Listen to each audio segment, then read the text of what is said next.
Fantastic. What did you miss in the last 10? Do you know what Chip's challenge is? Who doesn't want extra whoop for $2? Blood DLC? What, when you get crushed by a block?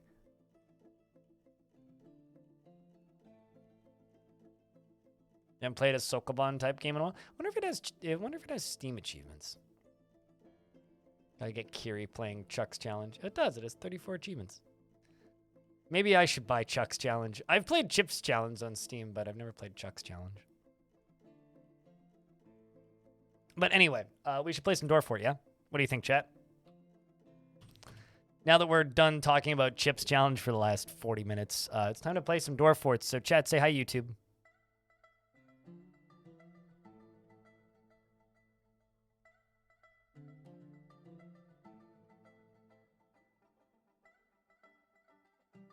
I mean, I was kind of planning on playing Dwarf Fort a little earlier, but it's not my fault that we got distracted on Chip's challenge.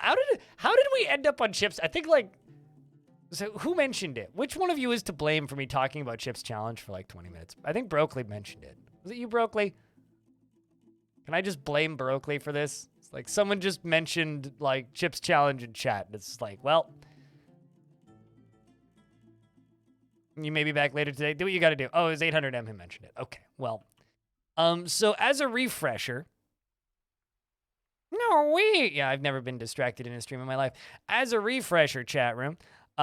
We are building a fortress without digging. So if you type in !!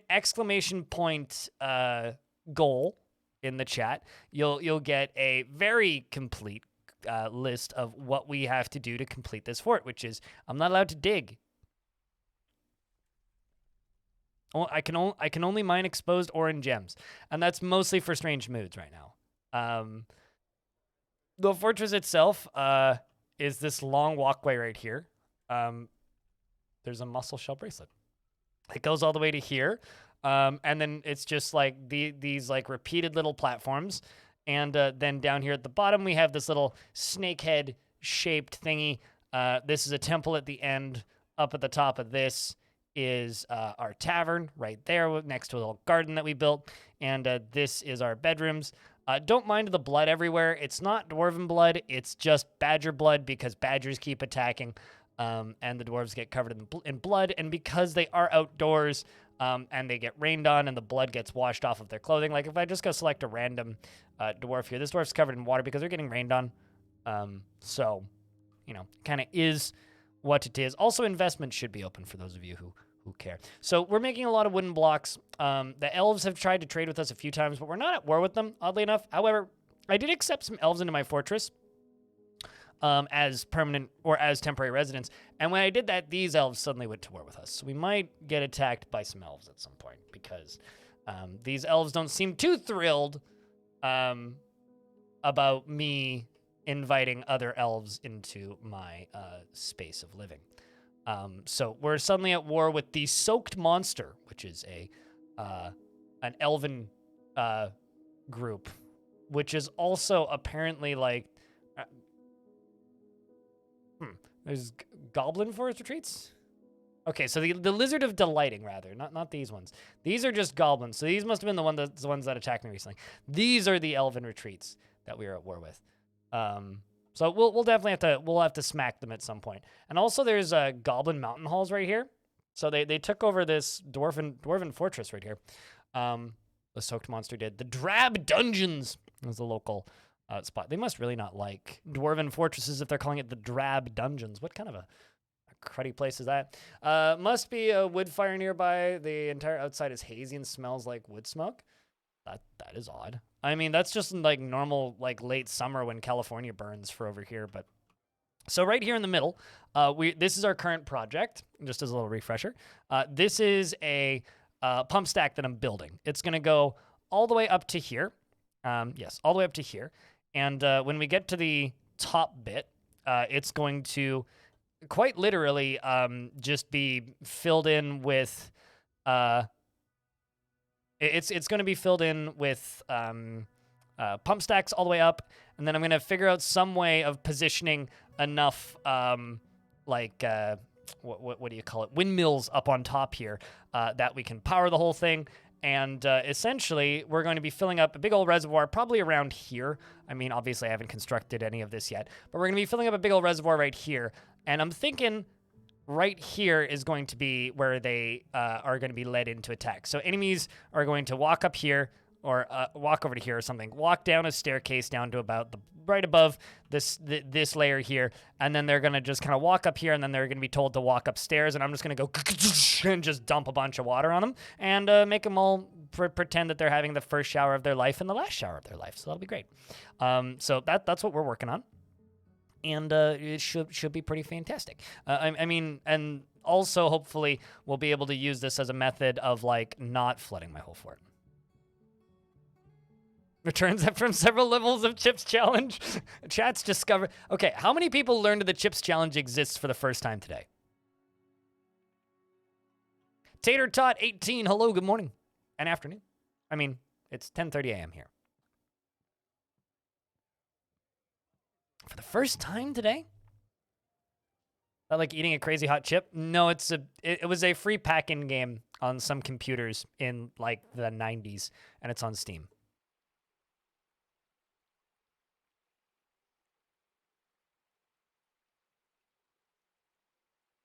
Yeah, if you go to Steam and type in Chips Challenge, it's a tiny little puzzle game from a bajillion years ago, which we were very heavily distracted by before I started playing because 800M in chat mentioned it. Chips Challenge was a free pack-in puzzle game for various operating systems back in the day. And it had like, I think it was like just 100, 144 levels. I was going to say 104. It's 144 levels of just like little logic puzzles. And the developer put it and the sequel up on Steam not too long ago. And like the way it worked was the second one you had to like mail him a thing and he would mail you a disc. And then I also informed chat that there's a spiritual successor called Chuck's Challenge on Steam, which we were talking about before I started playing Dwarf Fort. So that is that's what we're currently working on. So I guess without further ado, we should read through the dwarves that are alive. That was fast, cold-blooded. But the dwarves that are currently in the fortress are Arkneen, Baby Bluford, Blood Odin, Boreas, Borois, Broccoli, Cerniv, Crinkled Paper, Darius Cardin, the Stormbringer X. Also, if you hear your name and you're like, man, I didn't redeem a dwarf, it's probably because your dwarf from the last fort walked over. Daturo Do It, Elfie Bean, Fallout Rain, Foul G, Gam Geo, Integer Devourer, Kaylee B, Laya Gushka, Old Zwari, Padinsky, Polyana and PS4 Killjoy, Pijaming, Ryo Shinkat, Rev, Brown, Rex, Saber, and Stone, aka Seashore's Wall, followed up by Trickfinger, Vervolts, and Wicta, and Time Ninja. Cold-Blooded, you are actually here because you migrated over here. So I'm going to just simply give you your name back because obviously you lost it. And I will refund your points for that. All right, sweet. But because you did redeem it, I will still read your dwarf's description, which is obsessed with order and structure in his own life, with everything kept in its proper place, and he finds something humorous in everything, no matter how serious or inappropriate, and is truly fulfilled by assisting those in need. And he is inflamed by hatred and easily develops hatred towards things and is impervious to the effects of stress, and he has a strong tendency towards privacy, though he is conflicted by this since he values this sort of, as he dislikes this sort of concealment.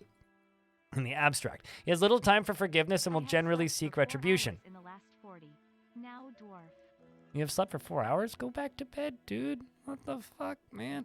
He rarely is happy or enthusiastic, and he is conflicted by this word, as he values parties and merrymaking in the abstract and doesn't focus on material goods and generally finds himself to be quite hopeful about the future and needs alcohol to get through the working day. Dreams of creating a great work of art, and personally finds sacrifice to be one of the highest ideals. How old is this dwarf? You're married to Ast, who's also here, by the way. And you're 109 years old. Your dwarf looks like he's like 70,000. The reputed fate. You're still in the new beard squad, but I could totally put you into a squad in this fort. So if you would like to stay in the military, let me know. That is a zombie human. Cool. Is it because you're a sentient potato? I mean, this is my knee-jerk response because this has been my response to not being able to sleep properly. You should talk to your doctor. Like, genuinely, you should talk with your doctor, is my advice. All right, so we've done that. I need a space for the captain of the guard as well.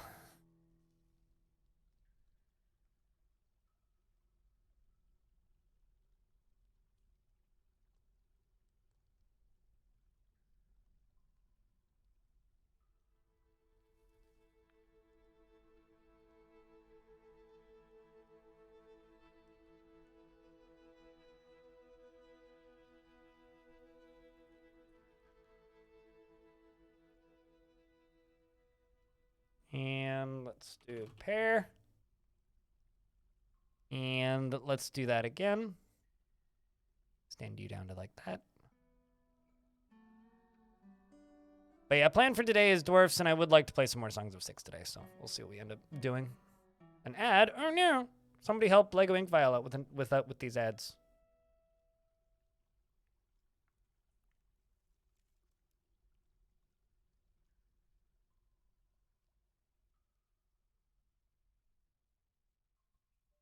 Kinda itchy. Well, okay. Well, then hopefully you're able to fix this at some point, because not being able to sleep is the worst.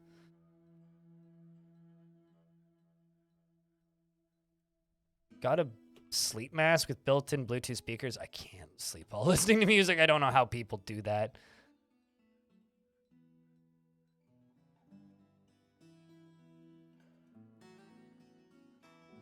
Like, genuinely, I have no idea how people do that.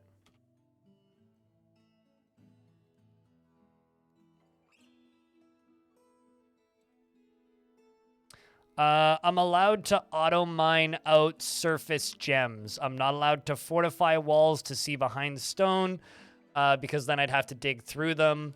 So if it's exposed, I can auto mine it. That's the only thing I'm allowed to dig. That's what we landed on. So more migrants have arrived. Fantastic. I still don't have enough beds. I mean, like, if I look at this, these are all the dwarves without quarters that we need to house. So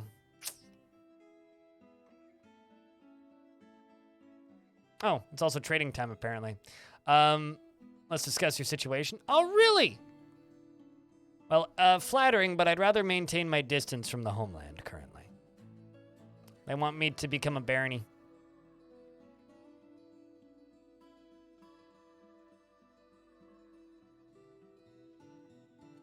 Yeah, white noise isn't a problem for me.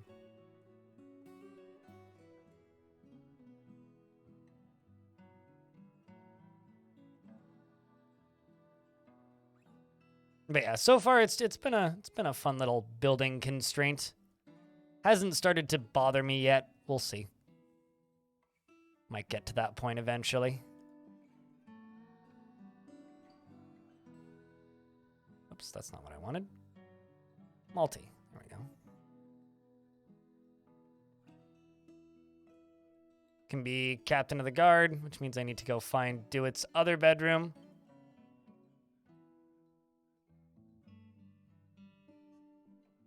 There you are. We'll go give it to somebody who doesn't currently have a bedroom. That'll work.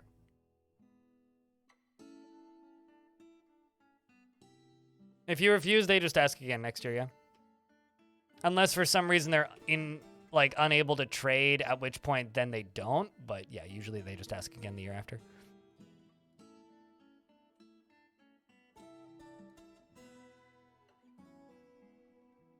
I'm just over here building bedrooms and slowly building that pump stack, so that's going to be the next little bit of this, I think, is just bedrooms and pump stack work.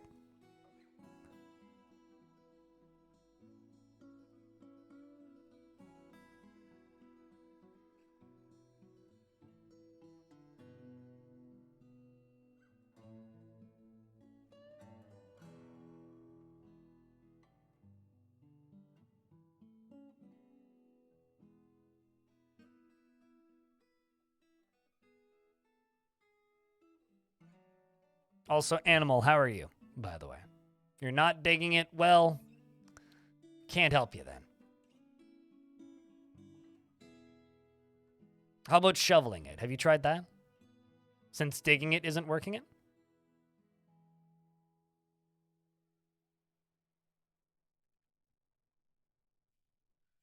But yeah, this is the main project for today, though, is working on this pump stack. And then powering it, which is going to be a process. We're going to need a lot of windmills to power this, which is maybe going to look kind of cool. I don't know.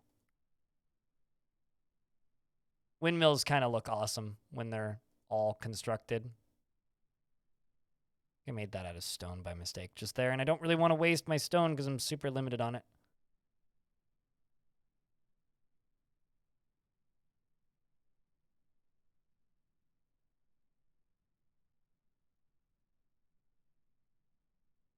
But yeah, we're going to have to do some fun pumping shenanigans in a few different places in this fort.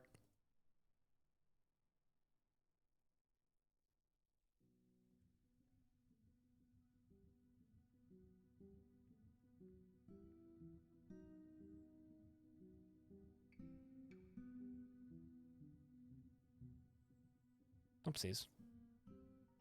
Knock out the middle there. What am I pumping? Water! It's going to be my main form of defense. Big old water reservoir.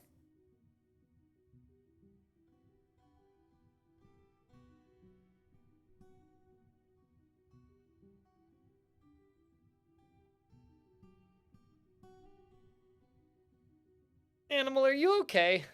I think it's time for you to go to bed early. If you're talking about now this is pot racing. Yeah, no, you can go back to bed.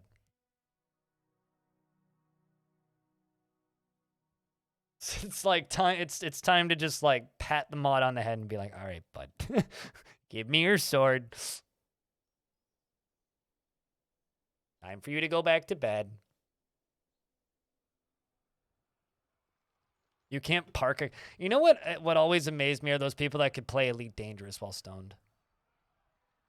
Hold on, Elven Poet, why are you fighting with a bear?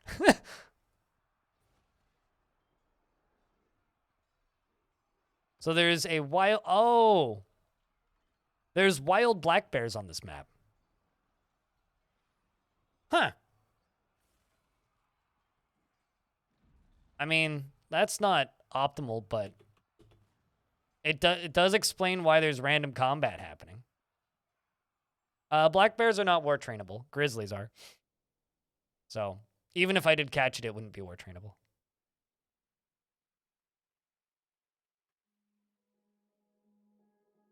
I actually have a war bear already.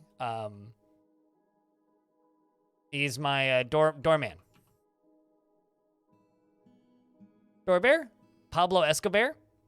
Proudly named by a member of chat room. Pablo lives here. He's 10 years old. He recovers slowly and has no official position. Is quite ambitious and has a sense of duty, although he finds this to conflict with his sense of independence. He has a sense of humor and tends to be swayed by emotional appeals and prefers to present himself modestly, and he has a calm demeanor and is very trusting. Make him the mayor? If only this game worked that way. Which it doesn't.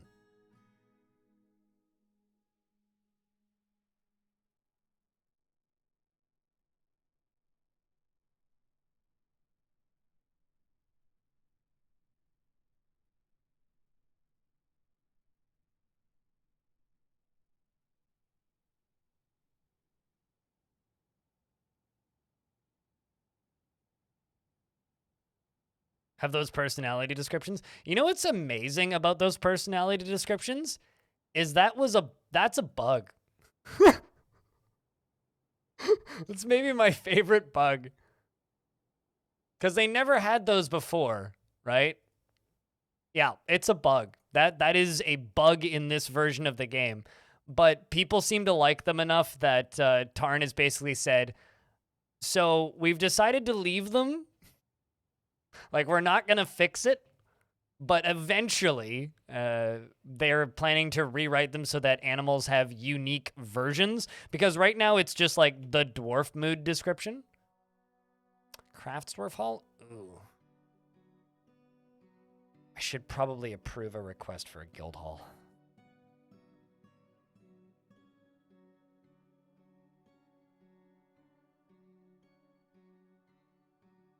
But yeah, it is a bug. But I also I don't okay. I'll approve that guild hall. I don't really want a crafts dwarfs guild, but I will approve a guild hall because I acknowledge that we need them.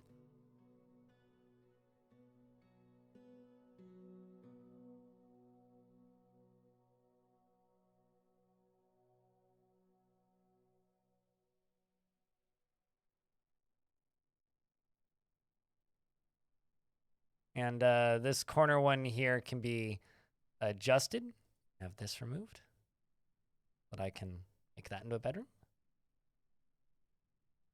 All right, some more bedrooms done. Can do some more up here too.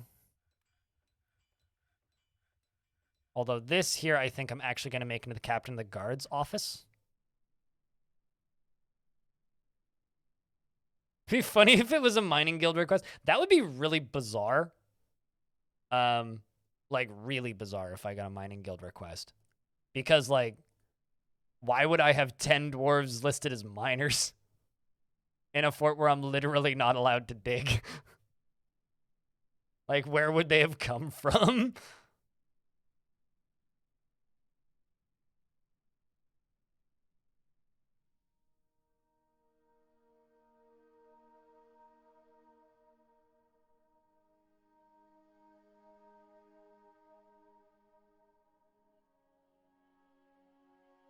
Turns out this little temple here is very much helping.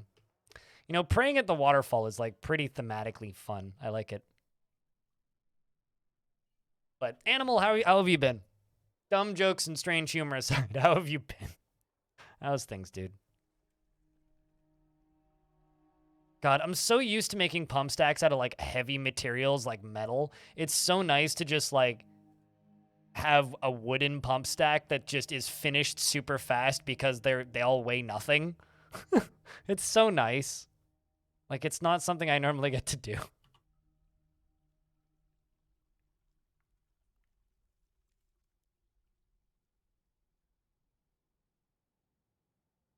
Okay, there's one here that's suspended still. Let's unsuspend that.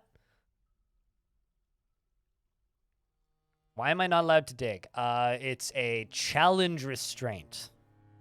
Or as I like to call it, a fortress theme, because it's not really a challenge, it's more just a building constraint. Because we decided to do something different for some fun, to force me to build something weird. So we're building in this cavern, you know. It's the same reason, like, why would you settle on a tiny map with only one square? Because it's fun. Do something different. It's not masochism. Masochism is just factually incorrect here. This isn't even remotely masochistic. I mean, if you want to call it that, K, but it's not that. That's just some added variety is all I would call it. You haven't slept well in the past 2 to 3 days.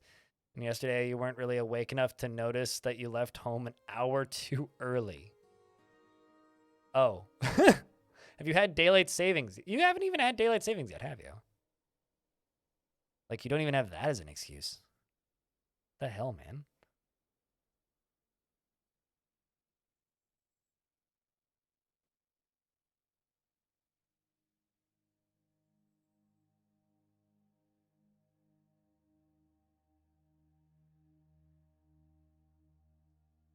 Any of the extra daylight?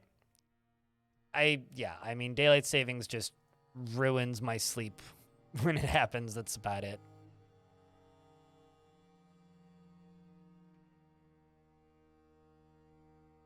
Actually, you know what? Going to cancel all of this.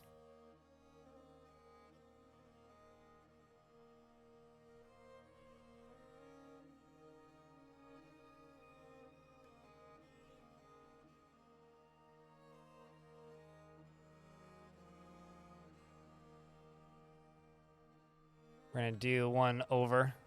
I'm going to start right here. Going to go all the way up to this. Yeah, we're going to go all the way up to this layer, and we're going to do that.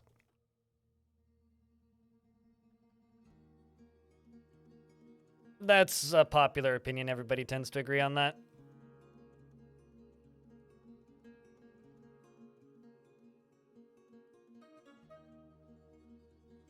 It's funny. Everybody hates it at this time of year, but they love it on the flip side. So, yeah, I kind of would be surprised if that ever actually happened. The Jackals of Celebrating. Okay. Are there any goblins in the Jackals of Celebrating? We have a lot of guests in this fort. Are you a member of the Jackals of Celebrating? Ooh, there is goblins. Okay, I want some goblins in my fort. So I'm going to say yes to the Jackals of Celebrating. So now for reference, in the fortress we have a ton of elves and a goblin. Not only that, a bunch of naked elves. Guys, go get clothes. I'm pretty sure they're literally just going to go get clothing. Like, you're running to go pick up equipment. Congratulations, you have culture now. You just picked up gloves. Look at this elf. Just picking up gloves and socks. Hold on. Actually, what's my cloth supply right now? Okay, well, we have a good amount of rope reed cloth. And I do have a clothes shop. I'm going to make cloth trousers. Let's just make 60 cloth trousers. And I'm going to make cloth tunics. And I'm going to make 60 of them. We're going to do those just so we can get everybody clothed, because I got some random, like, naked dwarves that really could use some clothing. Also, this squad right here, I'm actually going to set them to monthly orders. I'm going to give them a break every so often. Never mind. An Etten named Ephili Severeferepi Ephytha has come. A great humanoid monster with 2 heads. It's right here. Russet Renown the Courageous. Ooh, and it has a cool toy on it. What is that? This is a bismuth bronze crossbow. All craftsmanship is of the highest quality. It is decorated with pig hoof, and on the item is an image of animal societies in practice. The diorite bound codex in Drothla Tooth, and I need to sneeze. We'll see if I actually sneeze in a few moments. I'm going to send my dwarves to go stab this thing to death.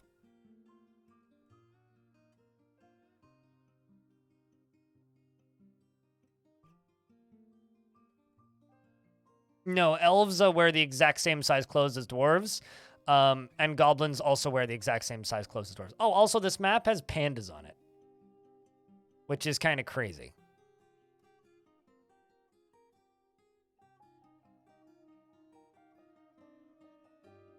Where? Oh, they're the dwarves. So Arcnine and Psycholabs are here to fight. Psycholabs, of course, wielding a silver warhammer. And Arcnine is wielding a copper battle axe. Combat kicks off pretty well, I would think. Arcnine hacks at the ends in the lower body, tearing the fat, and dodges 2 hits and strikes the end in the left eyelid with the pommel of her copper battle axe, bruising the skin.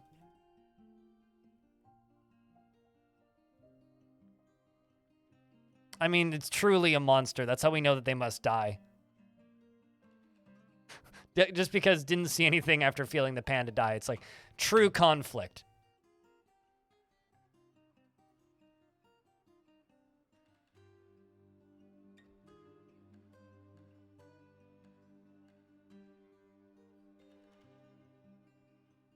Heavy bleeding.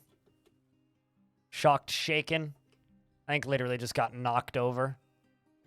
And is like feeling or unable to do anything now. Yeah, he's just getting punched. Can't hit any of them. The Etten is actually got hit, hacked in the upper leg with a copper battle axe, tearing the fat, bending the hip, and says, "I've improved my fighting.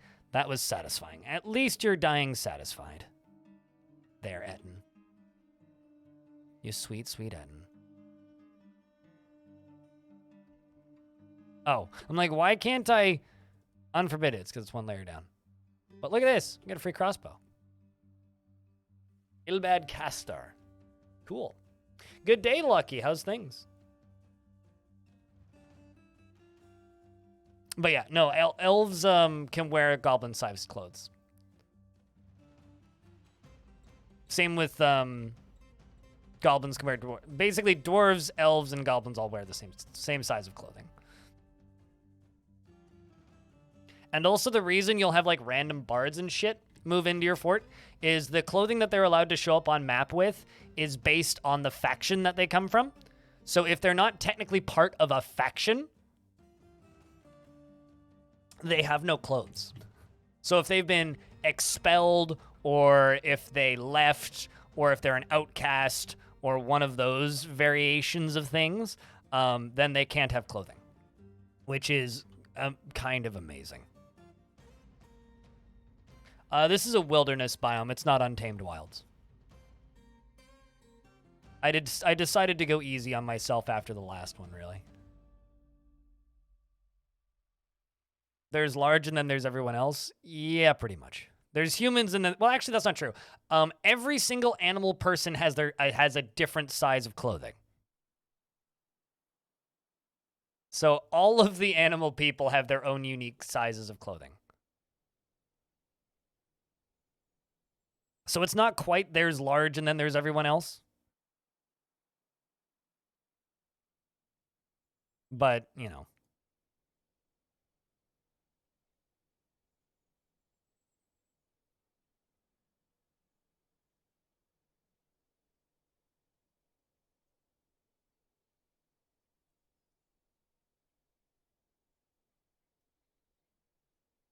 Clothing is a social construct? I would argue that there is some practical need for clothing. I mean, I ain't walking around with my dong hanging out. That is a practical requirement. All right, so I need 1, 2, 3, or 5 mechanisms.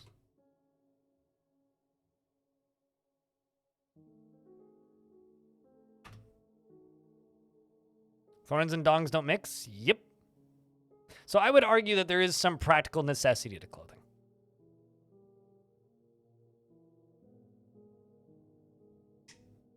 I mean, have you ever tried cooking bacon naked?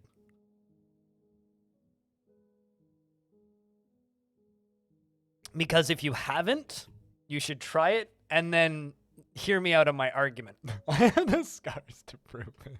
That's the correct answer. Not yet. That's always my favorite, like, whatever arguments about however silly they are come up. It's always about clothing. It's always the, have you tried to make bacon naked? All right, then you can't tell me that we do not need clothing, because once you've tried making bacon naked, you will agree.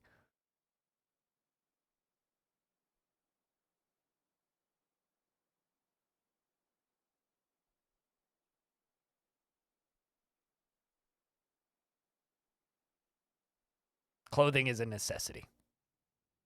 That is my platform. This might be a controversial subject. This is the thing that gets me canceled, chat room. Clothing is necessary.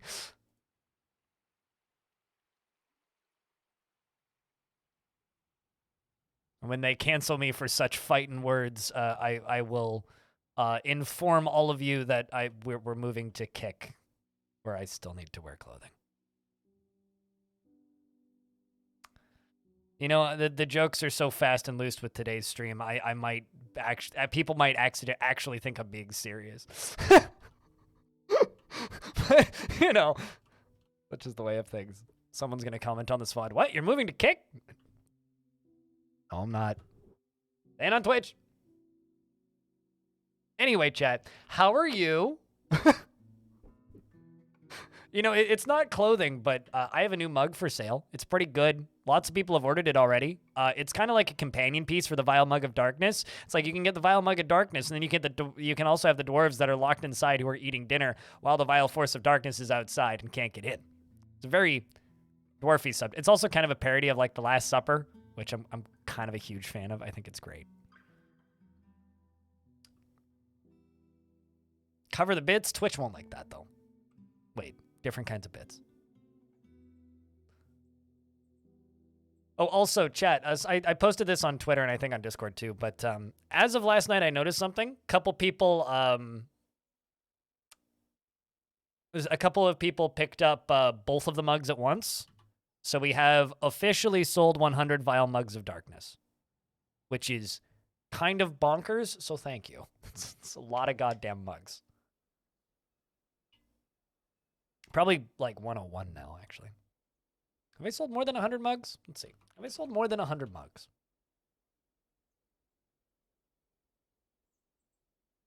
Okay, so we've got 10 lucky owners of Dinner Dwarves mug, and the Vile Mug of Darkness is at 101. Lots of people getting mugged. Remember, if you too would like to get Vile mugged, we actually have an emote for this. We have that and that one that's suited, just put in chat. So those are both public Better Twitch TV emotes. So if you stream on Twitch, you too can get Vile mugged. Something has collapsed. Well, that's not good. These are being danger again. Old Zwari almost died to a tree.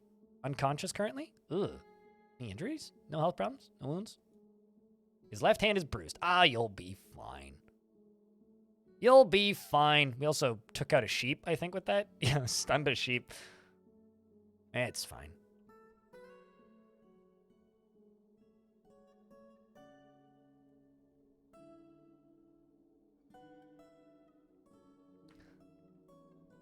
Also, I can confirm I'm not going camping this weekend because my friend who I normally go camping with is suddenly like, actually, I'm really busy this weekend, can't go.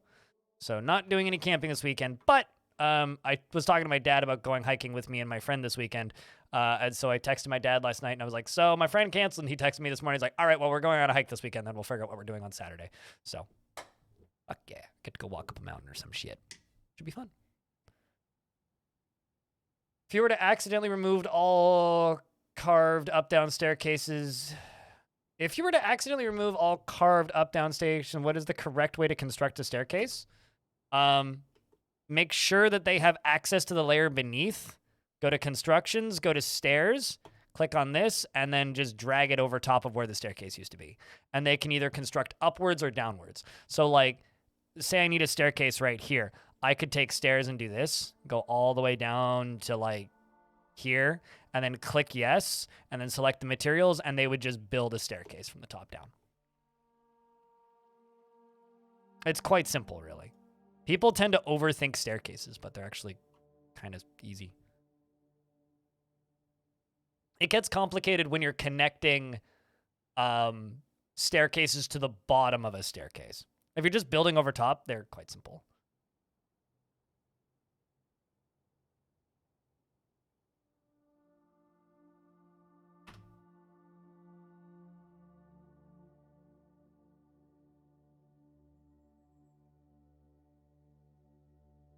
Okay, so this is 460. Well, I guess we need to figure out the important bit. Is there wind power up here?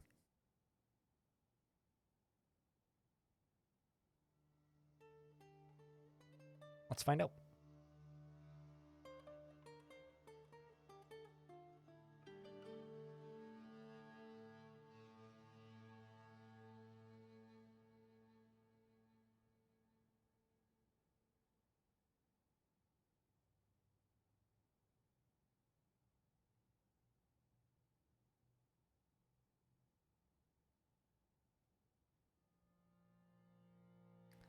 Start one below and go one above the spot. Yeah, that's how you connect them.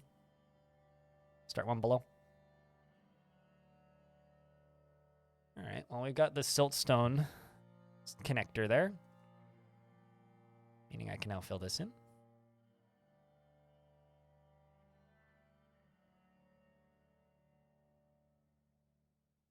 And that in.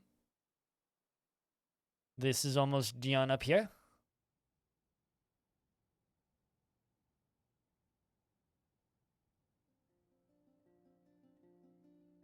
Into unrevealed?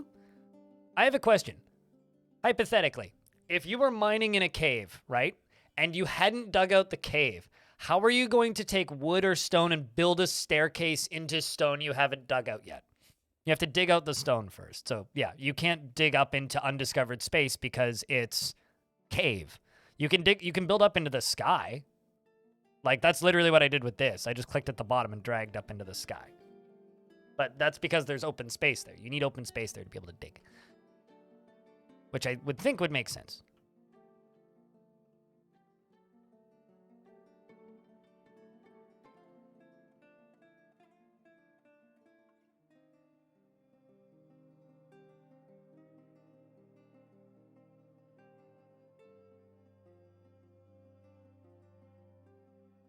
Also, someone just added me on Discord, but I'm just going to echo what I just said on Discord.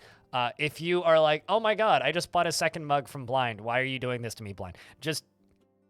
I didn't even ask Cooler for the art. He just sent me the art yesterday. He's like, here's another mug design. I was like, okay. Because I mentioned to him, I was like, yeah, I think we'll like put out a new piece of merch, like maybe once a month, maybe every other month. I figured I would have to just like tell him or something. But no, he just like sent me that. I guess he just had like a whiff of inspiration and sent me that.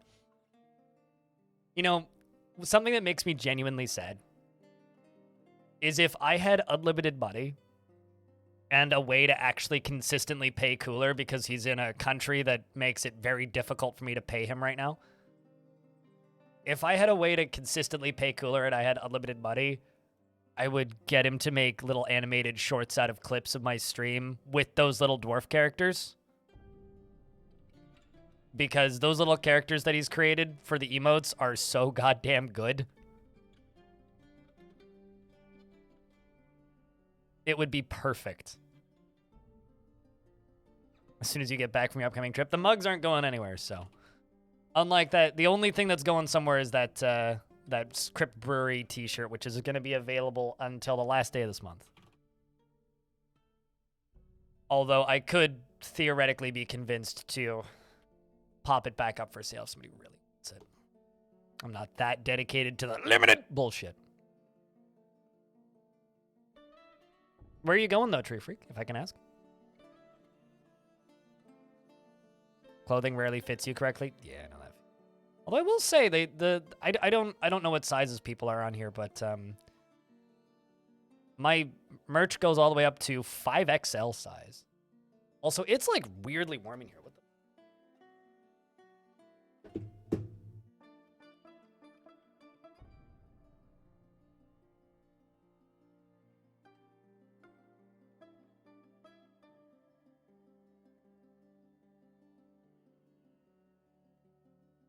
So I don't know when this happened, but it's springtime out there. It's like warm. What is the temperature outside right now? I just went and opened the sliding glass door. Holy shit, it's 12C. Yeah, that's why it feels warm. Wow. Well then.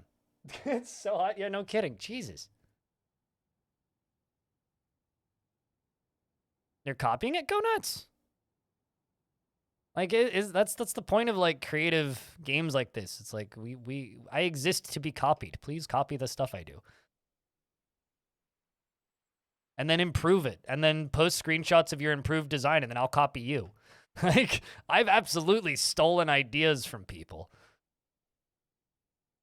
Like Waterlungs, that last fort, the whole like I've been doing underground rivers for a while, but I used to always make them like a straight line, right? That kind of like weaving like little river idea I took directly from Deep Space. Stone, aka Seashore's wall, has given birth to a babby boy. Look at that. What a lovely day this is. Also, apparently, I just found asked. So we actually have another baby in the fort. Here you are. Look at you, Obok. Gate Glades. That's a hard thing to say.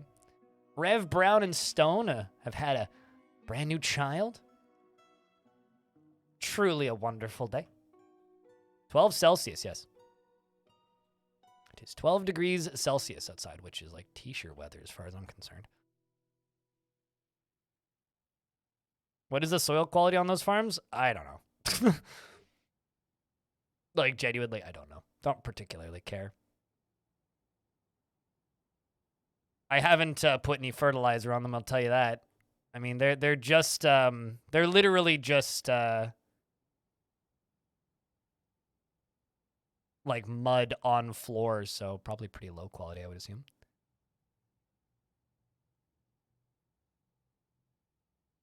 I don't know what a 53F is, but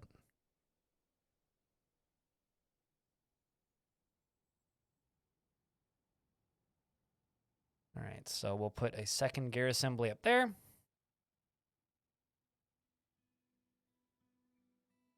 Oh, I mean, I know what Fahrenheit. So here's the thing. I know Fahrenheit for warmer temperatures, so anything like 60F and above, I can do like the translations immediately. But there's like a gap between like 60 Fahrenheit and then 0, which is what, 30, that I don't understand, that I can't do the in-head translations for.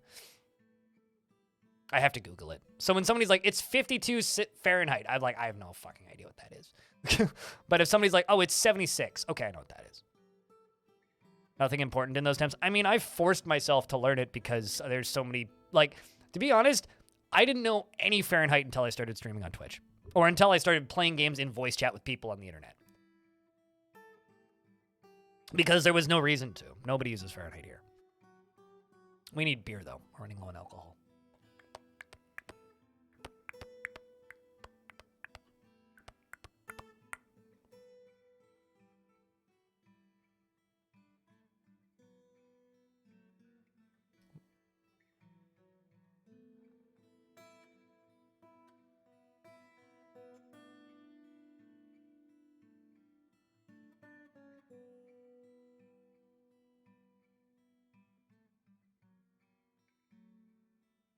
You know, it's funny. I wonder how much of this people buying my mugs I owe to Quill18 and his mug economy for Dwarf Fortress.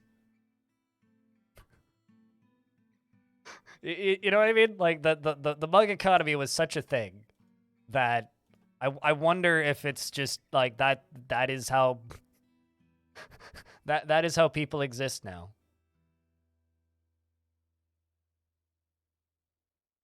Pair wood logs. These. I have to pare down our designs in a little bit, I think.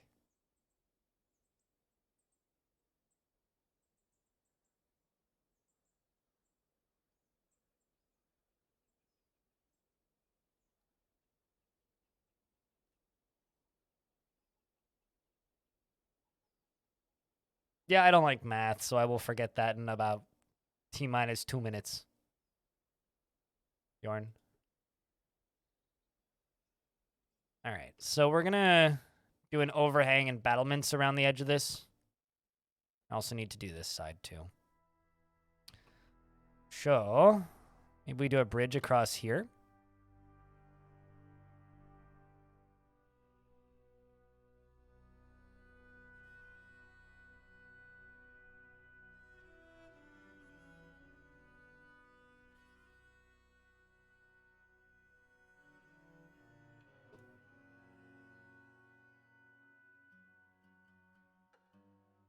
Are tamed mega beasts still hostile to military dwarves? Yes.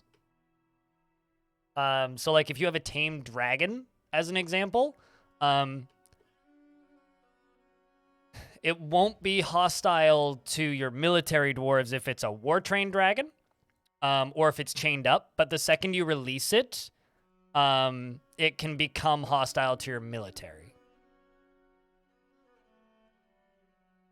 Because the thing is mega beasts aren't tameable; they're trainable, right? So the tame tag comes with some caveats. And one of those caveats is they can never really be used in that way, which I'm kind of okay with. I kind of like the idea of having like a somewhat tamed but also still kind of unwieldy dragon in your fort. I kind of like that, but it makes sense why some people wouldn't like that. War-trained dragons don't aggro?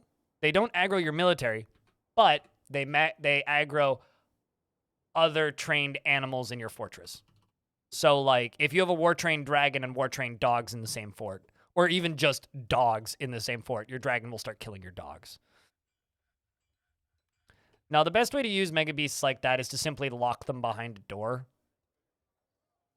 or in a cage or something, and then just release them, or let them shoot through something, or something to that effect. Are we live? No, this is definitely not live. I've never been live in my entire life. In fact, I'm generally a dead. I don't know about you, but I'm generally a dead. I think I'm just gonna make this little spot here into a Craftsdwarf's guild. I didn't really want to do it this way, but I'm starting to get inundated with guild halls. So, new guild hall, Craftsdwarf's guild. I'm going to make a. And just make 10 wooden pedestals. Got a starving reindeer calf. I'm going to set to be eaten.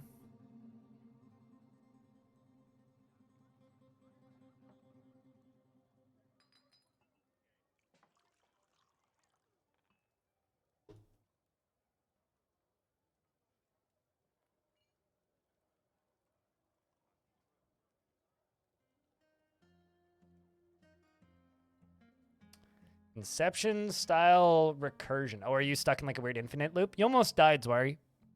Also, hi. Yeah, Mega Beasts are like at war with that. Yeah, this is also true. Mega Beasts are at war with every faction behind the scenes. So even though like you don't see them being at war, they are technically at war with everything.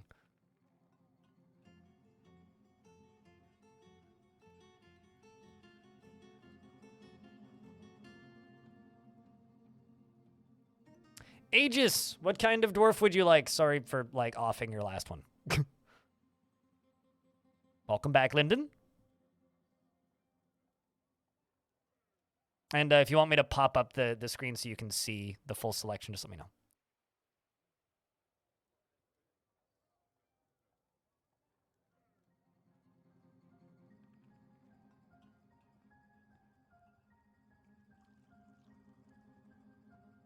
I'm going to also accept the Farmers Guild, and we'll figure it out. We'll put it somewhere around this. Well, here's the thing about Hydras, though. Hydras are born full-grown, meaning they are extraordinarily effective livestock.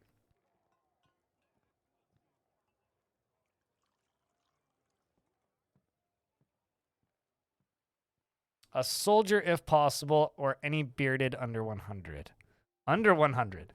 No olds. Got it. Let me enable the squads real quick.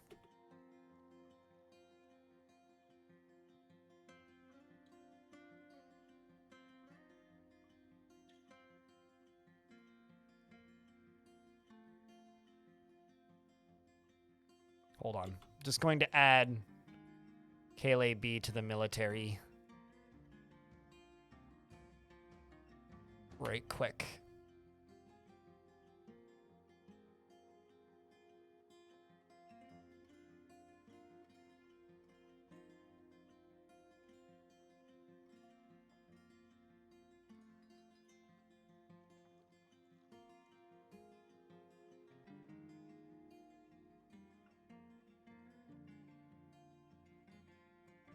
It's weird.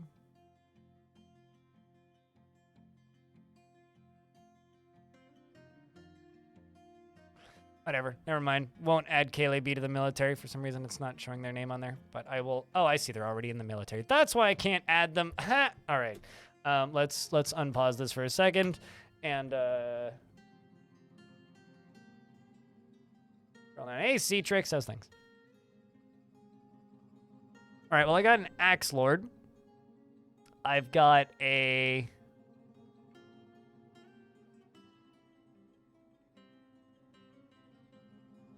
Yeah, that's pretty much it. I think that's the... there's got to be a second one. Did I not send you guys to train? Get your weapons. I got Erdem and I got Rigath. I'm just waiting for them to be queued up as on duty.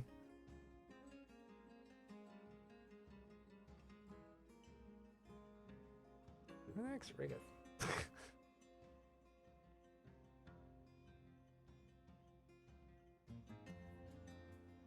There, this guy. This one'll do. Aegis. We still need to get you weapons. I like how you're just like, anybody with a beard under 100. It's like, no, I found you one. I knew there was one. I just needed to find him. Well, hello, Squid Child 1. Well, thanks for saying hello. Cheers, dude. Always deal fairly, he says. Feels blissful remembering sleeping in a very good bedroom. You know, that's possibly the most relatable thing a dwarf could say. He is frequently depressed and completely oblivious to any conception of neatness and will leave things strewn about without a care, and is incredibly brave in the face of imminent danger, perhaps a bit foolhardily, is bashful and is single-minded, and finds, and he feels best when everyone gets along without the least bit of strife or contention. Is very greedy and generally acts impartially and is rarely moved to mercy, and tends to hang on to grievances and is somewhat quarrelsome, and though he is conflicted by this for more than one reason, he generally finds himself to be hopeful about the future, and he has a calm demeanor. Does not often feel lustful and is slow to anger, and does not easily hate or develop negative feelings, and his tongue sticks out when he's trying to remember something and needs alcohol to get through the working day. Currently has no weapons, but is wearing a dress, so that's good. He dreams of creating a great work of art and personally sees concealment of emotions as a betrayal, tries his best to never associate with such secretive fools, and believes that the acquisition and use of power over others is the ideal goal in life and worthy of the highest respect, and finds sacrifice to be one of the highest ideals, and has abandoned any concept of self-control and finds the whole concept completely and deeply offensive. He greatly respects shrewd and guileful individuals that persevere through their trials and labors, and he strongly believes that a peaceful and ordered society without deceit is best. He likes gypsum, plaster, and platinum, and dendritic agate, elephant bone, and jute paper, and the color dark blue. Cabinets and tiger sharks for their stripes, and the sound of the aquamarine lyric and the sight of the musical blossom, and when possible prefers to consume giant snowy owl and apricot wine and quinoa flour, and hates flies. With a master mining skill, mining does not equal weapon skills. I would actually argue that pickaxes are inferior to almost every other weapon type. They're kind of a fun RP thing, though. If you want, like, a scrappy military kind of aesthetic, then yeah, I guess I could kind of see it, but...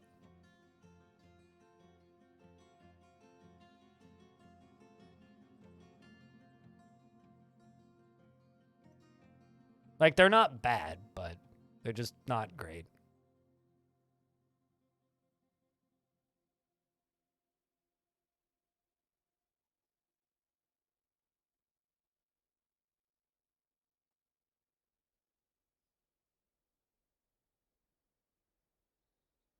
All right, we're up to 240 power, Jen.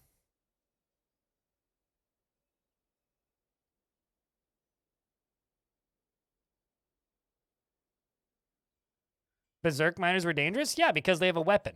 So a Berserk miner is going to be way more dangerous than a Berserk character that doesn't have a weapon, right? Just because they have a weapon does not automatically mean, oh, this person is more dangerous because they have a weapon. Or rather, somebody is going to automatically be more dangerous specifically because they have a weapon, right? Most dwarves running around that are Berserk do not have weapons, right? So a berserk miner is obviously going to be more dangerous than a berserk, I don't know, peasant, because the miner has some strength skill from mining and is also running around with a weapon. Whereas a peasant is probably just, going to punch things. And what's that really going to do? So yeah, obviously they're going to be more dangerous.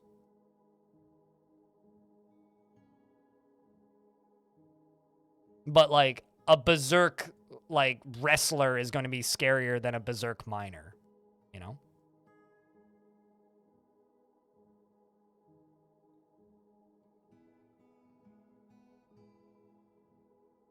Basically, like the only time you really want to be giving your dwarves mining is if the only weapons or the pickaxes as a weapon is if the only weapon in your fort is a pickaxe. So yeah, I could give that dwarf a pickaxe as a weapon, but I'm kind of just holding off until I get better weapons, which I will be getting, which I'm working on.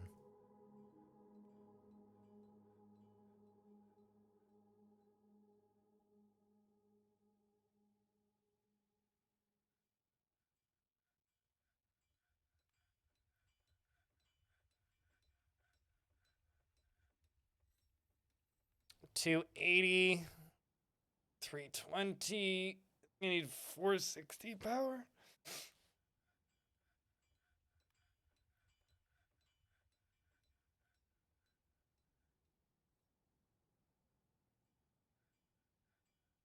He has a question for anybody. Is it a bug that squads don't all go out on missions? Like sometimes one or two just don't go?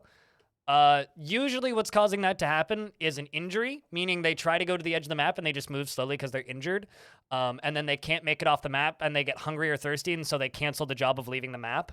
That's not a bug. That just means it basically means that dwarf isn't fit for military. But yeah, that'll happen sometimes.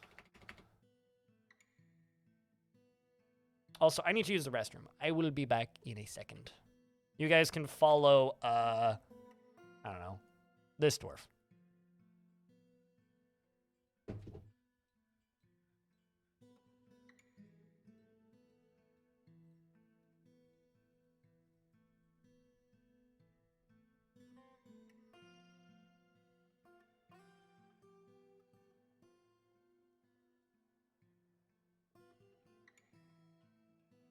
Sandwich!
This is a veteran from,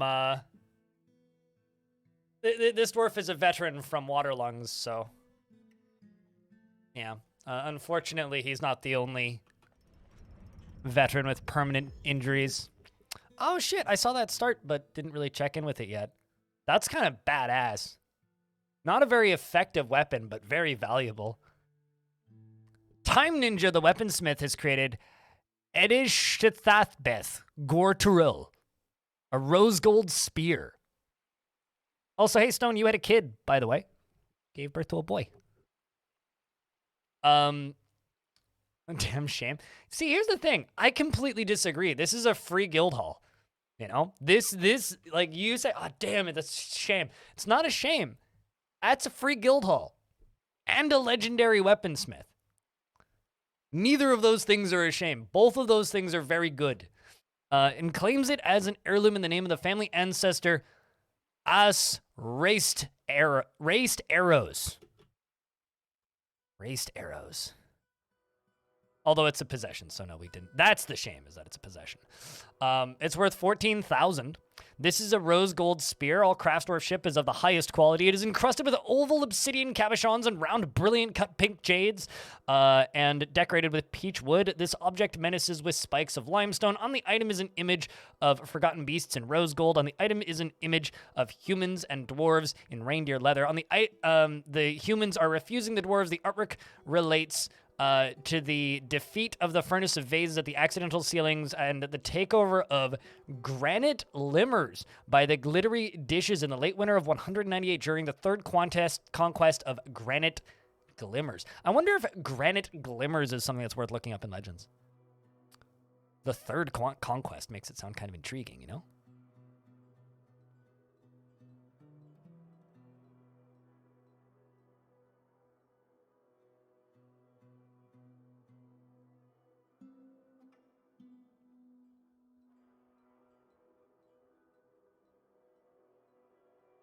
Also, sentient potato, who might I bestow a dwarf upon today?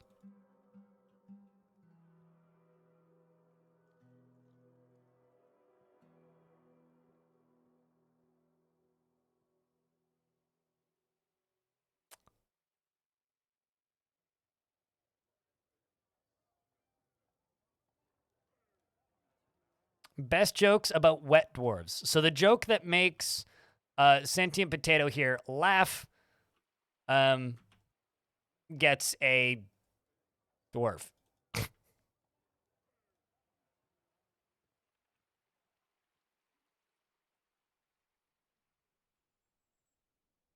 Good luck making a sentient potato laugh, though. That's a tall order.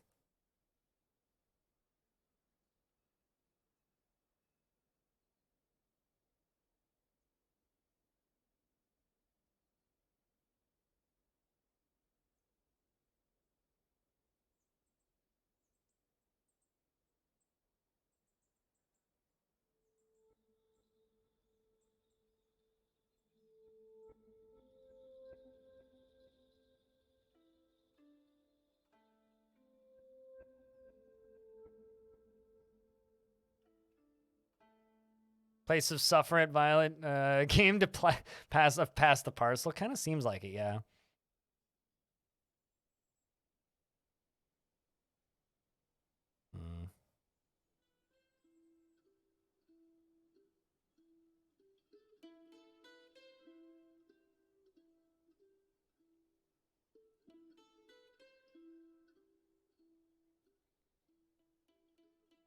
It's not safe for work.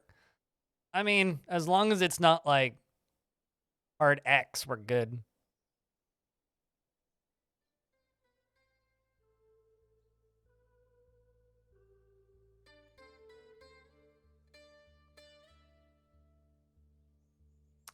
I mean, that's pretty good, Zwari.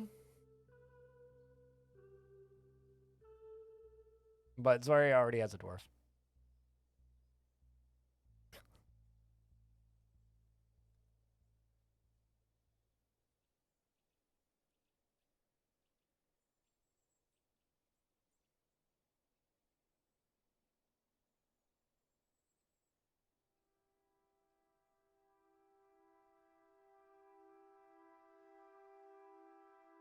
Yeah, and Polly already has 2 as well. Accurate.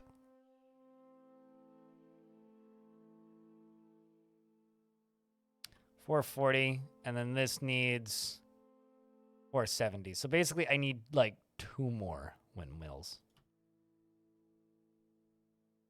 I'm just gonna make 3 more, I think. So that one will get finished, and then I'll do 2 more at the very end. Do peach and peach.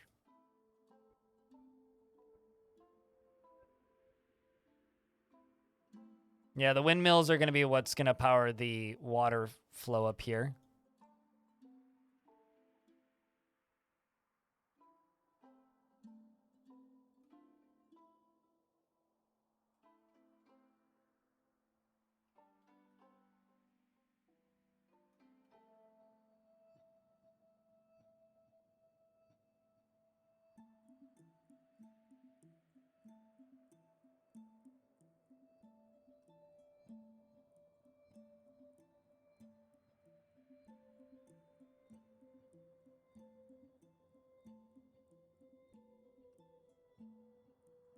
Artificial river over the river. A large water holder to use as main format of defense.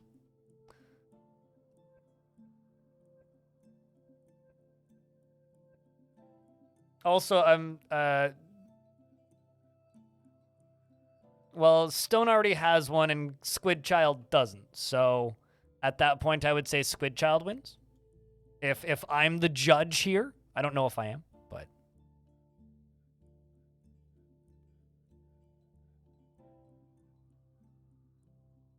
all right. So Sentient Potato, what kind of dwarf am I giving to Squid?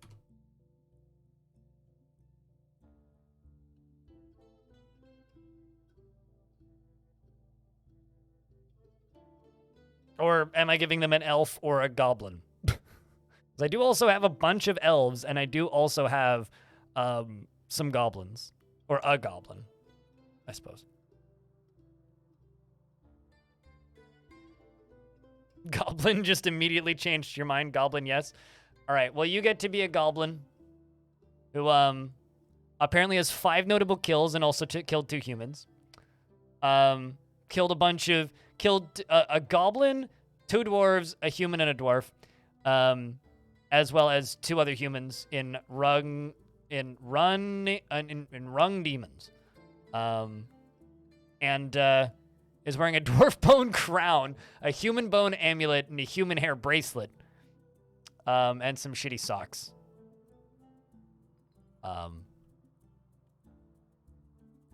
Squid Child, the goblin poet, is sometimes cruel and dislikes helping others and is prone to hatreds and often develops negative feelings. Is very stubborn and is conflicted by this part of himself as he is somewhat scatterbrained.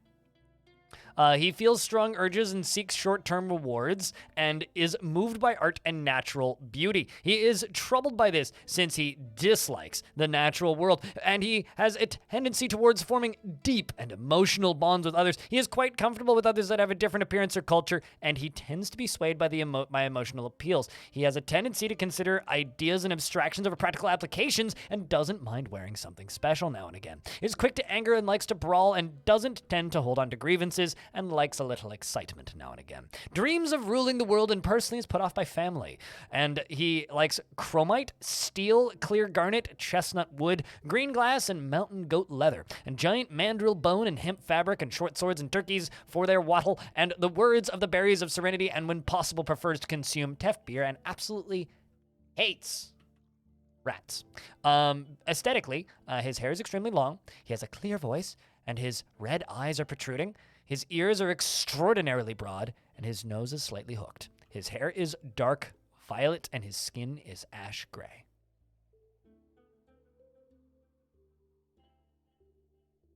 Does he still admire his Civ's demon? He wasn't part of a Civ when he joined because he was naked. Yeah, he's a former member of the Dread of Moons and a former member of the Unholy Doom. And a former member of the Doom of Attacking, and a former member of the Occult Seductions. He was a apprentice to Astruk Lukenzastrog, and had a master Caesar, and worships Einod, which is a dwarven god. He has great taste in games. He's a big fan of Doom 64.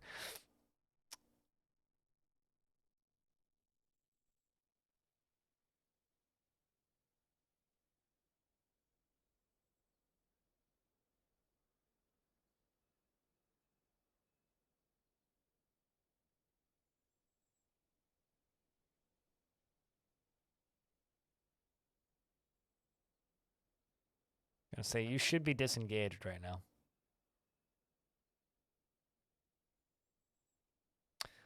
So I'm going to connect this horizontal axle from here to here. And this should get this whole thing running. Or should get this whole thing able to run at the very least.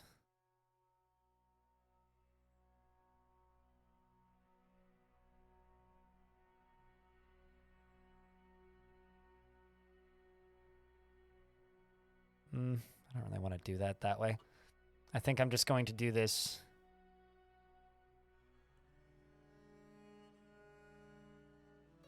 Man, like very inconvenient.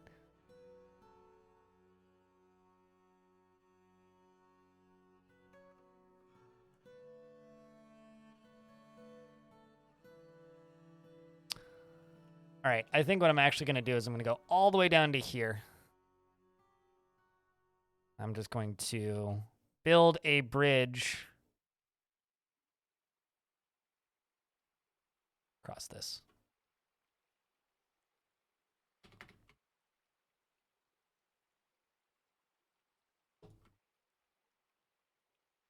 Oh, I already did. I'm smart. Okay, well, in that case, that makes my life a lot easier, actually. Let's cut down the trees on the edge of this.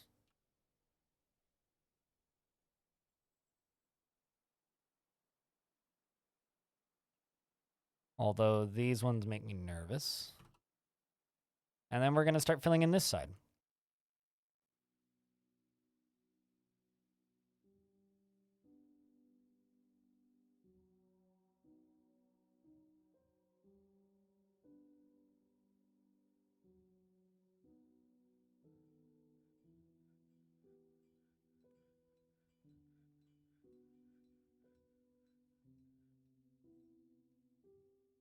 See how things are going? Things are going pretty good, I think. He's got no shirt because he's one of those guys with the sandwich beers at the end. What, the goblin? Well, the goblins showed up with no clothing, so they're quite happy about the fact that they now have clothing. Speaking of clothing, I'm also going to make cloth socks and cloth shoes.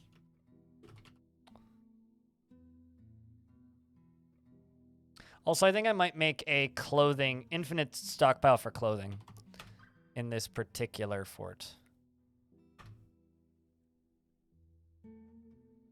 It's something I think I'm going to do.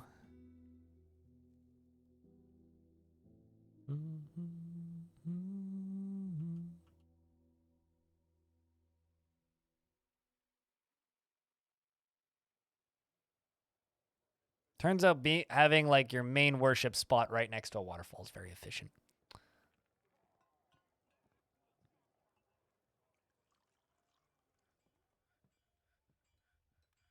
Let's see if there's more cabinets I can place in places.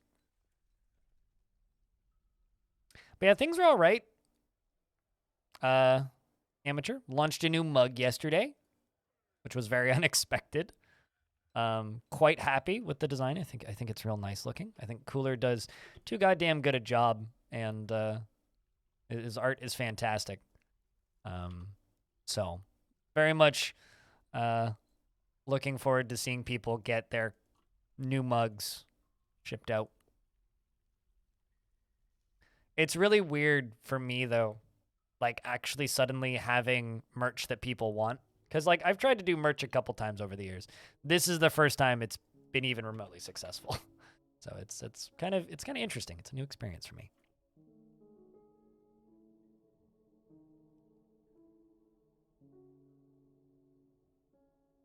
The weirdest part is like having not just successful merch, but like successful merch that people buy.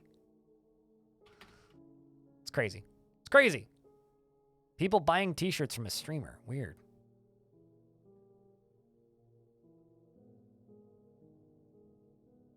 You cannot wait to get a mug. Yeah, no, like it's wild.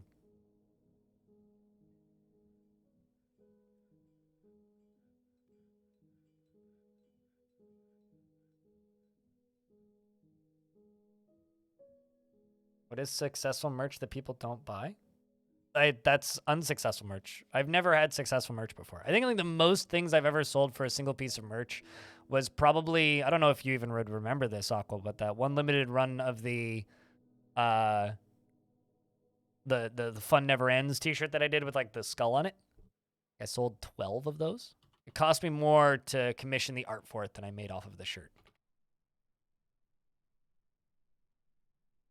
Which was always the way of things before this particular round. And now it's suddenly like, wow, people actually are buying merch. Holy shit. What starter civ do you recommend? I have no fucking idea. Like, the one that speaks to you. Just read their perks. I like playing the Dutch and the Chinese usually when I play, but I don't know. I'm not an advanced civ player, so I'm not a good person to ask.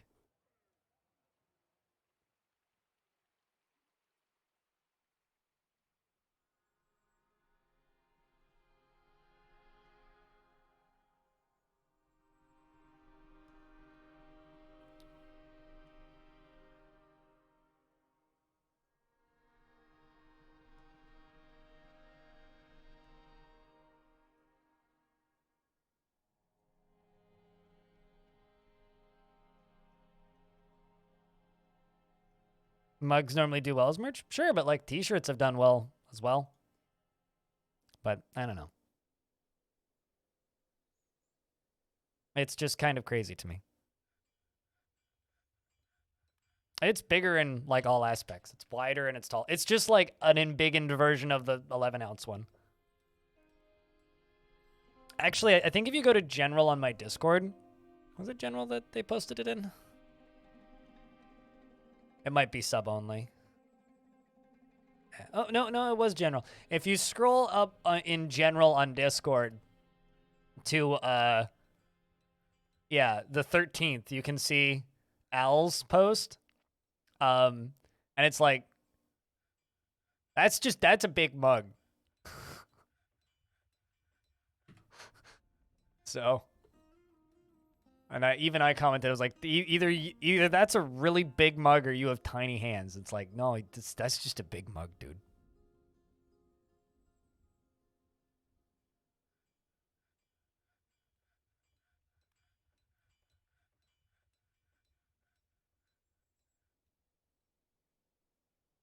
Yeah, it's like a decent sized mug. I mean, that's one of the reasons why, like, I'm trying to swaddle, trying to swindle mugs with baby hands. Just find somebody with really small hands and be like, look at how big these mugs are. Okay, that's a little terrifying. Uh-oh. Old Zwari, I got bad news for you.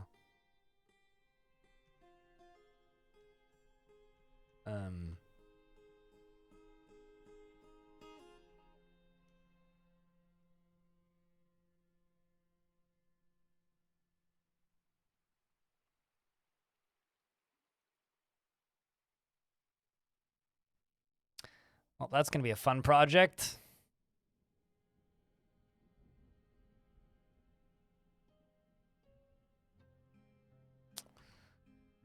Okay, so how am I going to do this? I need to get Zwari out of here. So I'm going to do this, I think. And then some wall. Let's go a little bit more wall pieces. Let's go wall pieces out to there. And then I'll put 2 pumps here.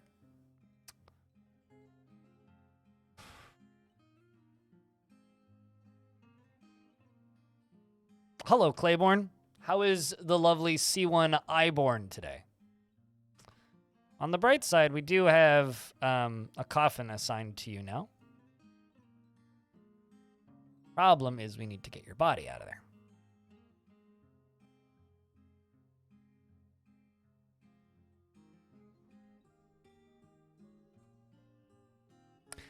Hold on a second. Let me read the last Discord story. Him. First, I have to scroll up. Loons sing of fish falling into their pie holes. Carnivorous. Petrified wood looks amazing as all things. Tangentially, axes are sharp, so exercise caution when handling. The monkeys fly through the trees while calculating murderous activities with blind tiny ohms. Hence from I.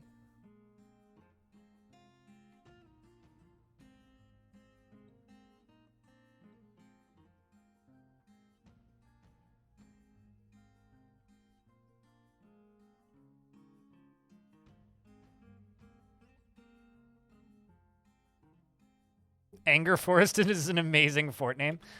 I mean, it took a lot of prototyping, so.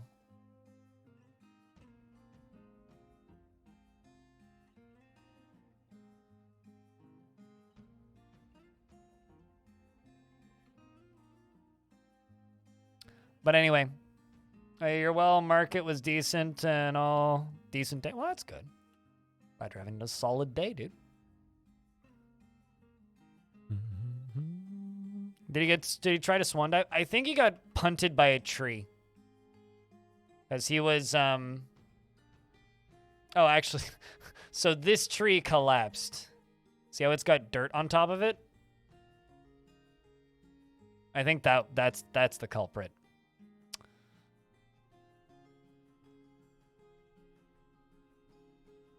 You have to use channel points, and they're not currently available. So it's not that you forgot, it's you can't currently. You have to wait until they become available. You use like the points redemptions. Or you need one gifted to you by somebody. There was actually a period of time there where we contemplated the idea of charging $15 to just buy a dwarf, but we gave up on that pretty quick.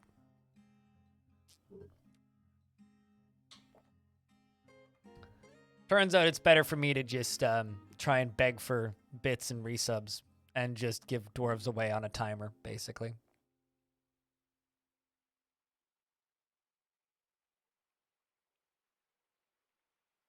Speaking of bits, thanks for the penny, Trimkoff.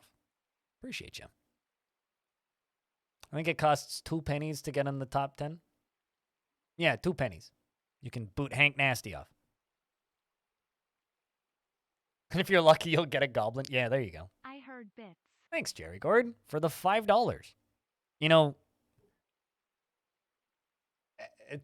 yesterday was great, so I'm not complaining, and people have bought a lot of merch today, but Twitch revenue-wise, you just, like, doubled my day's revenue, so thank you. All right, let's see if this works.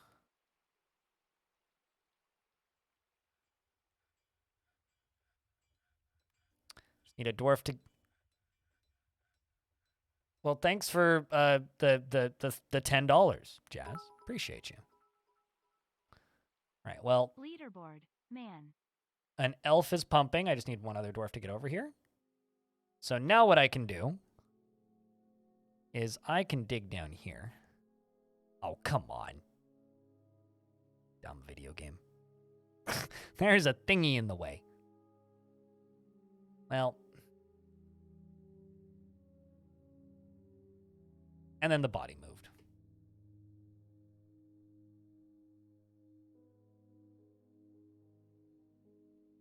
Chat, check your resubs. If you happen to have a resub, now's a good time to pop it, because perhaps...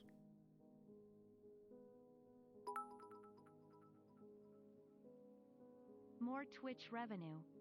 Damn, Jerry Gordon. Thanks for the $50. That's very kind of you. Just need one more person and that hype train will jump up. The pump did in fact suck his shoes off, yes. But thank you very much, man. Means a lot. I mean, you know that already. But seriously, thanks. Rocket, thanks for the Prime for a 3rd month.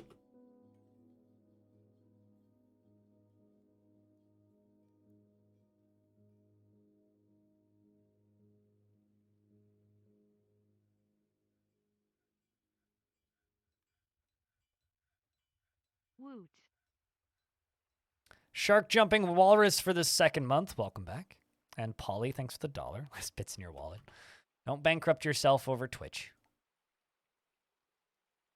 Last bits in my wallet for you. But thanks for the bits.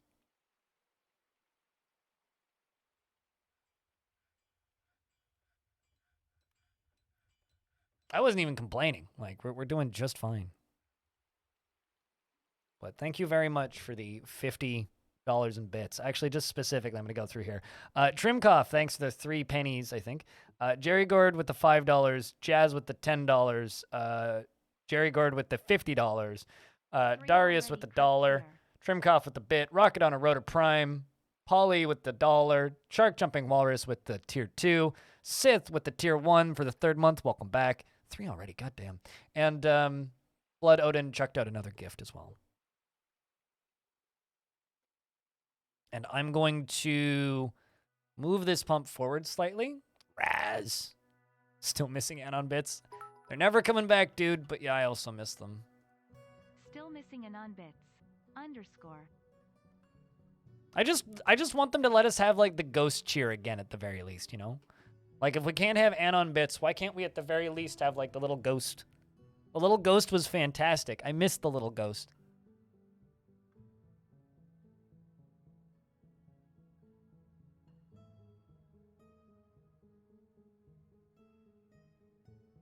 Well, the little ghost was the best.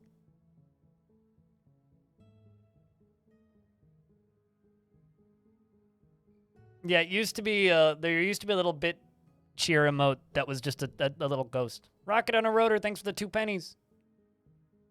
Remember, chat, hype trains are a scam and don't throw money at the stream unless you can like absolutely afford it. Just remember that. But thank you very much. Regardless. Spooky Bits was best. It was! We can't be spooky without Spooky Bits.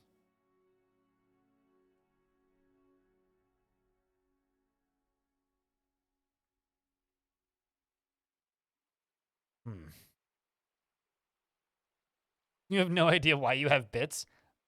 I mean, I wouldn't complain. Crisp beer. I certainly am not. And,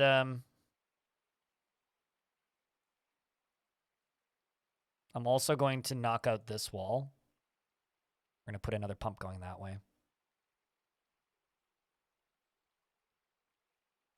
Must have been deep in your cups one night. Yeah, I've definitely woken up with like bits on my account and been like, what was I doing? And then I go see that I cheered a bunch of bits in a friend's stream and I'm like, ah, okay, cool.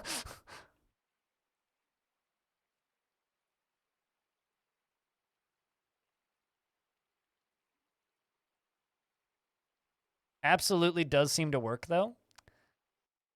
You know, when Twitch added hype trains, I refused to turn them on for like 6 months. Wait, how's it gambling? I beg your pardon? Yeah, I refused to turn on hype trains for quite some time because I felt that they were a bit too scummy.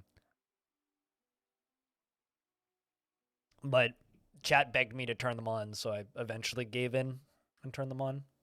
You win emotes? I don't think that's gambling. That's like going to a coffee shop you like and getting a free sticker.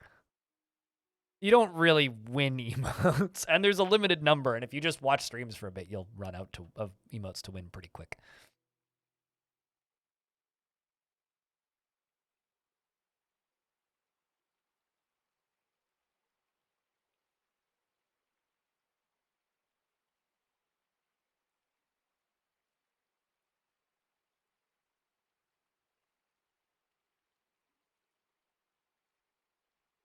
This is where I'm going to try and build the stairs down.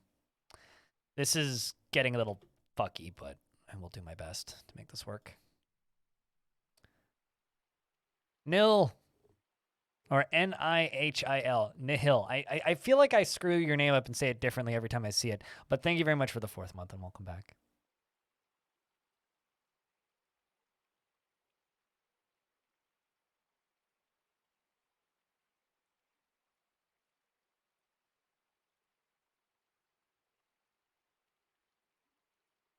Can turn into a lot of effort. I'm trying to get a body and maybe that axe out of the river. So yeah, it's gonna be a bit of effort. The dwarves are also like doing things that are significantly more useful up here on the surface or up top. Like they are working on stuff. Oh, come on. A force that is dark and vile has arrived, and they immediately left. It looked to be a bunch of elves, and I saw a human. So that's exciting. How did they fall in there? A tree hit them. Which is... I realize how stupid that sounds, but...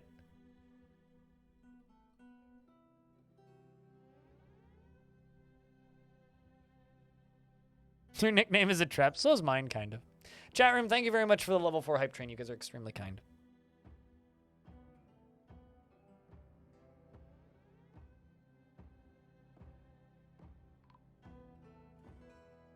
And there is a snatcher left over, who's probably just going to get gutted by my bears, or by my bear. Oh no, there's actually a child like right here. It's Ognet, who's currently hauling some mussel shells and getting chased by... Is that an elf? That's an elven snatcher. Look at this. Creepy elf, run away. You're also very slow, elf. Bring on adventure mode. It's finally caught child.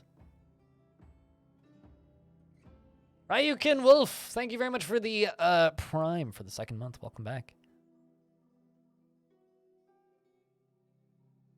Ognet away. Oh no, this is bad. We might actually lose a child.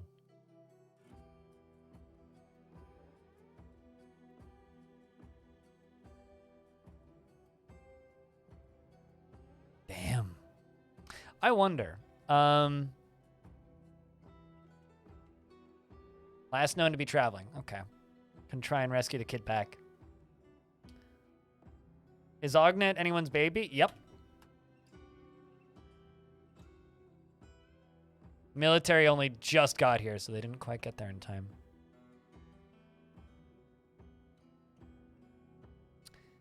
Well, that gives us a quest. That's fun. But yeah, I'm looking forward to adventure mode. Adventure mode's gonna be fun. It's gonna be nice to get that, but it's not gonna arrive for a while though.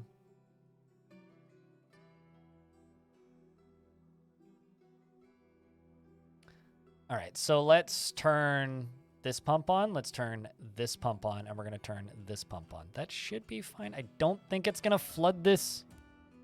Fingers crossed it doesn't.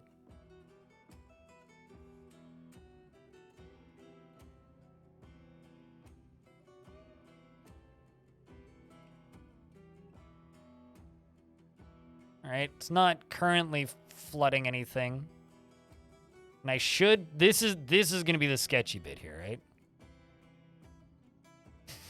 This is the sketchy part about this. So, the quest to get Zwari's body continues. Oh no. The shoes are going to block the construction. Please just leave the tile shoes.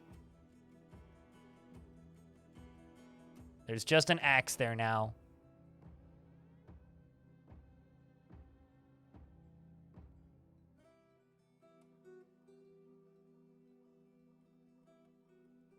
It's okay. There's nothing left. Although they keep jumping on top and leaving.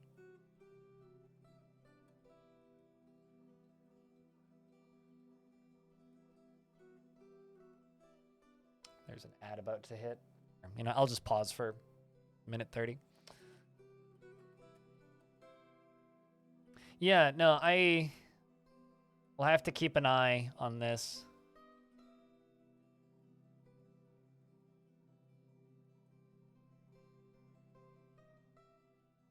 Although we apparently know the location.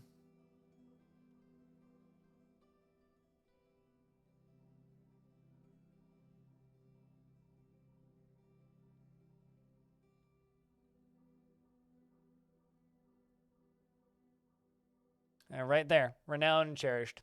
Goblin Forest Retreat.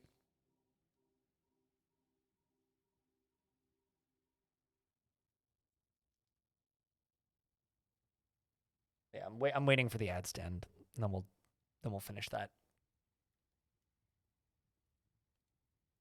But yeah, I think I might just send my military to go steal it back. Or try.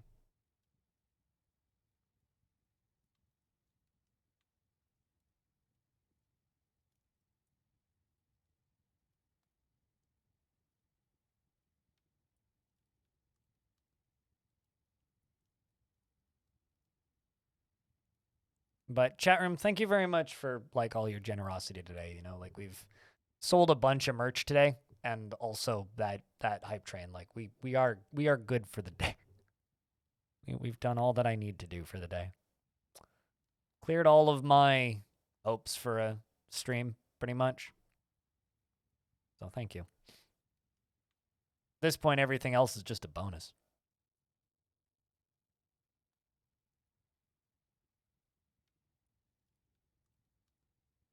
Which is funny, because, like, chat activity-wise, today is way quieter than yesterday. Yesterday was way more active and way more busy and way louder. But it's funny how that works, you know? We got 20. Chat, are we through the ads yet, for those of you who are seeing them? Sorry, you've been distracted? No, I mean, like, at this time yesterday, we had 290 people watching, almost 300. Like, there was just more people watching. Like, almost, like, 30% more people watching. So it's not you, True Freak. It's nobody here's it's not that people here aren't talking enough. There was just literally more people here yesterday. Got a couple raids and stuff. It helped, too. I'm going to pour more coffee, and then we'll dive back in. You're just high as hell. Damn right! Welcome if you got him. Speaking of, I think somebody outside is high as hell. You're gaming? That's good. You have fun gaming. What you playing? You Dwarfing, or are you doing something else? Self-deprecating humor, true. It was cooking. Ooh. I had a pretty good dinner last night, actually. I had a tofu stir fry. It was very, very tasty.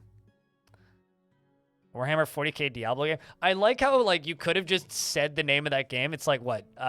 Inquisitor Martyr? Is that it? I think it's Inquisitor Martyr. I don't know. I think that's what it was. I do like how, like, the Diablo beta ran, and now everybody's, like, Grim Dawn is just, like, getting more players. Like, the Diablo one is getting more players. Like, building a fort with wood and blocks and stone I can trade for. Yep, exactly. That's exactly how it works. So, like, we are building in this canyon right here. And, you know, I'm going to be using water as defense. But right now, I'm trying to build a little stair right here going down into the creek so I can get this body out of here so that we don't need to just have a body there. The biggest problem is I can't memorialize bodies using slabs because slabs aren't makeable. I can't make slabs.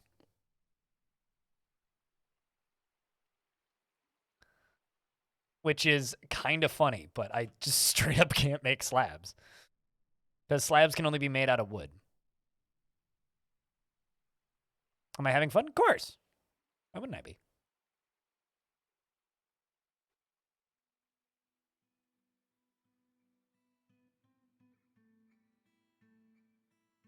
Is there nobody constructing building right now?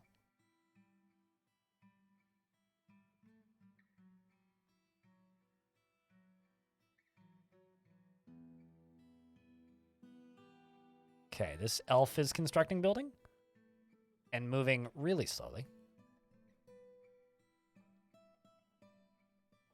Why are you so slow? The hell?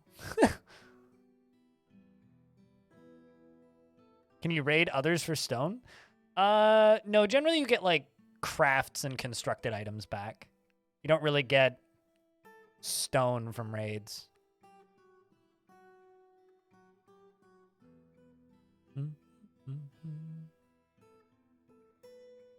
We just ate something that will surely shorten your lifespan, but on the you're low on food and don't feel up to driving, so you're waiting on spouse to get home later with something better. You know, cheddar cheese. Uh-oh. Oh, I've eaten those exact things. I lived off of those for like a weekend once or for a couple of weeks. So it was one of the main things I ate when I was homeless. Used to buy them at 7-Eleven for like $3.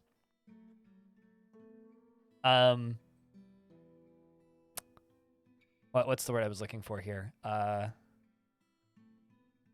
When this past weekend, I was like not super depressed, but just not managing to make it to like the grocery store, and I didn't make it to the grocery store until Monday. And I really needed to go grocery shopping as of like Thursday last week, right? And Sunday night for dinner, I ate plain pasta mixed with mashed yams that I'd frozen back around Thanksgiving. I am Dryston. What kind of dwarf would you like? Just keep in mind, your dwarf may migrate over from the other fort. But what kind of dwarf would you like approximately? Or elf? We do have elves. Which is kind of funny because this elf is a dabbling carpenter.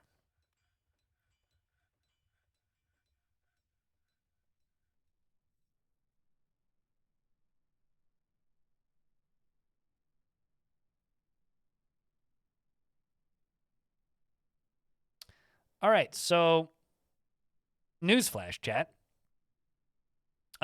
You can't continue. Give me a strange sentence to say. You can't continue sucking with a pump if there's stairs there. I just learned this. Well, that's suboptimal.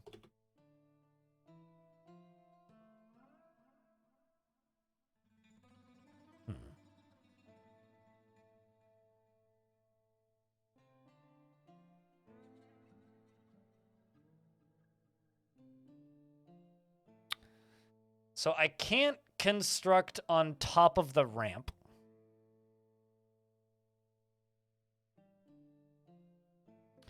Wonder if I deconstruct this, if it'll work. Also, I don't know how I got this Electrum floor bar. Oh, I guess I must have used an Electrum bar here.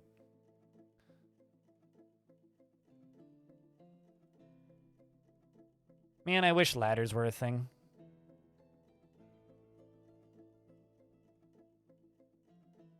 I'm open to ideas, chat.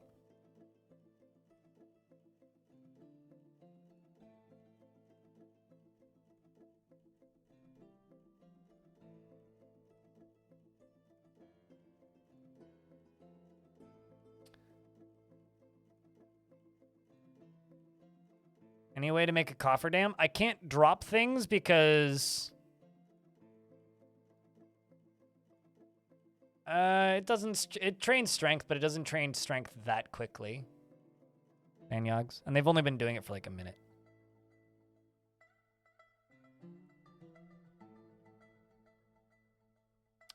Okay, so here's what I think I need to do. I need to stop pumping here, and stop pumping here. That's the first thing I need to do. So give them all a break. I need to move this pump up one. And I need to build another pump down here. Oh, boy.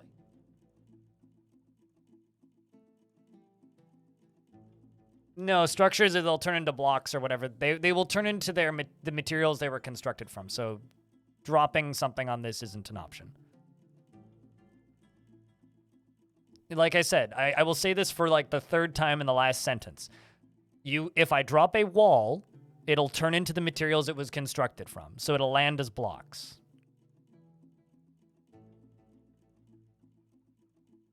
I can build stairs from above, yes, but I can't build them onto the ramps, which are at the very edge, which is what I was trying to do initially. What about more pumps?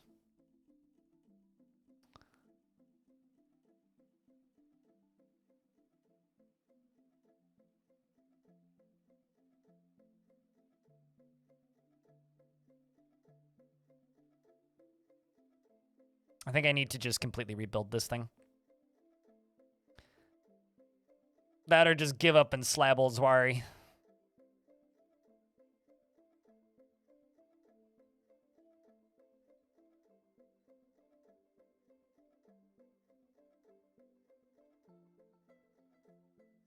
Game's not responding, so we'll let Dwarf Fortress think about it. Okay.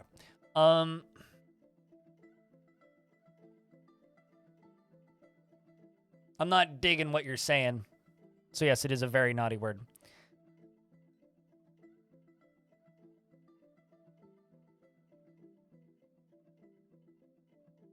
Just going to make a big old stockpile over here for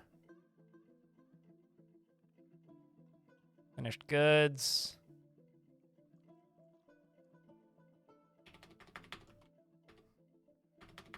Oh no, I see it's trap components. Duh.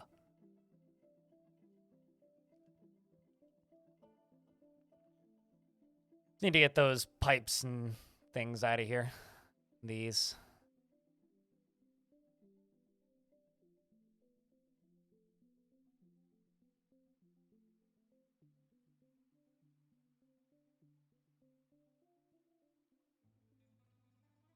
No, I need to make a better design. I've got an idea on how I could on how I could do this.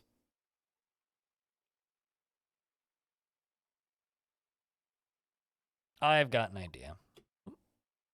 An elven caravan has arrived. Well, there's nothing I can sell them, so. I mean, there is stuff I can sell them, but nothing I want to sell them.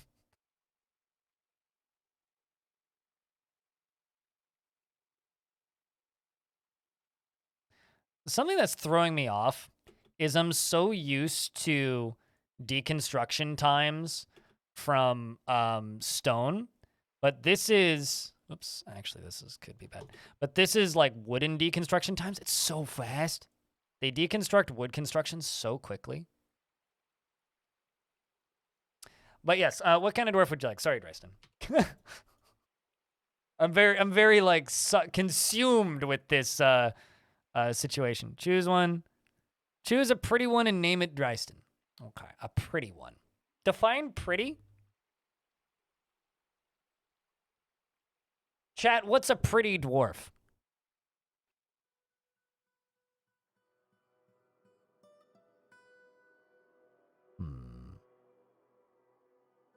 Red hair? I mean, this is a handsome gem cutter right there. But pretty?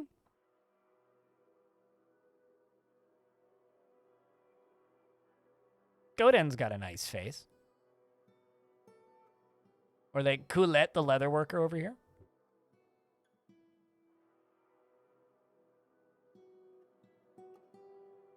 Zuthan kind of looks like Princess Peach. That's quite pretty.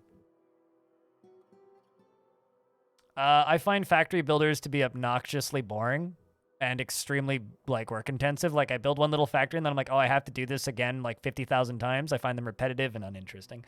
And watching Dyson Sphere program makes me motion sick. Like the spherical worlds are like completely unplayable. Like I can't even look at them. Like I can't watch. I can't watch people play it, let alone play it myself. Lorbam's kind of got like that cute mom look with the gray hair.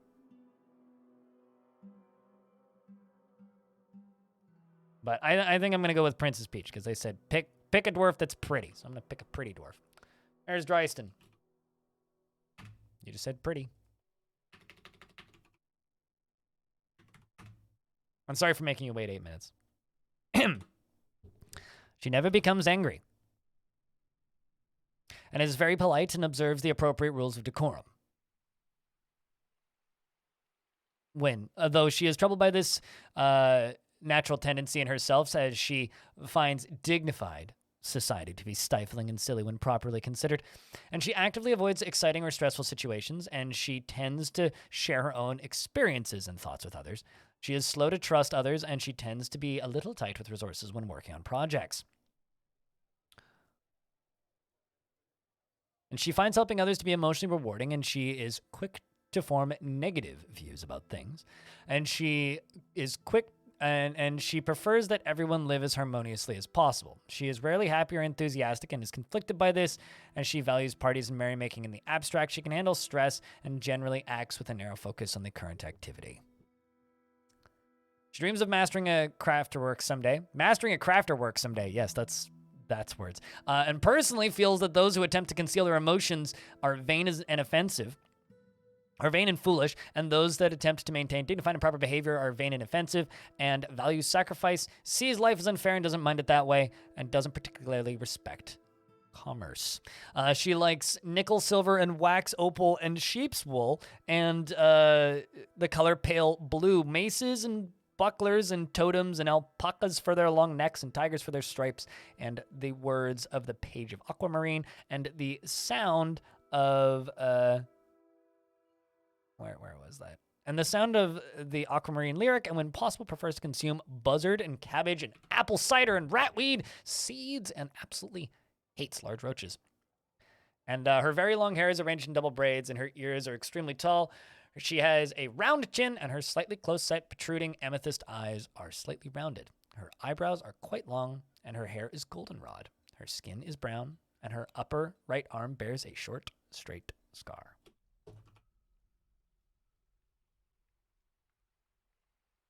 Winner of Miss Universe 267.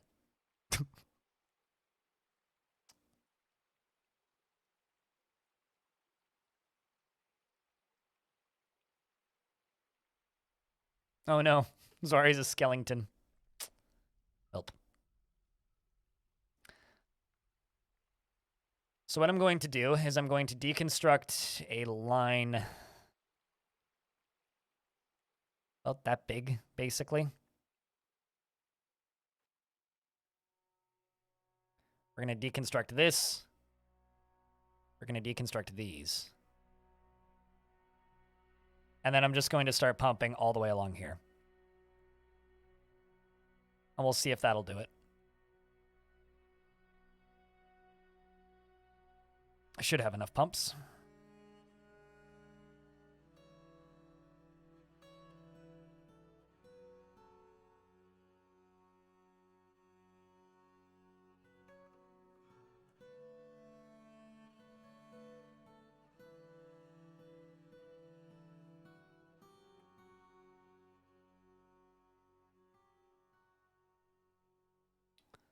Keyword here is should.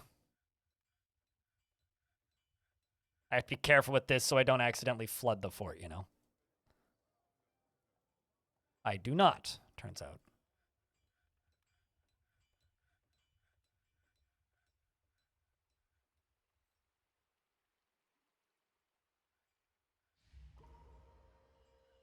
I mean, I need 3 more.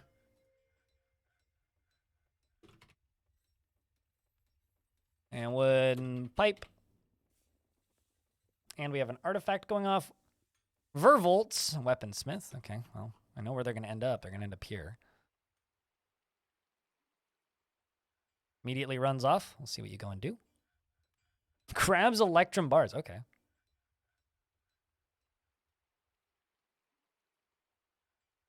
I'm having a pretty great day. How about you, Sleepy Moon Moth? On square blocks. Okay. Cut gems. Oh, that's what we need.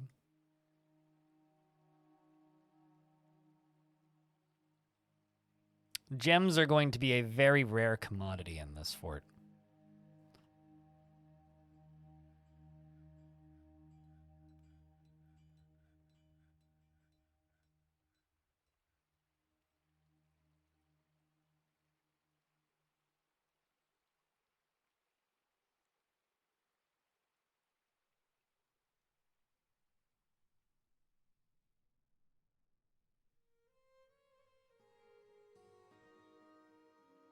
I'll cut a gem. See if that's what you needed. Procrastination is winning. Well, what I would do is set a timer. When the timer goes off, go back to prepping your thing because you don't want to screw it up. I will say that as cool as watching and fun as watching streams can be, it's your university takes priority, dude.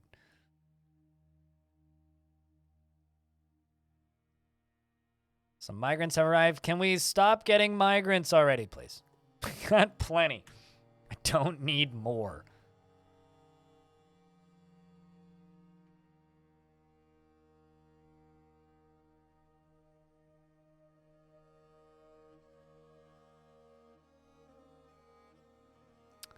So 117.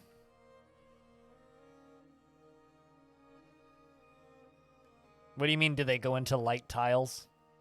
Like on the surface? Yeah, they'll hunt the surface.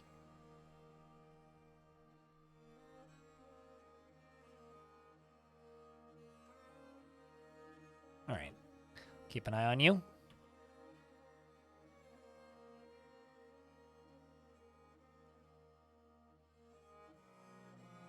Also, how's things, Diamond?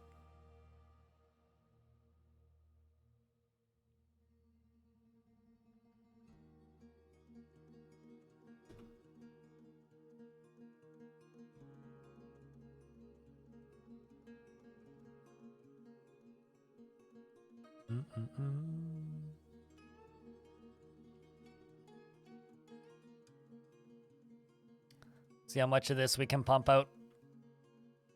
We just get these going as whip. Stop. Stop. Stop. Stop. Stop. Stop. Stop. Stop. Stop. Stop. Stop. Stop. Stop. Stop. Continue. Starting this up early was a mistake. Don't fall in the water, to Stormbringer. Okay, well, there goes 2 dwarves. Scratch this. We need to start pumping again, but also we need to stop pumping again.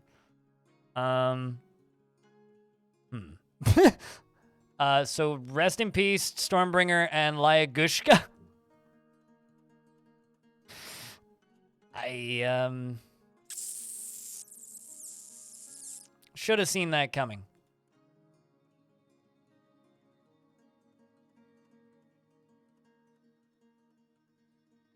Unless they can climb up the wall, which I don't see happening. And they're swimming in the wrong direction. You're literally guaranteed to die if you go in that direction.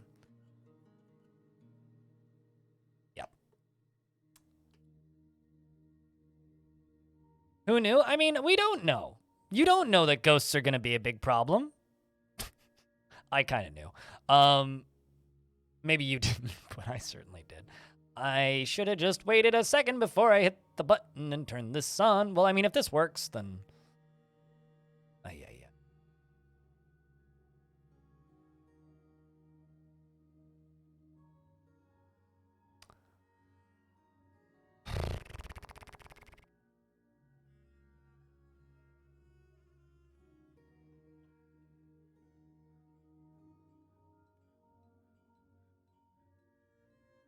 Another one bites the water? I mean, not really bites the water. How do you bite water? All right, now I can turn these on. That's all I needed to wait for, by the way, was this. That's it. Was this. Now, I need a way to dam the water is what I need.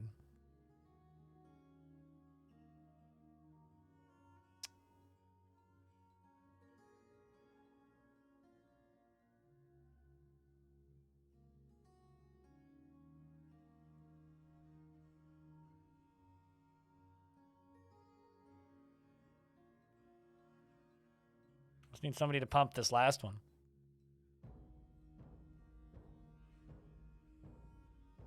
So now that that's going...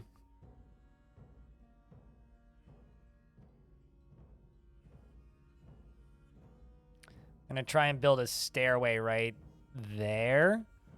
But I need it to land on 1, basically. Yeah, so I'm going to try and build like a stairway right here. To try and get that body. Cat is trying to help too. Guess you could say that. I mean, what I really need to do is I just need to dam this river. Or is it getting pumped back into the river? It's going up and back down into the river, basically.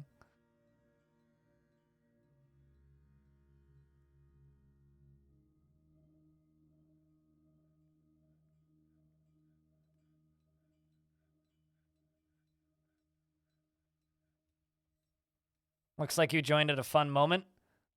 You joined right as streamer made a really dumb amateur mistake, but, you know, that's why this game's good, right? It's because even I, no matter how much I've played of this video game, still make an oopsie every so often.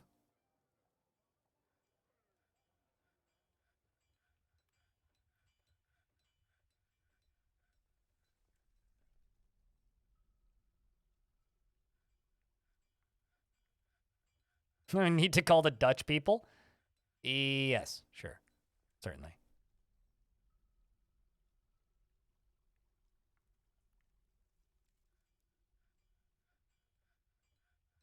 Water is scary in real life, too. That's not unique to this game. Okay, well, the surface is done. This is just going to repeatedly get canceled. And I just need to repeatedly permit it.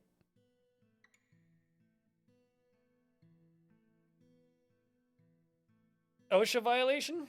More like an ocean violation.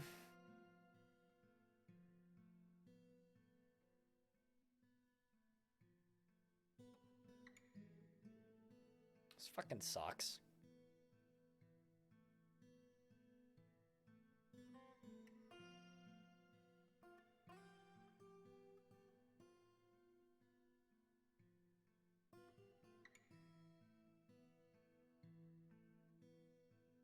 I don't know if they're even going to try this.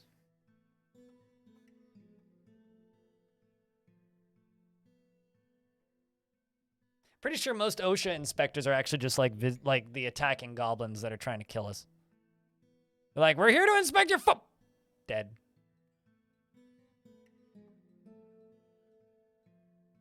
You know, I'm starting to think it might just be wiser for right now to just not worry about them.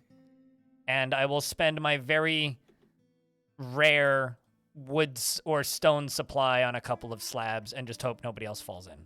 I think that is the proper course of action here.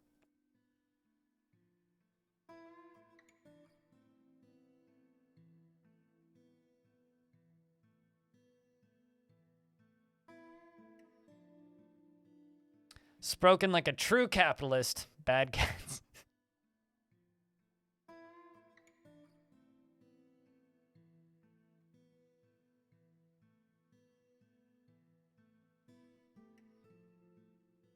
Slabs have to be stone, yep. So I need 3 slabs.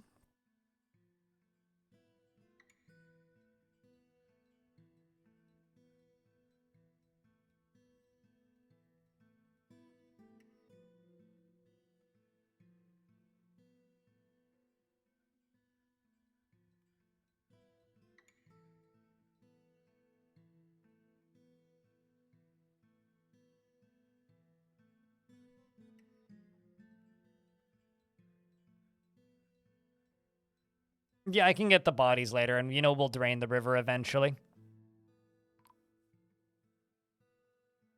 So, Dust Stormbringer, Lyagushka, and Zwari were all lost in that oops moment. And I feel really dumb.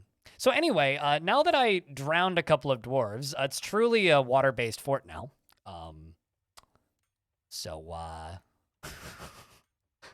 I mean, things can't really get much worse, eh? Eh? Oh, well.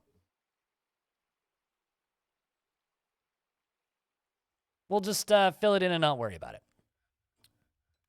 And go back to, you know, working on more important constructions like this one. Up here, of course.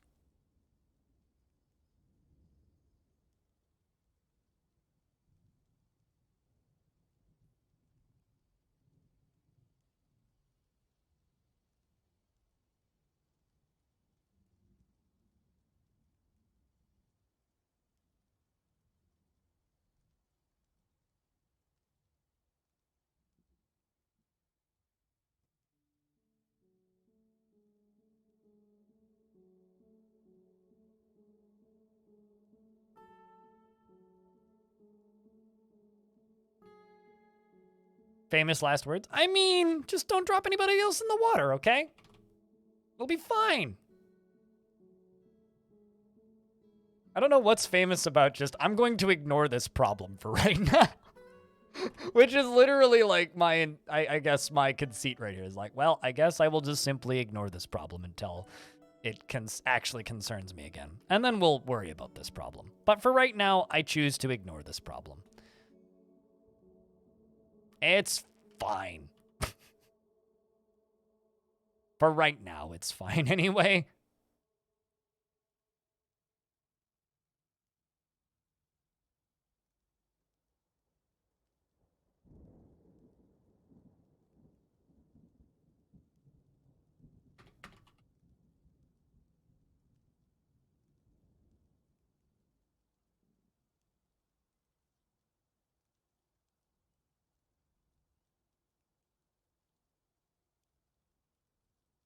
I mean, swimming lessons might not actually be a bad idea for this fort.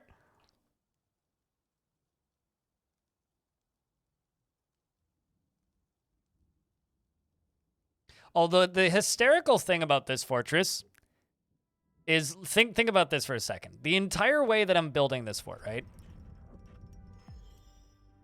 That's pretty cool as well. The top of this area is being built into a giant water reservoir. So we're going to be sitting in a fortress with a big-ass water reservoir above us.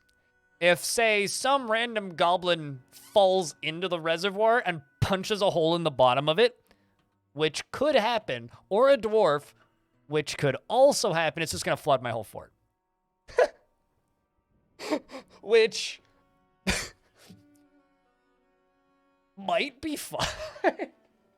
And honestly, I'm kind of building the fort that way. This fort has like 8 different massive failure points. Okay, it's going to have 2. One is anything that breathes fire will just burn the whole fort down, which would be hysterical. And I'm totally okay if we die that way. The second major fail point is this water reservoir that I'm building. Vervolts, the dwarf, the weaponsmith, has created Aaron Siful, an electrum battle axe, and offers it to the bloody woods. I shall make a doctor's guild with ye. Yeah, also I have this mace, by the way. So, this is a very expensive battle axe. All craftsdwarf is of the highest quality. It is decorated with rope reed and encircled with bands of reindeer leather and water buffalo leather and cushioned jet cabochons. This object menaces with spikes of electrum and clear tourmaline and alpaca wool. On the item is an image of cross-daubed the gold battle axe in jet. Can we squeeze a few more apocalypse lures into this? I mean, maybe. But anyway, like, that's kind of like my... Part of my whole shtick of this fort is that... I don't even know how that happened. What caused that to cave in?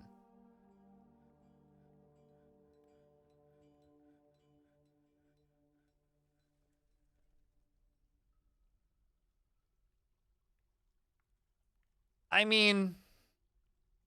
Stukos, Stakid, Kivesh, Odom, and Ustath? I, don't even know? Actually? Like, Oh, actually, I know what happened. I was deconstructing a piece there, and they must have constructed a piece on top of it, or right next to it, so that when it was deconstructed, it caused a cave-in. I think that, because there was one tile that I had deconstructing there, and I figured it would just be deconstructed before that would be a problem, but that's my bad. Whoops. Well, this is fine. We'll have to just deal with ghosts as they show up, and we'll just forget they're there. Yeah, that's what we'll do. It'll be totally fine. It'll be totally fine. I mean, what are we gonna do? Like, run out of wood? I mean, come on. We don't need stone. Don't be silly.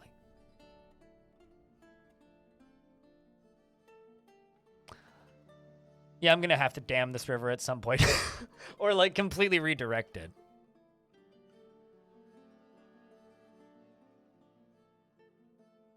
Oops. Remember how I said that swimming lessons might not be a bad idea for this fort?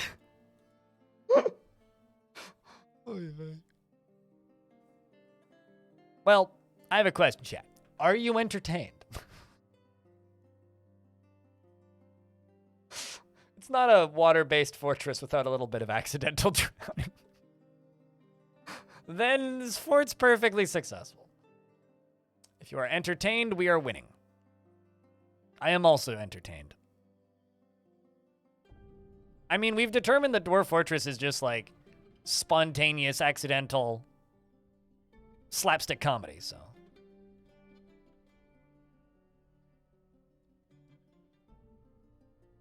Something, father of a murdered son, husband of a murdered wife. I will have my vengeance in this life or the next.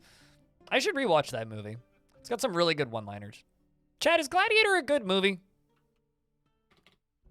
Because I recall it being a good movie. But it's one of those movies where I can't remember if that's a good movie or if I just remember it being a good movie. Needs a part 2? Spoilers, Bo. He's dead. How would you have a part 2? Unless it would just, like, turn into Clash of the fucking Titans or something.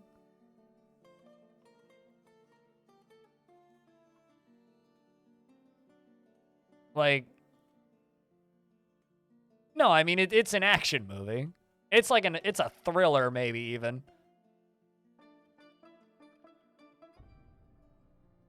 You unearthed your old Twitch account to watch your Casualty. Yeah, I don't know. I've got a ping request in with YouTube to like try and sort that out. So we'll see. If it just turns out Dwarf Fortress isn't advertiser friendly, it's not like I'm going to stop posting stuff on YouTube. Stuff's going to keep going up on YouTube. I mean, I wouldn't see a part 2 to that movie, I will be honest with you. True Freak, that's weird. I do like Russell Crowe as an actor, though, so. Yeah, anyway, I don't think I'm going to stop posting on YouTube regardless of what happens. So, shrug. There was somebody in the comments who was like, well, time to jump to a YouTube alternative. No, that's not the point. I don't make YouTube videos for money. It's nice that I get money from them. But I make YouTube videos as a form of promoting the Twitch channel. So, money is a bonus if I happen to get it. All right, so surface stuff up here is coming along. I'm going to do this across here. Because realistically, unless you're getting like 60,000 views a video, you're not going to be really financially viable on YouTube regardless.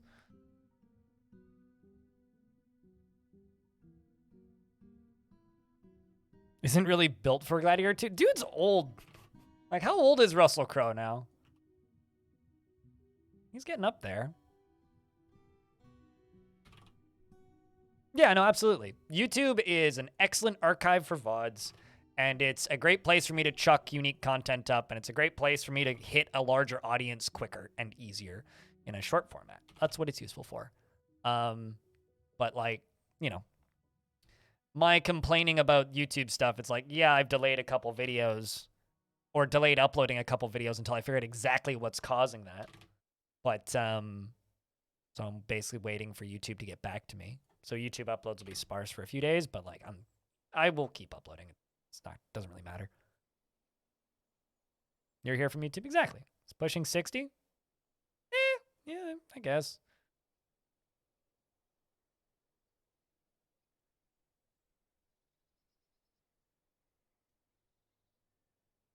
Russell Crowe is like up there with my favorite actors in movies that I like, so.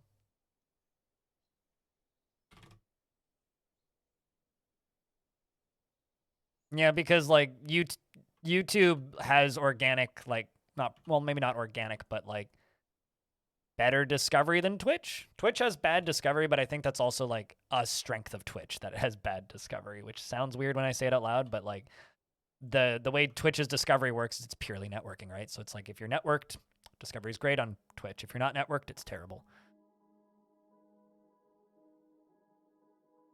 Really? You Googled how to make DF fun? Huh.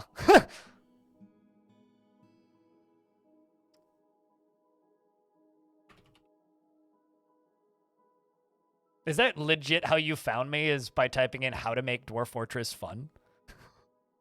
Because that's kind of amazing.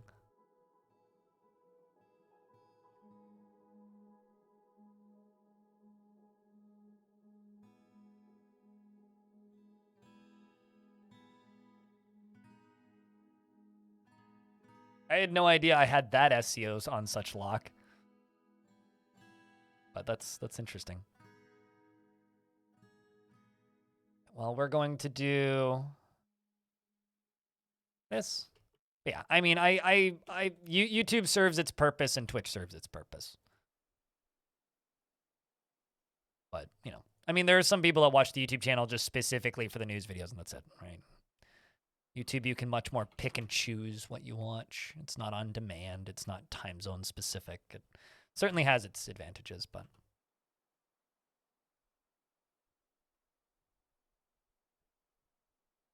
You and your friends who play DF all found me through your tutorials, which are amazing. I like to think that the tutorials I've put out have covered enough that you can watch those and then figure the rest of the game out. It's like there's definitely more advanced strats and dumb shit that I haven't shown off, but like there's ways of figuring out those strats without my tutorials. I don't want to give all of the discovery away with my tutorials. I just my goal was to just teach people to play the game enough that they can learn it. That was my entire goal. And I think I completed that.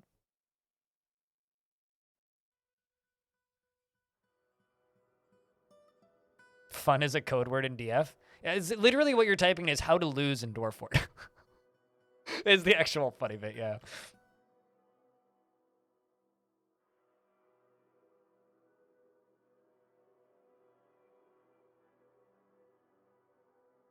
Well, I mean, clearly build above a giant river and then chop trees down on the edge of the giant river. Knock dwarves into the river. That's how you have fun in Dwarf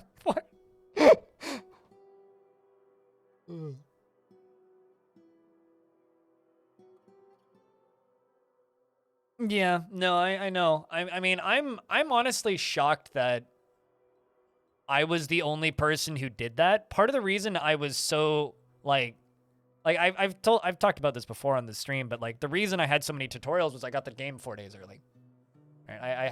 I had this version 4 days before premium came out. Because I'd been streaming this game and making content for it for like 4 or 5 years. So like they got me a key for it a couple days early. And I was sitting there going, okay, so I was expecting to be competing with at least 3 or 4 other YouTubers for day 1 tutorials. I was like, all right, I have to have day 1 tutorials because there's going to be competition. I have to get these videos done. So I was just like sitting there in my apartment just sweating for like 3 days straight, just trying to learn the new UI, and then started cramming tutorials. Like a lot of those tutorials that went up on day, like all of the tutorials that went up in the first 3 days I made the day before the game came out. I did like, it was like 28 of them or something on that first day.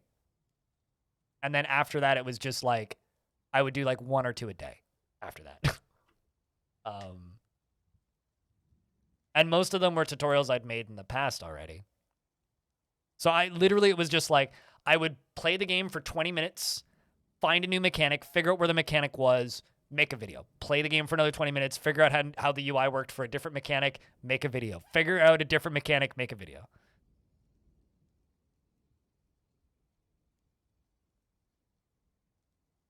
Oh, for ramps? Ramps was the first one I did, actually. I think that was like the first one I recorded.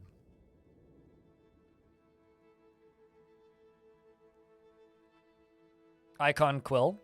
Yep. Ironically, Icon was somebody I didn't know. Icon, I think, started uploading. So, Icon was somebody I didn't know before launch. Twisted Logic I did. I was aware of Twisted Logic. Twisted Logic used to hang out in the chat quite a bit before launch. He also did quite well. Although he's got like, the 30, 40-minute tutorials kind of deal. Or maybe not 30, that's maybe a bit meat, but his tutorials are definitely longer.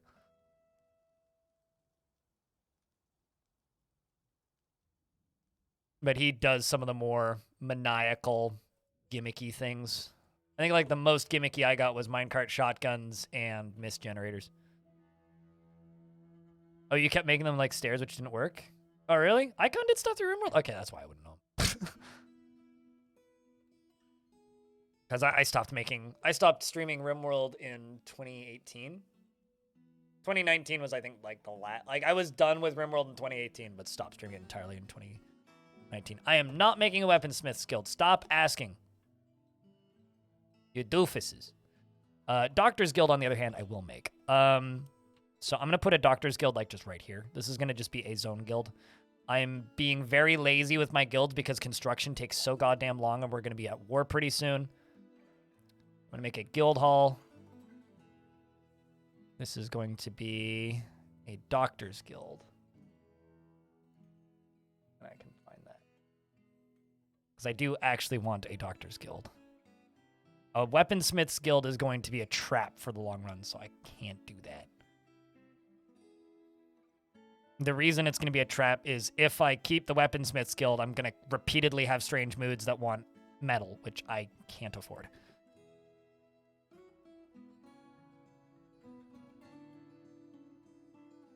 Hopefully my tutorials can help. I have 47 of them, I think, is the total number. I basically made them all in December.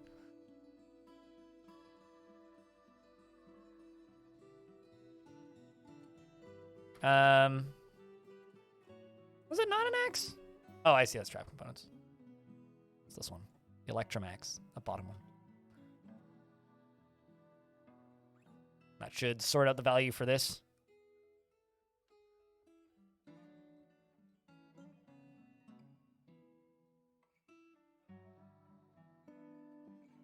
Weaponsmiths Guild. No, sorry, no Weaponsmiths. Same with no Stoneworkers Guild. Like, I'm not going to build either of those in this fort. I need to get this done, like, stat. So right now, this is a massive safety liability.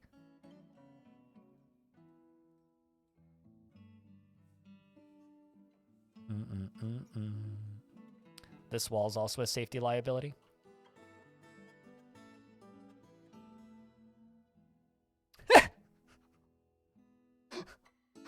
Good username, Anonymous. Nice snipe, I like it. Peaches from a can. Peaches come from a can. They were put there by a man in a factory downtown.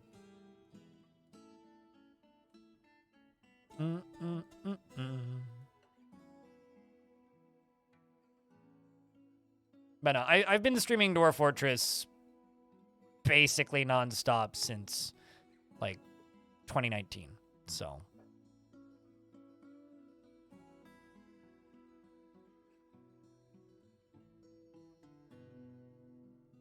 Yeah, no, this is a massive, basically, what's the word? Ravine? No. Valley, a canyon. That's the word I'm looking for. It's a grand canyon, if you will, just not in a desert. I describe this game as low fantasy, yeah. I mean, it's certainly not high fantasy. It's actually no, it's more of a stoner fantasy, really.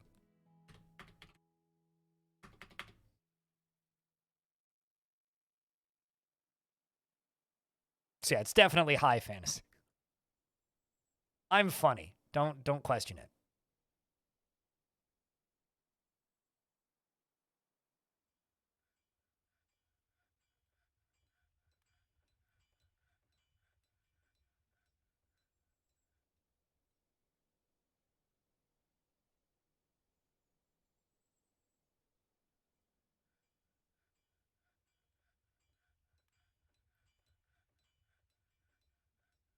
Oh, I see. They can't get through that, obviously.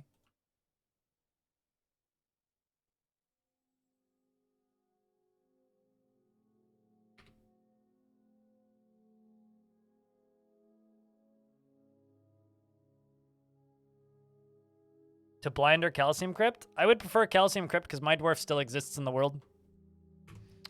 What kind of dwarf am I giving to calcium crypt? Sentient? An elf scholar. Okay. I don't have a scholar, so there'll be a poet or a dancer. What do you want? Poet or dancer?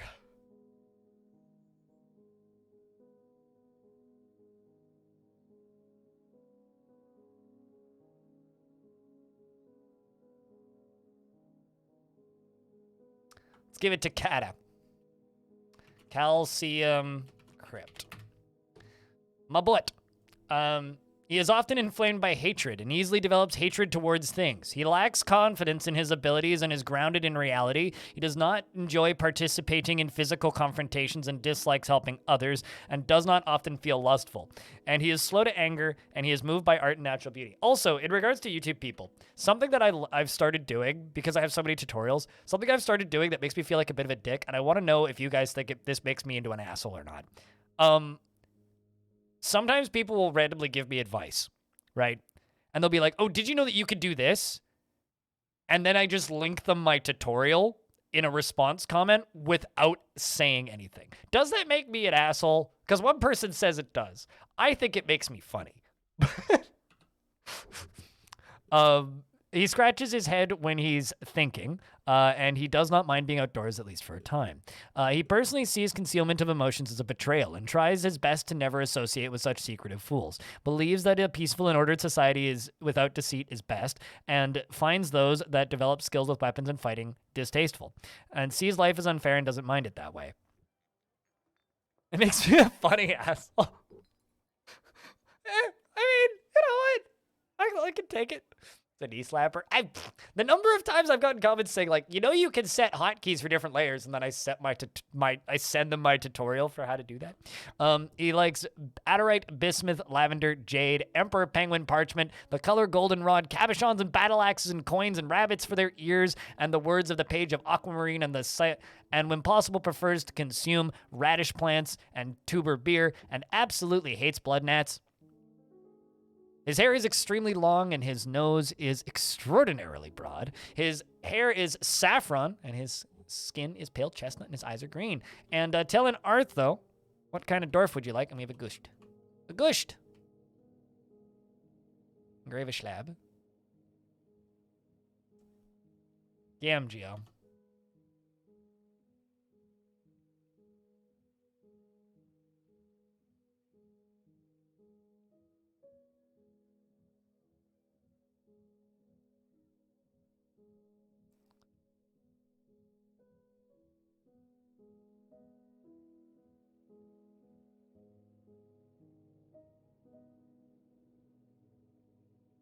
Any child? Can do, Tellin.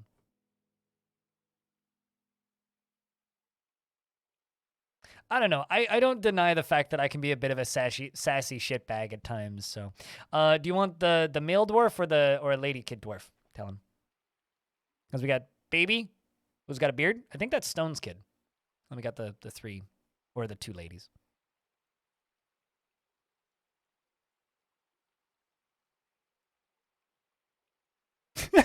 Thanks, Blood Odin. Beard, please. Gotcha.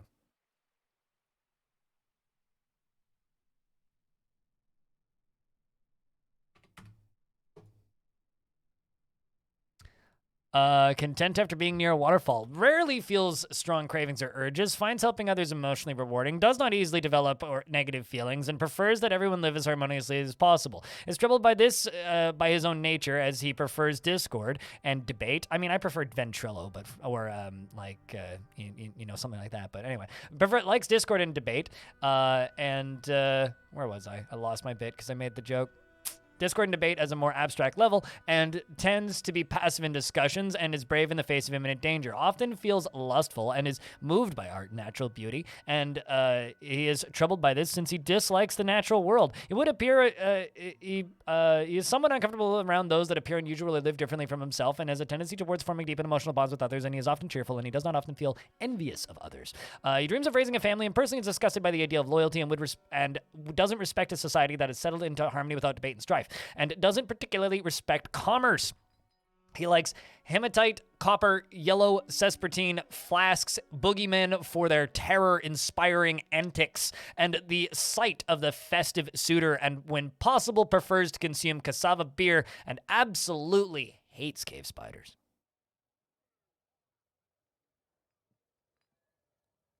I don't think they make poems in fort mode, no. Description-wise, very long beard arranged in double braids, sideburns that are clean-shaven, very long mustache that is also arranged in double braids, and his very long hair is neatly combed. Your mom is Stone, and your dad is Rev. And they want a weaponsmith skilled again. And I'm going to say, no! And that's it.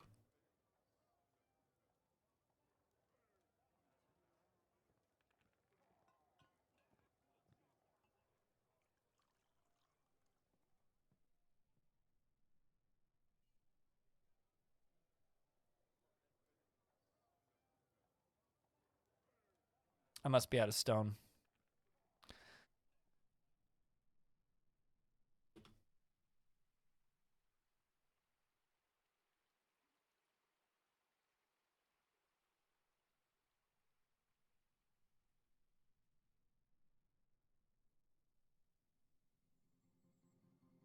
And we're going to go around the edge of this.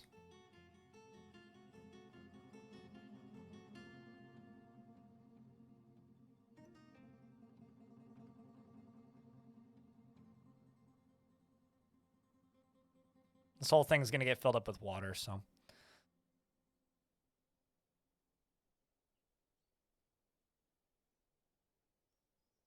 Which means if we get more ghosts, I just kind of have to deal with them. Wonder if I could just import slabs. I've never tried before. Canceled that too early. The boogeyman is great. Boogeymen are not great. Boogeymen one-shot you in your sleep in adventure mode. No. For the thousandth time, no. Haunted Fortress might end up being that way. I mean, it wasn't planned, but... Saw somebody on Reddit who was talking about how they love to just, like, leave dwarves' ghosts unmemorialized because apparently they will, like... Some dwarves will eventually, like, get used to having ghosts around and will just, like, talk with them and make friends with them, which is kind of really neat, but also the short-term stress of it is real hard to deal with.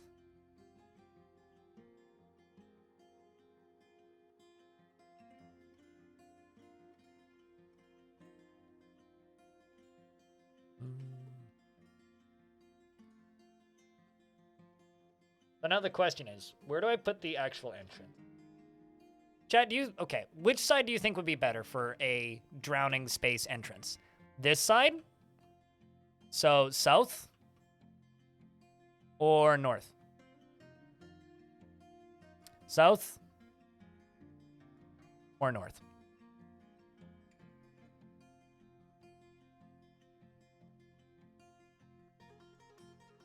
South is straighter? Okay. I'm going to... Let me across this. 1, 2, 3, 4, 5, 6, 7, 8, 9, 10, 11, 12. Okay, so 1, 2, 3. Yep.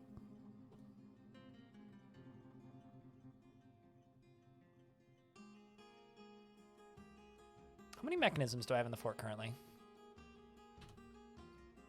Quite a few, actually.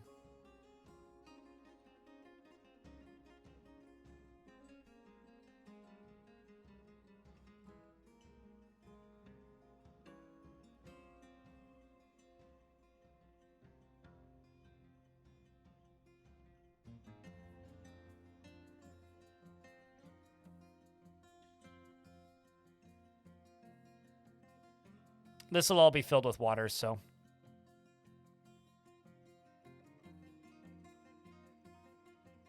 Up to 40 sea levels in the air.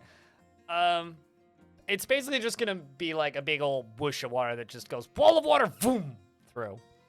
Is what it's gonna end up being. So it'll be great regardless.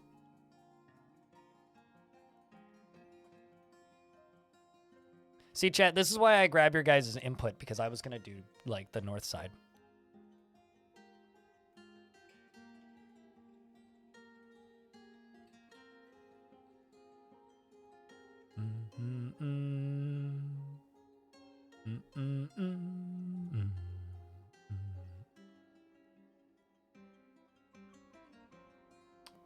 I'm about to get hit by an ad, but we'll just be in a loading screen probably, and I'll pause until the ad's done.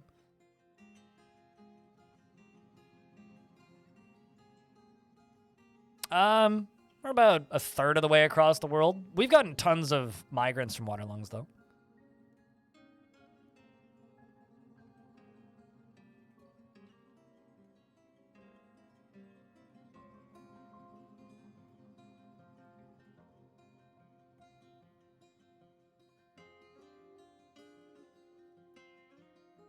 Crypt metal, crypt L, crypt Vinx, R, thank you crypt very T. much for the 7th month. Check, can I get a couple beers for that? Massive thank you, dude.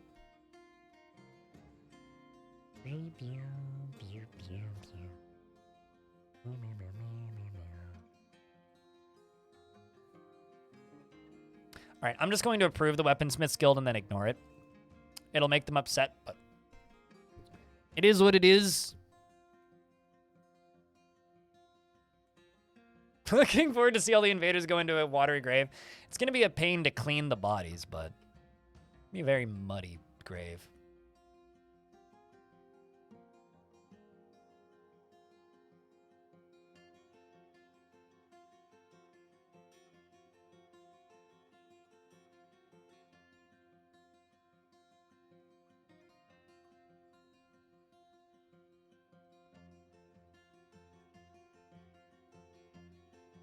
It's also been a minute since I've played on a fortress where I can really do a defense like this. Because every other one I've done recently has just straight up required, or it just has been so cold that I haven't been able to do anything like this. So much construction for the next little bit.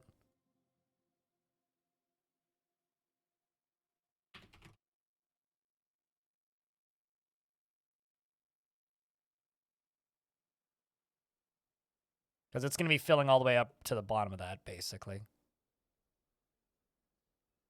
You're back? Yay! I haven't really done much. Okay,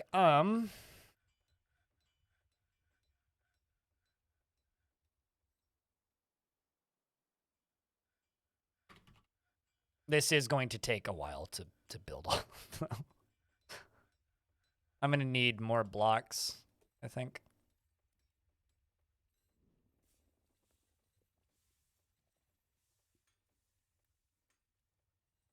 Maybe. I think the actual way to do it is just to wait until the bodies are done rotting and then go collect them. They don't mind cleaning up skeletons so much. They really mind cleaning up rotting bodies. See this parch? It's about to die when it falls. Actually, maybe not. They might just be vermin.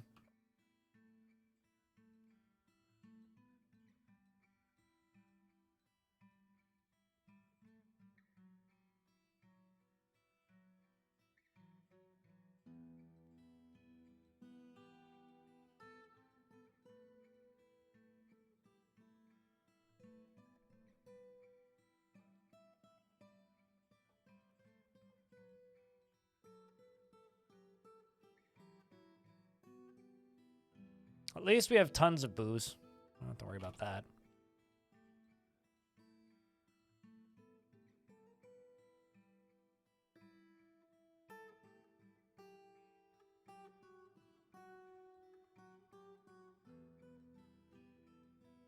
Although I would say we've also done this quite quickly considering how new this fort is. Like, we've gotten this whole thing set up quite fast.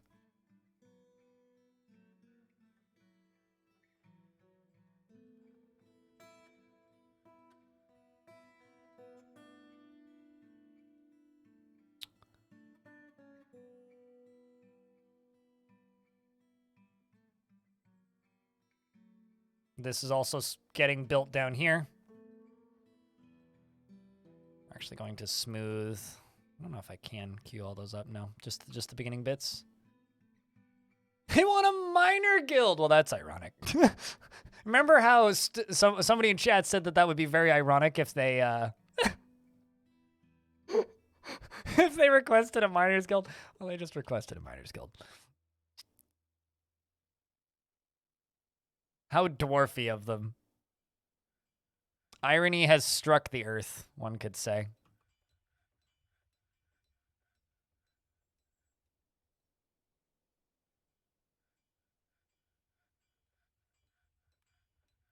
All right, well, there ain't much I can do aside from just wait for them to build stuff, so. I mean, I should do things with bees on this map, because the entire map is above ground. Although I will say, considering, like, less than half of the dwarves are housed right now, they're actually quite happy. I mean, we only have 3 really pissed dwarves. Most of them are fine. No tantrums yet.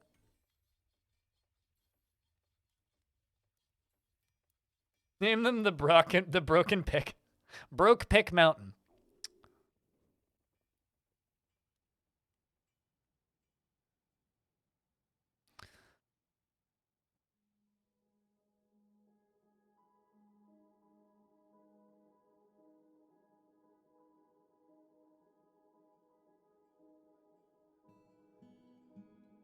When you start, when you generate your world, you have to do that.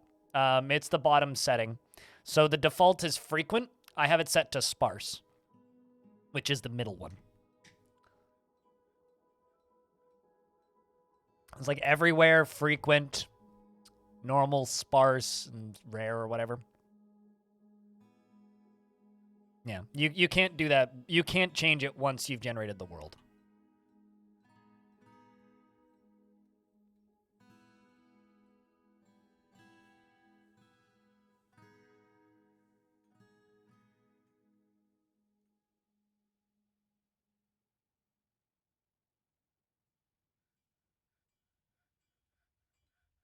We're gonna have to build something up here.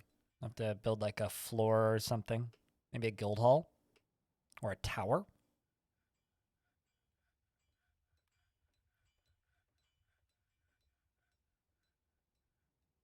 I have to do something.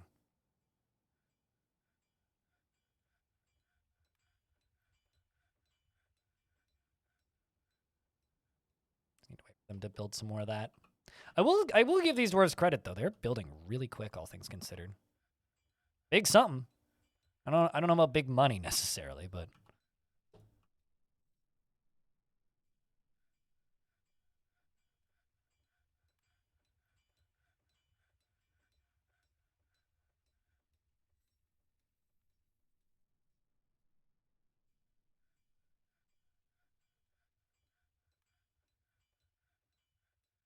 so that's gonna be our front door.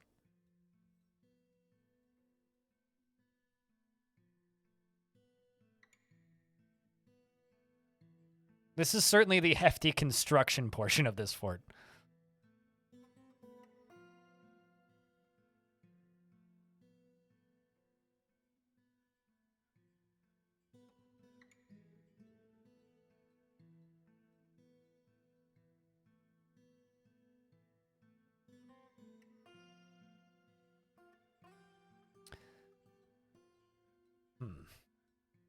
What's up, Shady?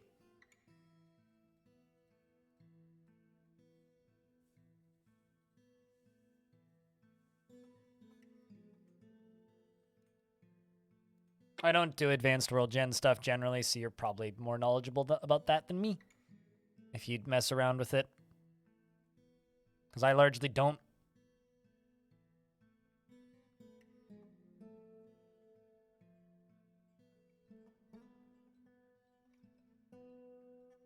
This is going to be a dining room for my captain of the guard.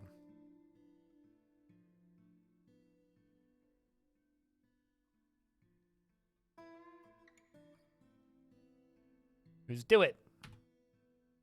Enjoy your lurks, true freak. Oh.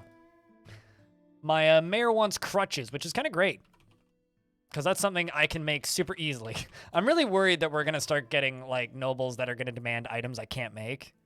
Like, if somebody starts demanding, like, mechanisms, you know, I'm just like, I might actually be in trouble.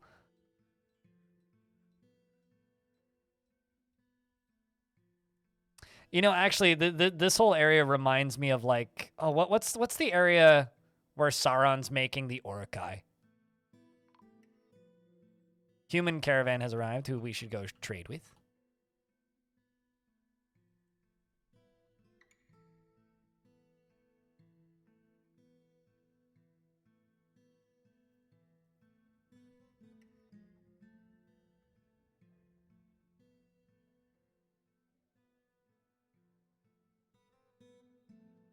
I've got so many shells. Isengard. Yeah, okay. So, like, it kind of reminds me of the movie aesthetic of all of those wooden dams.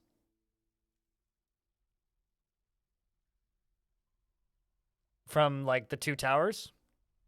So there's, like, you know, the two towers, and the rest of it is all just made out of, like, precarious wooden constructions. It's kind of what this is reminding me of. Big old precarious wooden constructions. Just kind of hanging.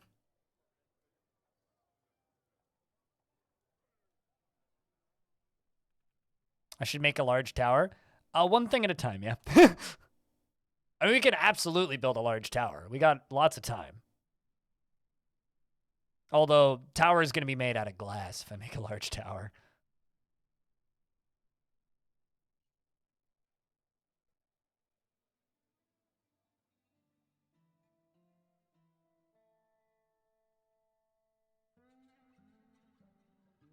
No, there's there's no way to get lava. I have to dig down to get lava, and I'm not digging down. So, and because there's no surface lava, I have no way of getting lava. So absolutely no chance of getting lava.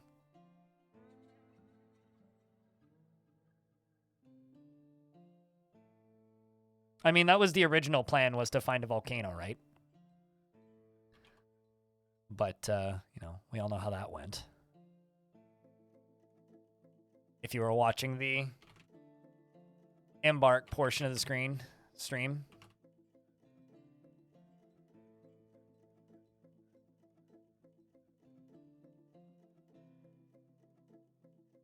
I don't know why I'm being so precious with the material type, but I am for some reason.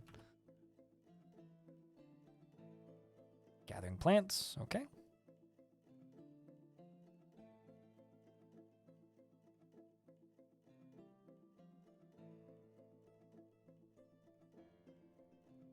You know, Ents are one of the few creatures that I'm like, man, I wish this game had Ents casualty. And the reason I wish this game had Ents is because I wish that the elves would just be like, do not kill the trees. Do not kill the trees. No, you stupid short person. Do not kill the trees. And then the fucking trees attack you. I really, really, really wish that was a thing.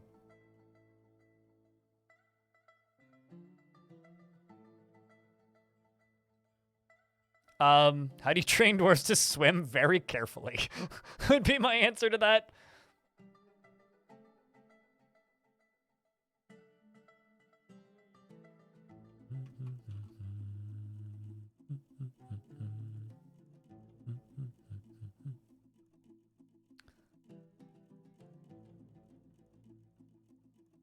But yeah, that is like one of my dream features. I want the trees to turn around and attack you.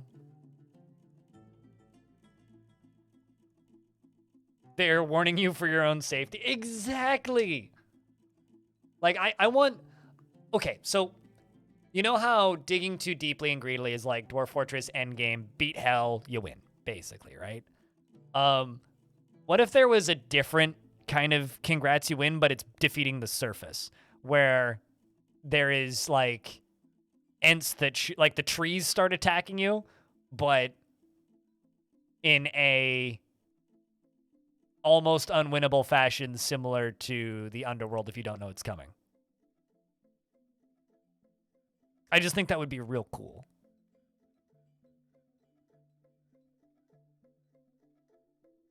Like just waves of animals and trees and shit would be way too cool. I don't know. I don't think it'll ever happen, but we'd need multi-tile sprites for it to work too. Would you have to trigger it? Chopping down too many trees would theoretically do it.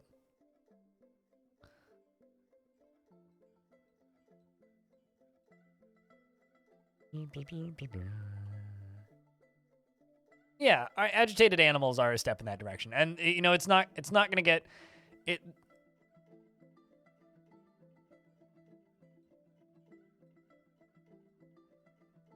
So, a friend of mine just sent me this thread. I'm not going to say anything about it. I'm just going to link it.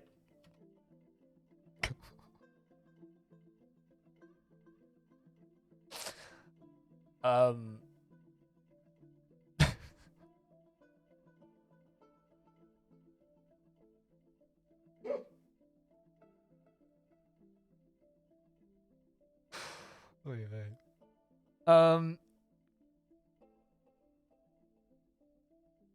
you're not trying to eradicate them, just trying to live without goblins all around? I mean, if you're at war with the goblins, they will keep coming.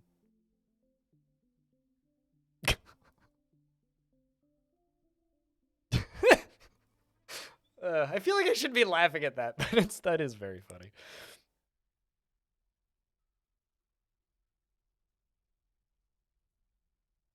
After a trigger, the dwarf goes to cut down and a combat log appears. The dwarf hits the end in the ankle. Yep. You gotta take out the demon. Although killing an entire goblin faction is way easier in adventure mode, because all you have to do is you have to enslave the redacted using the redacted to take over the redacted. Yeah.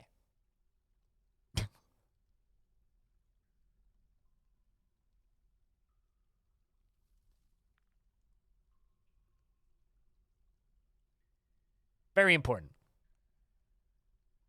All right, let's get this trading done. Well, they brought blocks and some bars, so that's good. Buy those ropes because I'm lazy to make my own.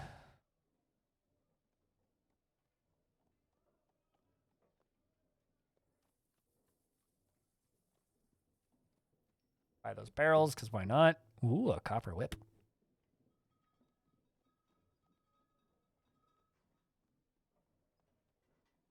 Holy shit, look, it's a thornback ray. I'm gonna buy the food. Food variety good.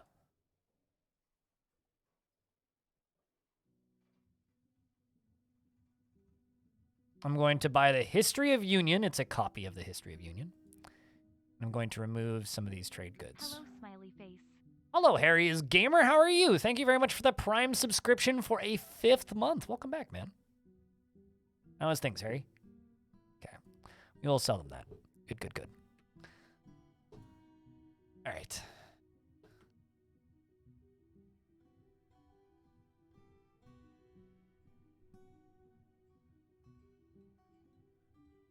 But yeah, I don't know. I think that would be really cool. I think that it would be really fun if the forest had a way of attacking you. So something else I need to do is I need to go up to this level, and then on either side of this, I need to make an overhang. So I'm going to make an overhang.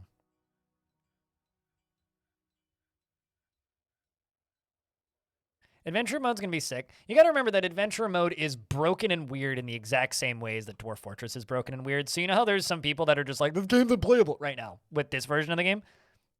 Adventure mode is broken in a lot of the same ways. So just know that going in, and you will get a lot more entertainment out of adventure mode. And also know that adventure mode isn't really enjoyable as its own game. You kind of need to play it in cooperation with fortress mode to really get the most out of it. Build a fortress in fortress mode, go back and visit it in adventure mode, build a fortress in fortress mode, bring adventurers to it in adventure mode, explore an area in adventure mode, discover a cool spot, build a fortress there after claiming it with the adventurers, and then go back to the adventurers after you're done building the fortress, and then go find a new spot, restarting your adventure from that fortress that you left, that kind of thing. It's like a way of like going from place to place, bringing characters that you like and items that you like from place to place, and you know, just generally having more cool dudes around for your fort. How am I? I'm pretty okay. Today's been nice. Chat's been real generous. It's been good. And I think conversations have been fun, and we're building this goofy fort. It's a very goofy fort without any digging. So that's been exciting. Who keeps stealing your artifacts? If you write their name down, you could literally follow them home. Speaking of stealing artifacts, I'm going to send my group out on a mission to rescue Ognet Handle Age, one of my kids.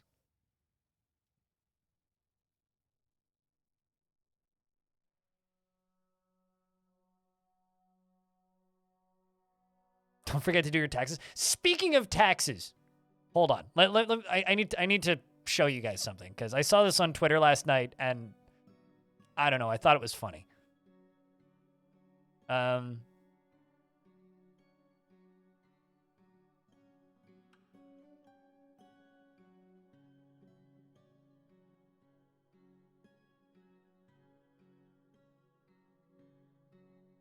So I'm just saying. This is where we're at.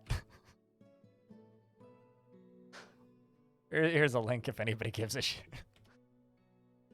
And the actual, like, game on Steam.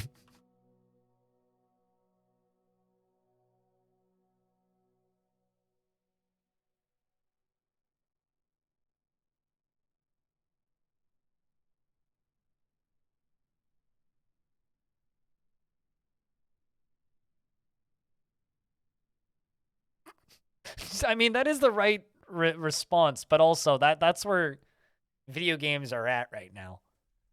You know, that is where video games are at right now. You got married and your wife does your taxes. See, that's like actual like end game strats. It's just get married to somebody who can do your taxes for you.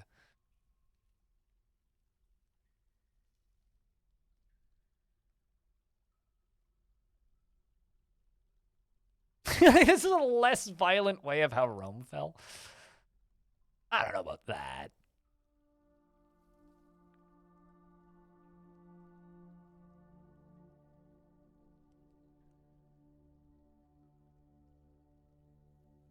Well, typical.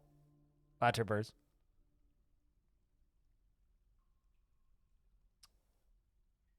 The villain of the game is TurboTax. You know, frankly, I think that game would do better as a browser game anyway.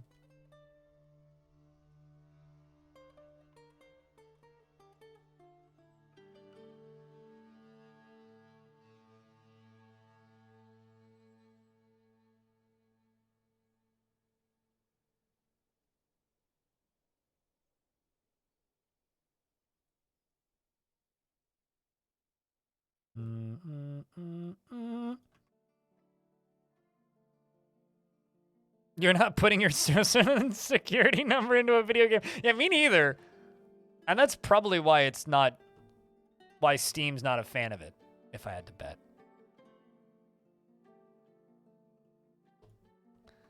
If I had to bet, that's probably got something to do with why Steam's not a fan of it. But also, still very funny, the fact that somebody's making that. Sure, but this guy is really visually impaired. My right eye doesn't work at all, and my left eye has severe tunnel vision. So you're directly going after and accusing somebody of something who is visually impaired and is on disability for it. So, hey, I think this guy has really poor tact, guys.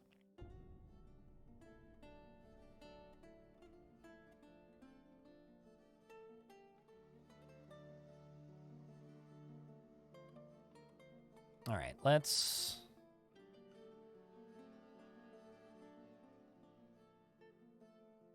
Yeah, you were, in fact, very wrong, yeah. As they say in that classic video game, you are bad and you should feel bad.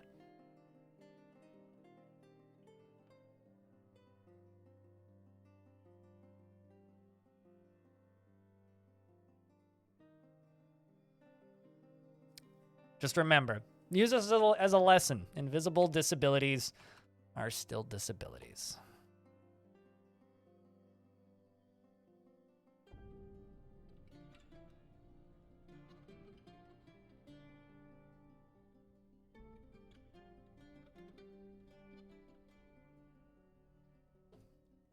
I mean, I'm running chat right now at 250% text zoom size in a pop-out window on a 27-inch monitor running at 1080p, so I can read it.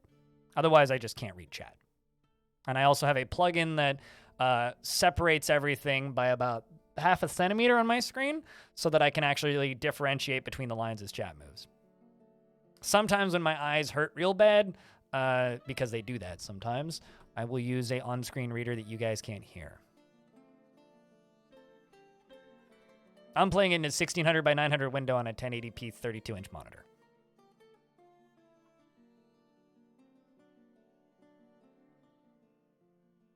But no 4K chat monitor. I can't use 4K monitors, and text scaling in Windows blows. So, no, I'm basically stuck at 1080p. The day they stop making 1080p monitors, I will be real sad.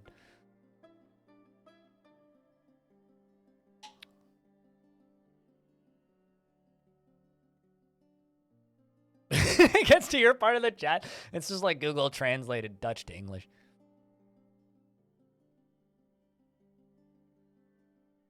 Chat, this is why I don't use a bot to announce my streams when they go live on Discord, because somebody I know does, right? And she turned her stream on like, I don't know, 25 minutes ago. Her bot just announced. Like, I just got a ping. I was like, hasn't she been live for a bit already? Yep.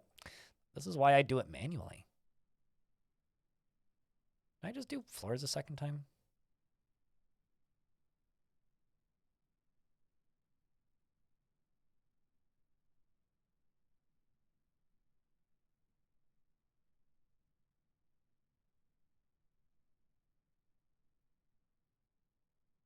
But no, I mean, the actual tragedy about me and my eyes is every year I lose a little bit of my eyesight.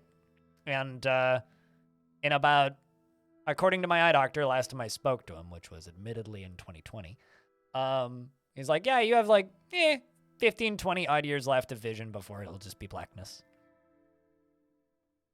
And no, there's no way to fix it.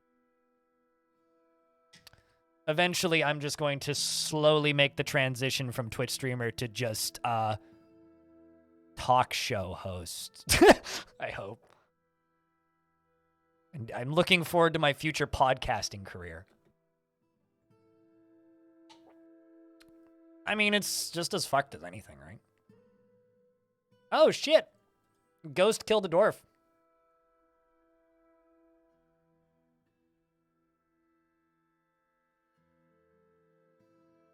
I don't actually think I have another slab. Yep, I don't.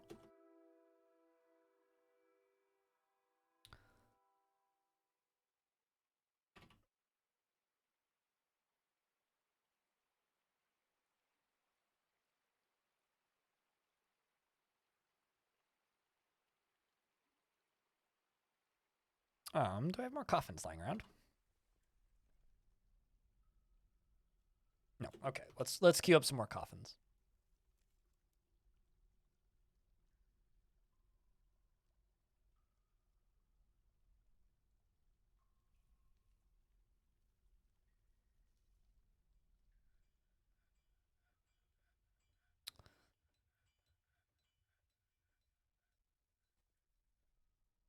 Yeah, but not at all for what's wrong with my eyes.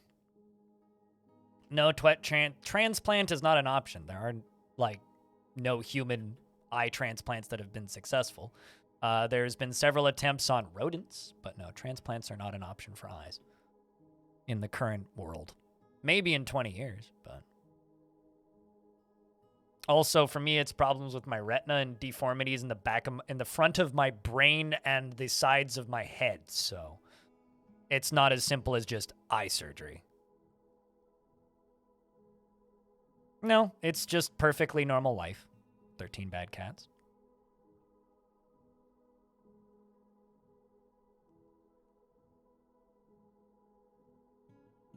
Yeah, but also, here's the thing, right? Scrap King Kaita, would you be comfortable with having, like, an Amazon-owned bionic eye?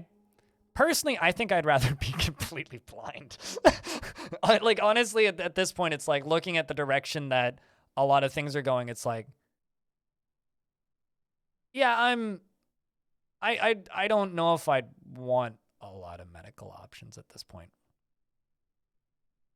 Alexa. That's horrific. I hate it. So just get a whole new head. I like my head. Unless you sign into Meta. Yeah. Or put on a VR headset. Yeah, no, I'm good. I feel like I've seen this Black Mirror episode, PM Master.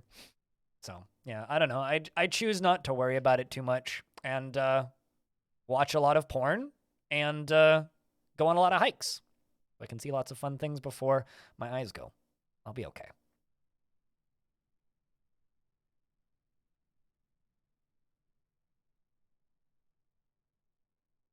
They don't turn it off, they send a guy. Yeah, I've seen that movie too. It's also doesn't end well. Send a guy to remove the eye. Oh shit! Cata Blush Blazed! wishes to join Bloody Walls as a citizen of Angerforest. The elves are joining the fort finally. Repo, the genetic opera, was the one I was thinking of, but yeah, Repo Men is another one. Greetings from the YouTube side of things. Hello. Cheers. Well, thanks for swinging by from the YouTube side of things. It's always nice to see people pop over.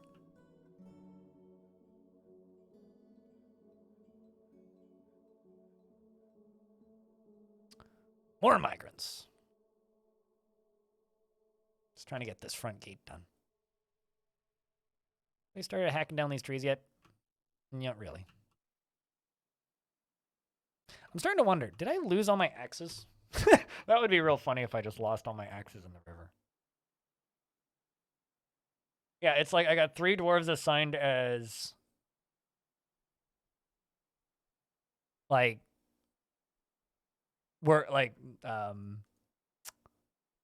woodcutters, but there's nothing being cut down because none of them have axes equipped. I think they've all just been like co-opted by my military. But even they're not like actively training right now. Could make a copper axe. I think it's 3 bars for an axe. I never think about this normally because I always just have a surplus, but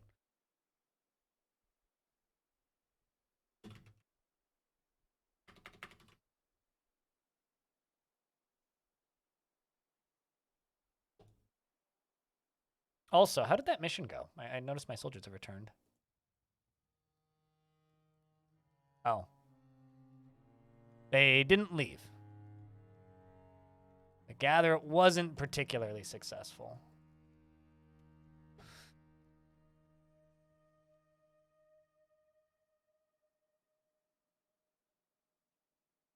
What, Repo the Genetic Opera is a great movie? I don't know if it's a great movie, but it's definitely a movie.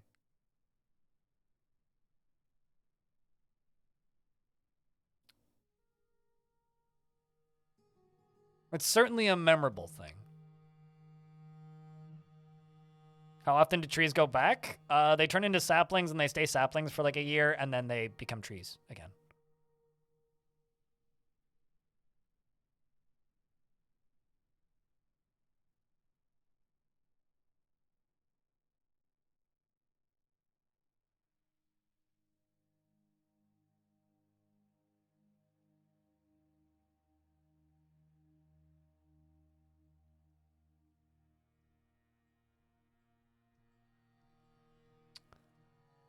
Yes, I will just start memorializing dwarves that have not been memorialized and have no slabs engraved. Oh boy. Well, I'm going to approve that and ignore it. Fabulous Coven now requires a temple and a priest. The location must be built and furnished.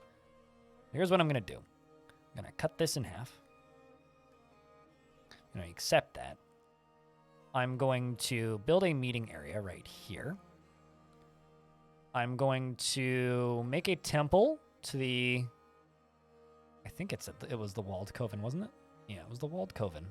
No, the Fabulous Coven. Yes. Yes, the Fabulous Coven. And they need more value. Okay, well, we can sort that. I'm going to put a pedestal in here. I'm going to put an artifact there. Probably that artifact mace I have.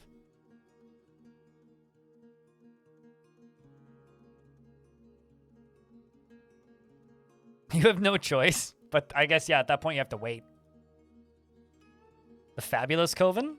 There's a lot of good there's a lot of good names for covens in this fort. There's the Fabulous Coven, the Walled Coven.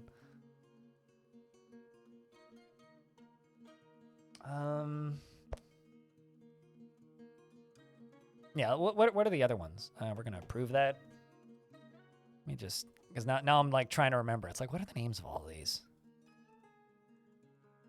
Temple, let's see. There's the Walled Coven, the Pregnant Creed, the Earthen Creed, the Coven of Veneration, the Impervious Creed, the Fabulous Coven, the Worthy Faith, the Escorted Doctrine, the Cult of Glistening, and the Cobalt Doctrine. I liked the Cult of Lathering, which was one that I had in a recent fort. The Cult of Lathering was pretty peak. I'm quite happy with that one.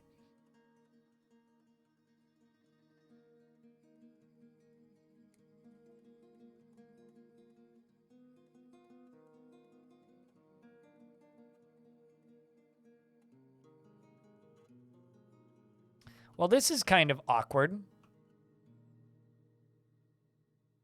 That it appears I am...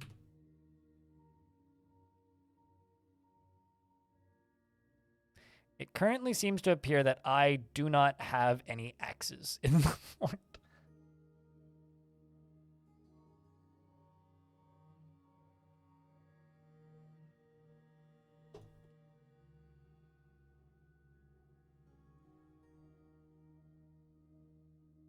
I mean, I got pickaxes.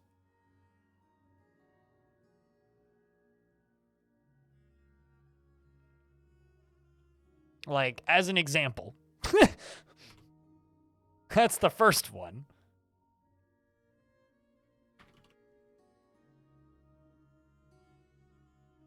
That's the second one. I don't even know how that one got there. I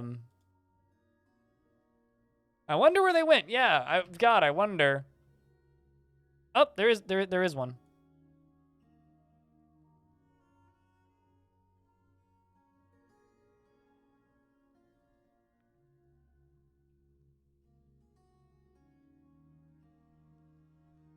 No, let's just deconstruct this and reconstruct it in the fort, which is something I've been planning on doing anyway.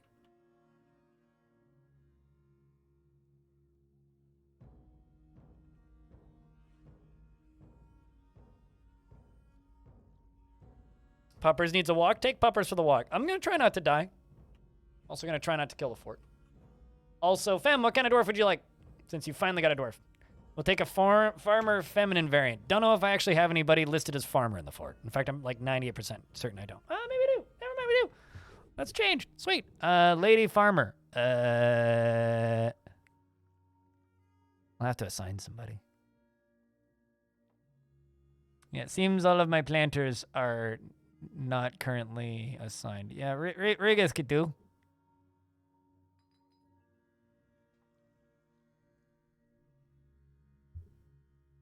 Planters, there you go. Farmer, fem.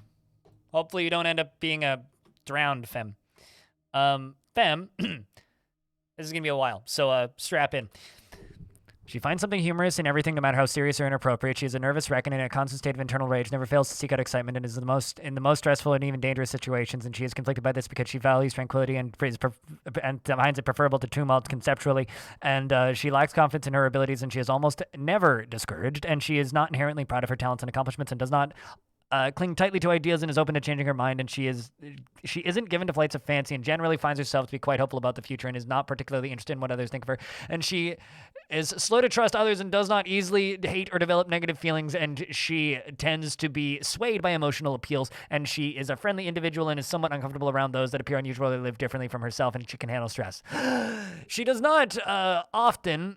where was I? She doesn't mind a little tumult and discord in day-to-day living, and she's conflicted by this, and she values harmony as an intellectual concept, and she has a greedy streak, and she thinks that she is fairly important in the grand scheme of things, and she generally acts with a narrow focus on the current activity, and she takes offered helping gifts without feeling particularly grateful, and is currently more rude.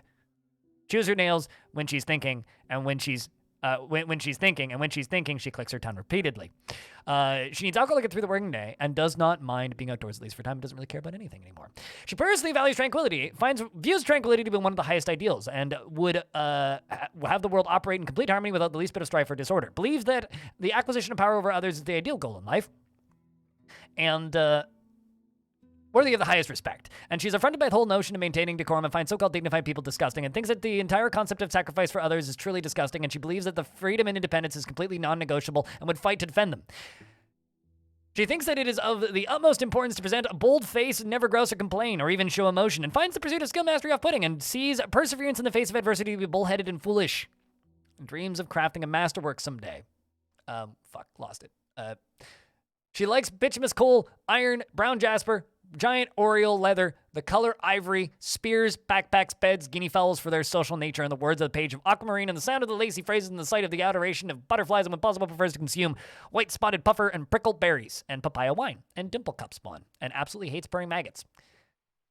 She can't stand, and She is very skinny, and her nose is hooked. Her slightly rounded, close-set cobalt eyes are protruding. Her hair is clean-shaven, and her pale brown skin is wrinkled. And her ears are somewhat tall, and her hair is burnt sienna mixed with gray. She's 99 years old. So the thing about that is I only need to read like the first word or second word of each line because I have them all memorized. I've played this game so long, I know what every single possible different combination of things is, so I'm not actually reading like 80% of that. I just see the first two words and I'm already on the next line. Zilliard, hello, it's going all right. Lucky Soft, what's up? You like the speedy read back? Reminds you of the warning message of the TV National Medicine Project. Okay, Elf wants to join permanently. Yep. And another elf wants to join permanently. Yep.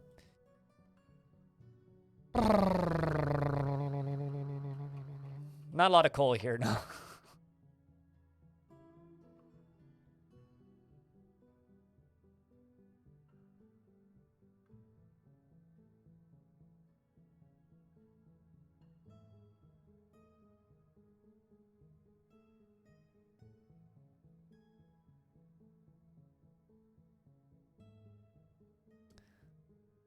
All right.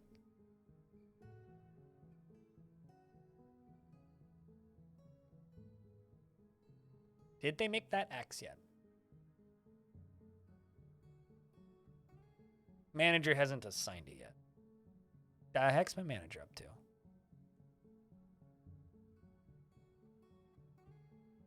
What's the long-term goal for this playthrough? Don't drown currently. We're playing it by ear still.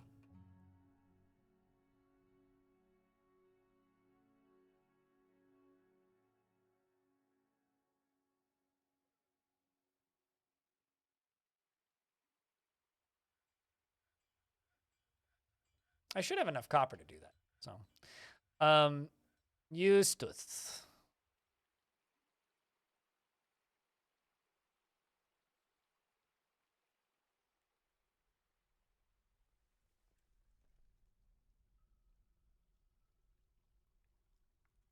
Oh, I see. I need another slab before I can make one for Eustace. I also need to make more coffins. That's been all right. Hilliard, it's been all right. Today's been good. Another elf wishes to live here. Oh, actually, that's probably the reason it's not getting done is because they're too busy talking to all the elves.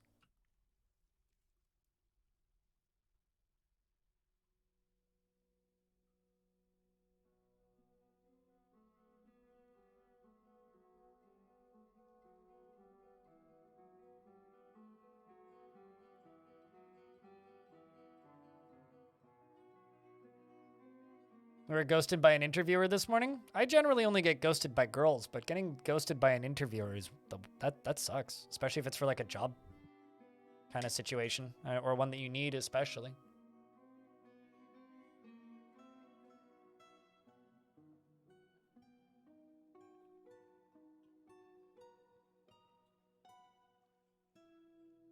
You have 4 people coming over today, 2 nieces and one of your niece's boyfriends. This is the fourth is hidden in. Aw, well, that's awesome.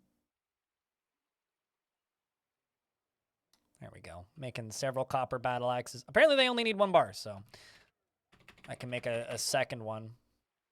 Weapons, or I can make a third one. Copper battle axe.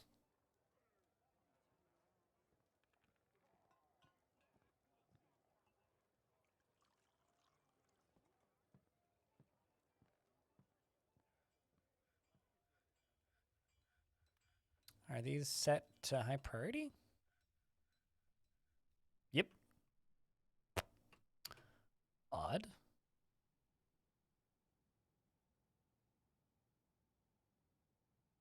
No, I mean, at least someone's forging copper battle axes.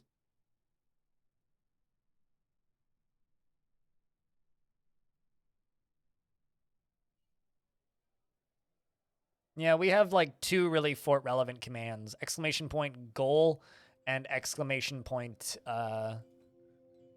Last fort are the two kind of irrelevant ones.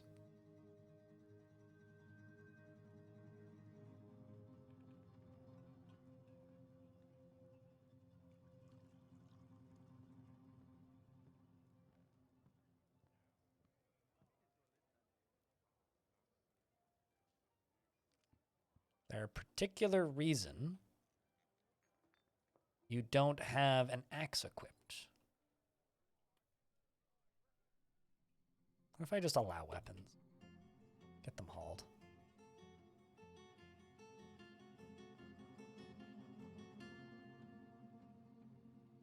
What's up, Spectre? How's things?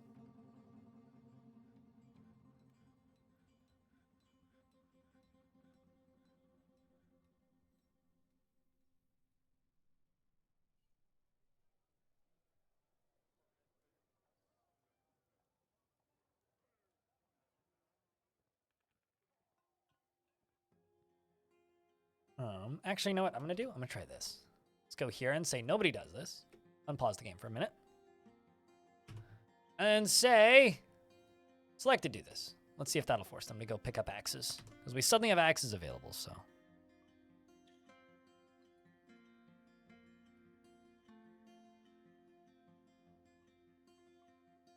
I'm also gonna add another dwarf. Someone better go pick that up.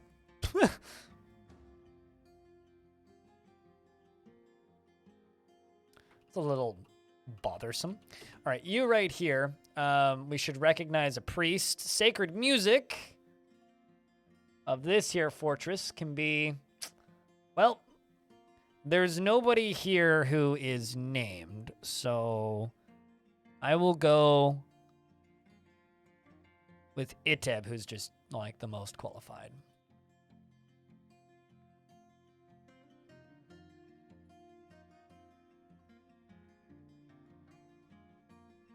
That should make them happy.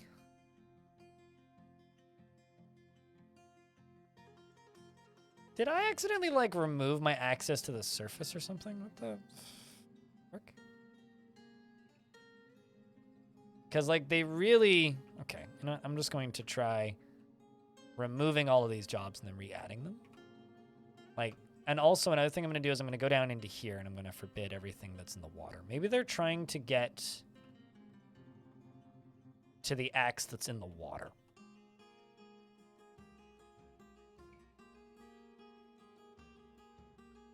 I'm kind of like trying all options here.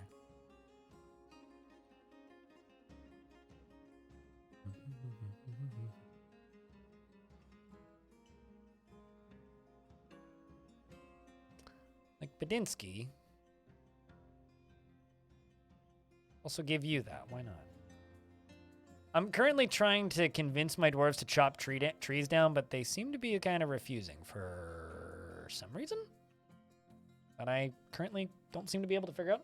Also, I just got welcomed back to my chat room, so could you do me a favor, chat? If you are currently in the chat, could you say hello or something? Quality time. Okay, cool. So chat's still working for me. Just means I got disconnected and reconnected.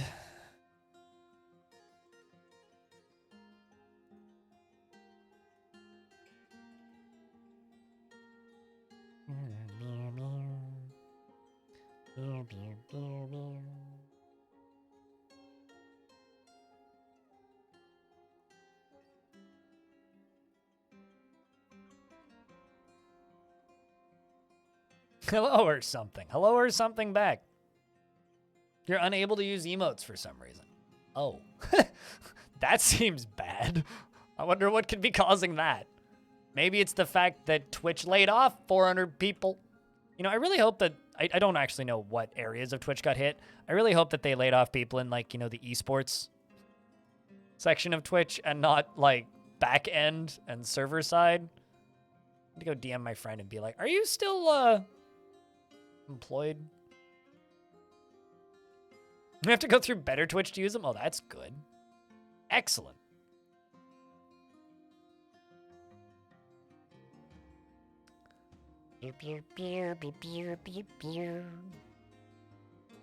Can't use emotes. Well, I mean, can the bot?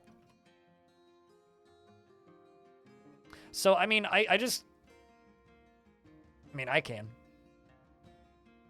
That's Twitter that's lacking all of the back end folks. Twitter's so weird. Like, it has these strangest fucking random things that happen to it. Like, it'll just, one day it'll be like, you can't upload photos. It's just like, why not? Oh, it's because, like, the guy that maintained that portion of Twitter got fired. It's like, what?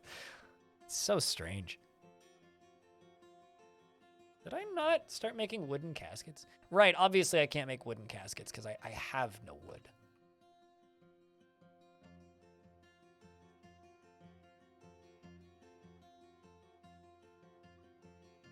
Okay, here's something I'm going to do.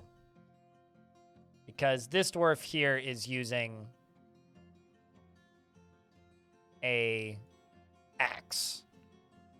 I'm going to update equipment, and I'm going to,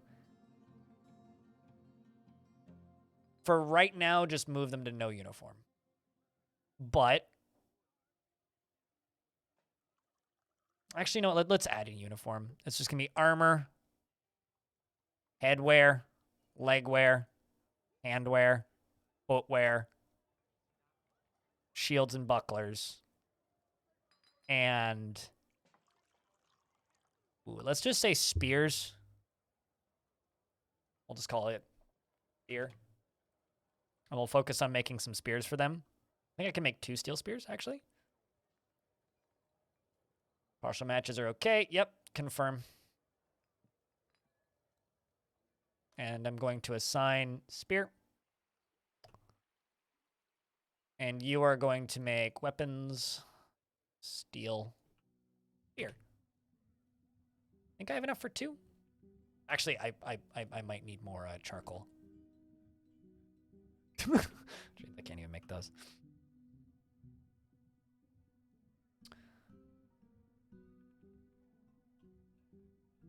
So hopefully they'll just go drop those, and my wood... Yeah, there they go. Now fell trees.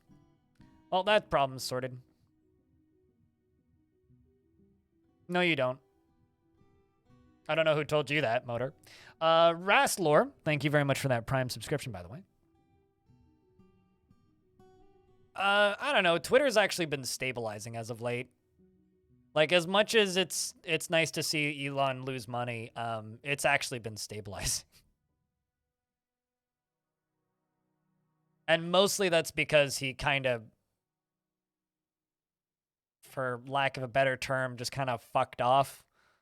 And is just kind of letting Twitter run itself like he should have from the get-go. Like, legit, if he just didn't do anything and just kind of let Twitter run, it would have been largely fine.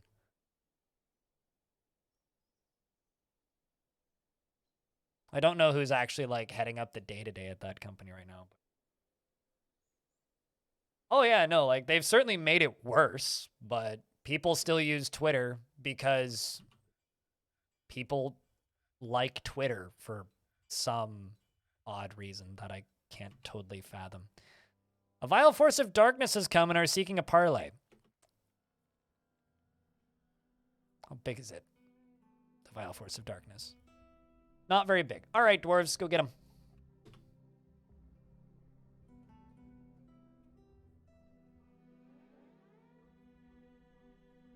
And they brought weapons for us. How nice of them. Look at these copper spears.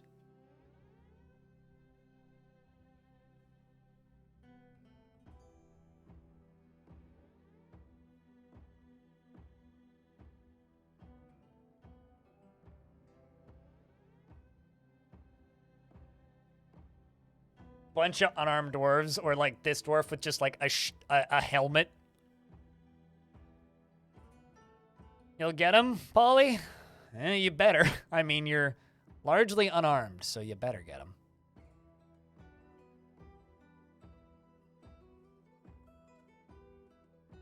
I mostly have faith in you guys.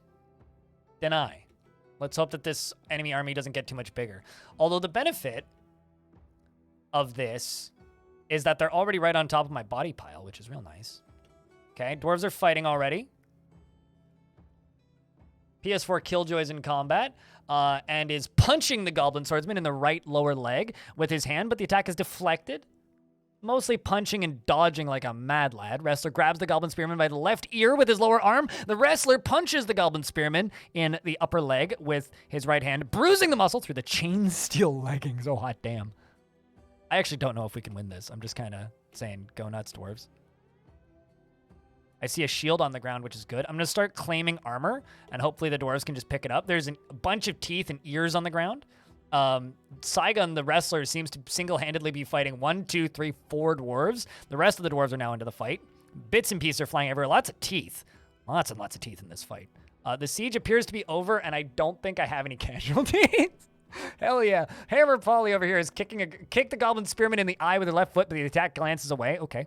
Do you get through? Hammer Polly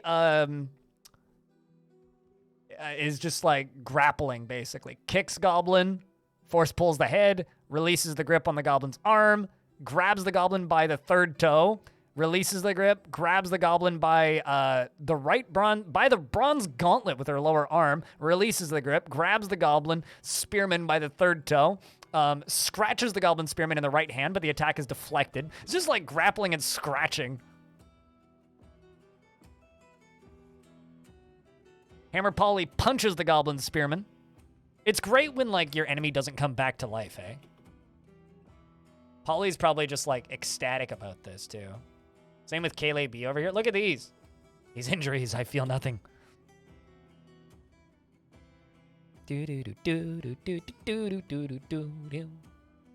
Banger. Let's go. Grappled them to death.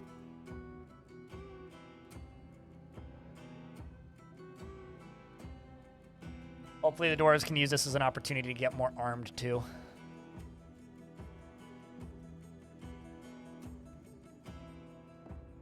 Oh, I made a mistake here on this uniform, actually.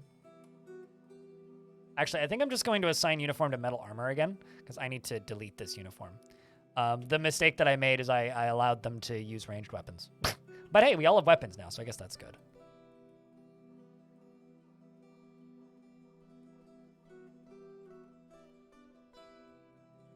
Fucking mauling them to death? Pretty much, yeah. And also, like, that geared out my squad pretty nicely, too. Like, almost everybody has a shield now. Most people have a weapon.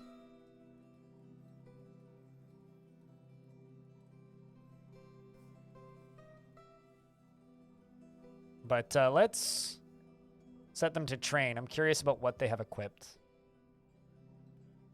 PS4 Killjoy needs to swap out that. Well, I mean, that's half these soldiers are from water lungs, right?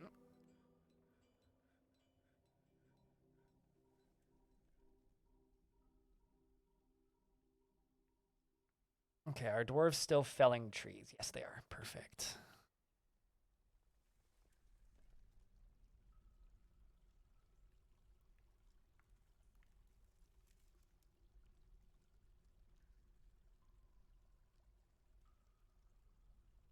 A Metalsmith's Guild wants a guild hall. I'm just going to ignore it.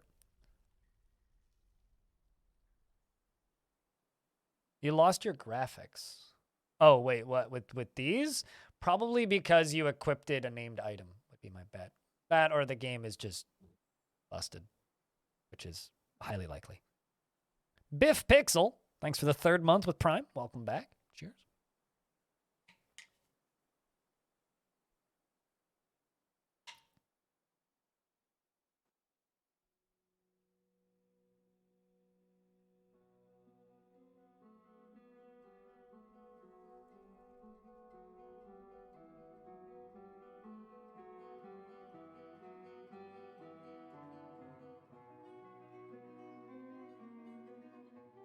I'm also going to make a bigger wood stockpile over there.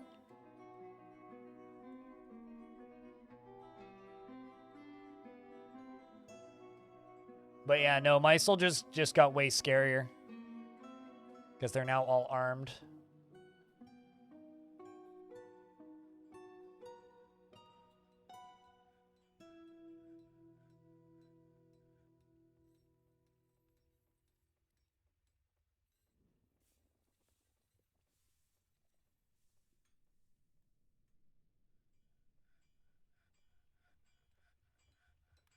That is not what I wanted to do.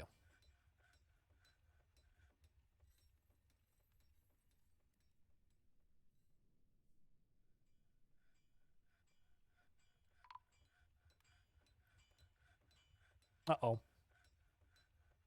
Oh, no, that's probably a traitor.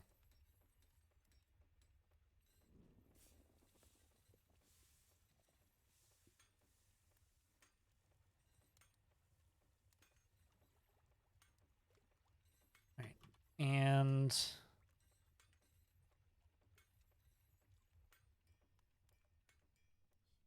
that ghost's still there? Yeah. Eustace.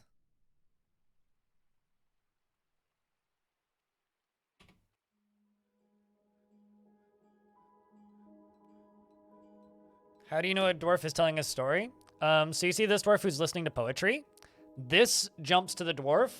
This magnifying glass over here on the right shows you what they're talking about. That's how you do it. Zwari, who am I giving a dwarf to? You were here when you died, by the way, right? I think you were.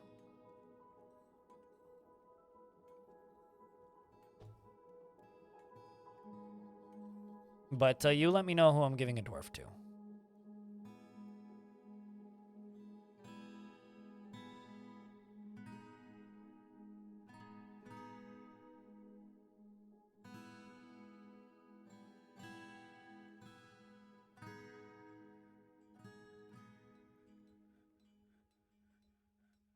You're coming up with a small game. Okay.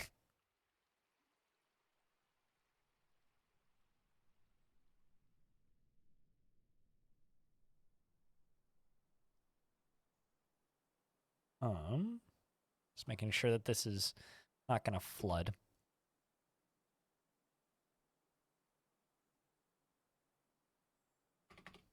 Why do I keep, like, mistyping block?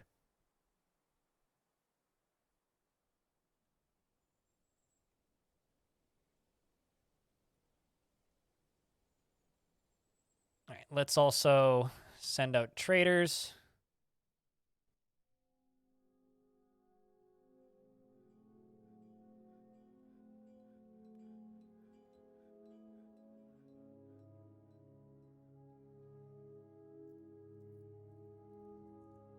The value of these figurines is getting up to like 20 in some instances. All right, I will be back in a moment. I need to go take a leak. Uh-oh. I will now be back in a moment. I'm going to go take a leak.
We doing prime numbers? What's happening?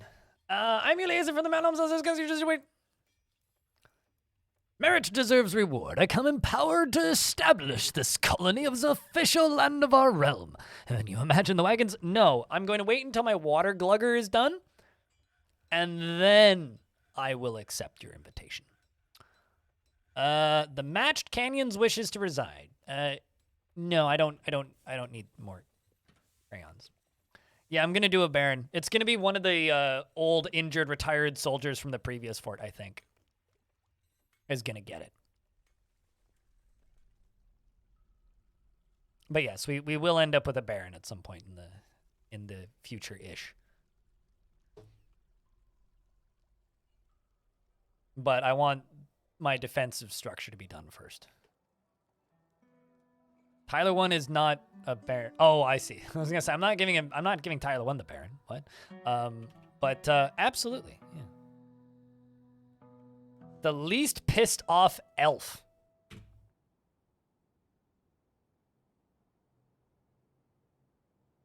They're all quite happy, turns out. Gika, born and 72 years old.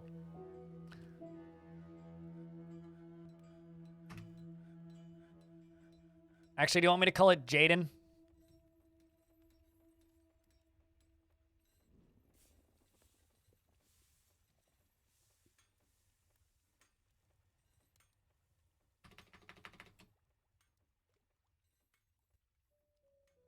Just so I remember.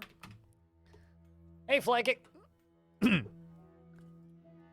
He is given to flights of fancy, to the point of distraction. He has a tendency to go it alone without considering the advice of others.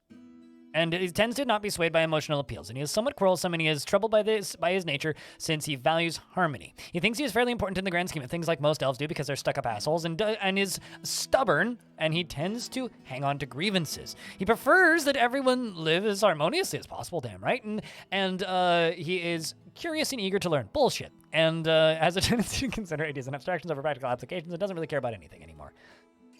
Dreams of seeing the great natural places of the world like this fortress, and respects the law and power. Likes mudstone, Billin, moss opal, doors, raccoon men for their mischief, and the words of the berries of serenity, must be like a Guardians of the Galaxy fan, and prefers to consume steelhead trout and thornback ray, and fisherberry wine, and absolutely can't fucking stand blood gnats. His hair is extremely long, and his jade eyes are wide set, and his head is somewhat narrow, and his hair is saffron, and his skin is cinnamon. Welcome to the fort. Your former master is Masami, not to be confused with salami, in falafel. I would love some salami and falafel. You have an apprentice named Rorek, who doesn't live here, and you worship the Forest Lulo. And, oh hey, this is the person who, had the Kobold Master, who's now gonna move in here. Is there a glorious Fisher Dwarf guild yet? No, but they asked for a Miners Guild.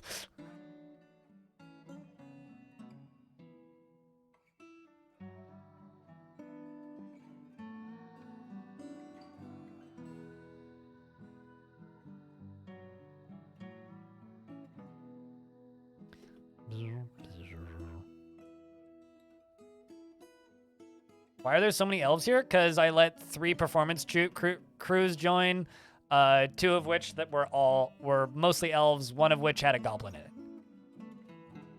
Nothing wrong with a little bit of variety. I haven't had many visitors in my forts in a while, so, you know, getting some variety in this fortress.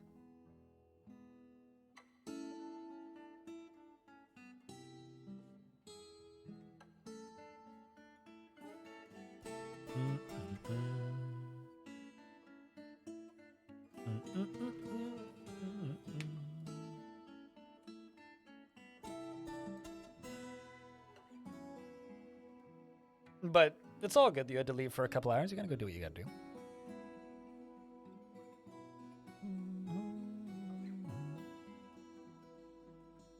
Even though this fort is murdering all the trees, I mean, one of them's a woodcutter.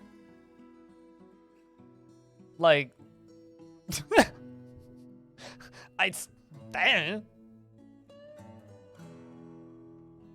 one of them's a woodcutter. Yeah. Just because they're elves doesn't mean they are elf faction and ethics aligned. Yeah, they're elves from Human Civ. Well, I think 2 of them at least are from a Human Civ.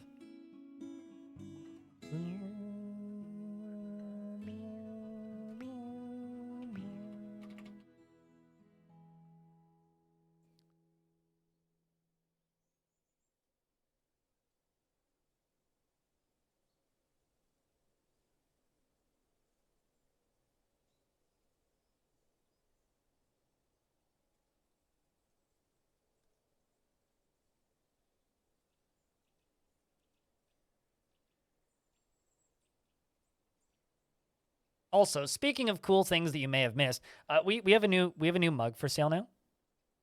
available in 11 ounce, and 15 ounce. It goes real well with the Vile Force of Darkness mug, because it's what's going on inside the fort while the Vile Force of Darkness is outside. It's a lovely little wraparound design with kind of a Last Supper parody going on here with a gremlin in the middle and, these guys being these guys and the amphibian man being a goddamn weirdo as per usual. Honestly, I think the amphibian man is my favorite part of this mug. I mean, look at the guy. Look at him. Just fucking licking a goblin. I like the amphibian man. The amphibian man sprite is honestly, I think, one of my favorite additions to this version of the game. Who is Brutus? What do you mean? Oh, who is Brutus? Definitely the amphibian man. The best part about that, though, is I didn't even really ask Cooler to make that. He just kind of made it, so.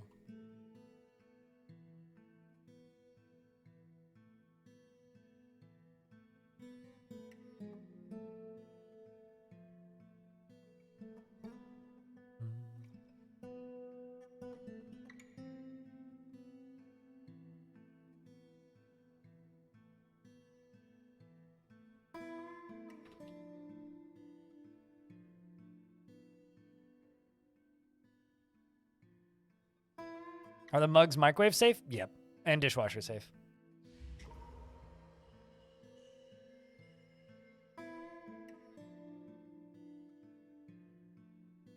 Leading you... No, it should be a hidden message that leads you to digging too deeply. God damn it. Another metalsmith's forge.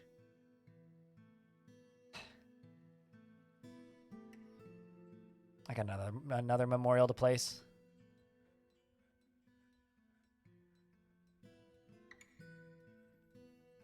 Another one. Sup, Ghost Wizards? I don't know about professional. Don't worry about all the bodies in the river. It's fine.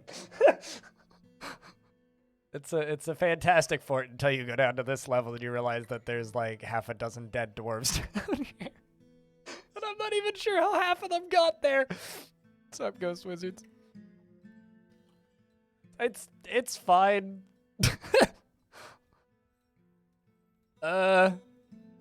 Okay, the Earth and Creed want to make it. You know what? I'm just going to start denying stuff. They're going to ask again in 5 minutes. God damn. That mug looks epic, doesn't it, though? It's a fucking great mug, dude. Cooler's art's ridiculously good. I'm running out of places to put shit.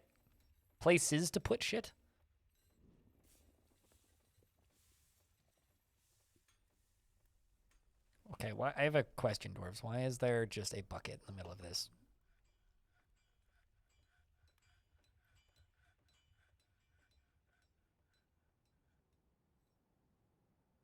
It's low on beer, though? I mean, that's your job. I mean, they all, like, literally all of them are holding beer steins. What are you talking about? How much more beer could you possibly have? Except for the dwarf who's sleeping, who doesn't have beer.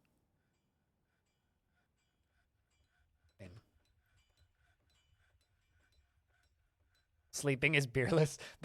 I agree, actually. There should be somebody just pouring beer on the sleeping dwarf.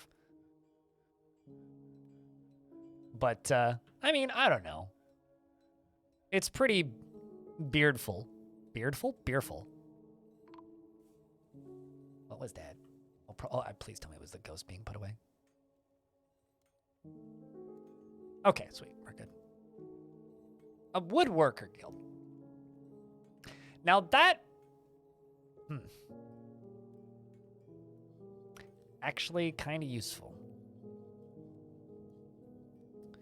Now what if I put the woodworker guild over here? I was kind of thinking about making this into a barracks, but that just wouldn't make sense for where it's located.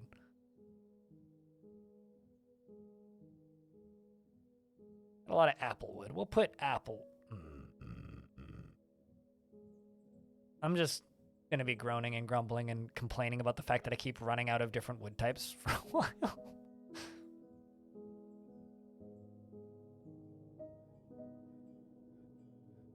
If you think about it, having a dwarven Last Supper tables makes sense since they don't like sharing.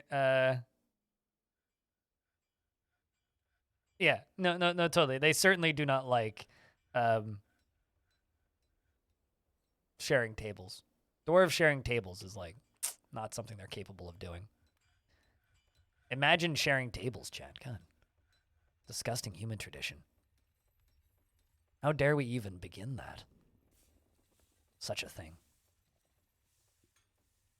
All right, well, I will make this into a woodworker hall.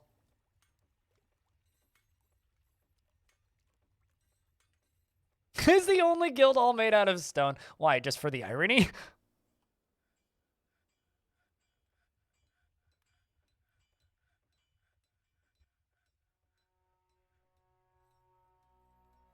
God, I wish they would grow me some floors. That would be very nice, Ghost Wizards. For those of you who don't know, by the way, we raided Ghost Wizards last night. It was a good time. I fucked off pretty quick and went to bed, though, because I had to. So I could wake up and do this. If the mood finally produced a whip, it's not going to happen. The more you keep asking and complaining that my dwarves haven't made a whip yet, the less likely they are to make a whip. You know, it's just like when you ask Dad if you're there yet, and then Dad says no, but what you don't realize is that Dad just slowed down by 25 kilometers an hour because you asked, are we there yet? And you're like, man, car's going real slow. And then Dad goes, yeah, because the speed limit went down. There's no cars on the road, though, and the speed limit definitely didn't go down. And you know that because Mom drives through this area all the time, and Dad's just being a douche. I definitely am not speaking with experience.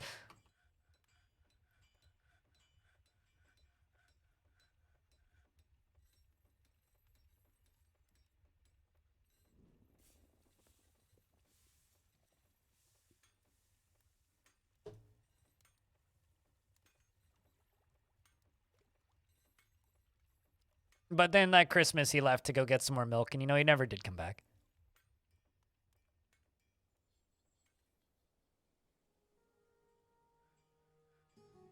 My dad's lovely, and no, he didn't do that. Going on a hike with my dad this weekend, in fact.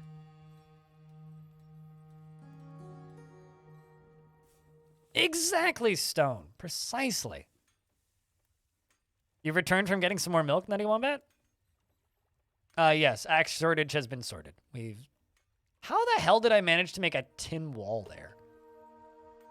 But anyway, yeah, we've sorted the axe shortage problem.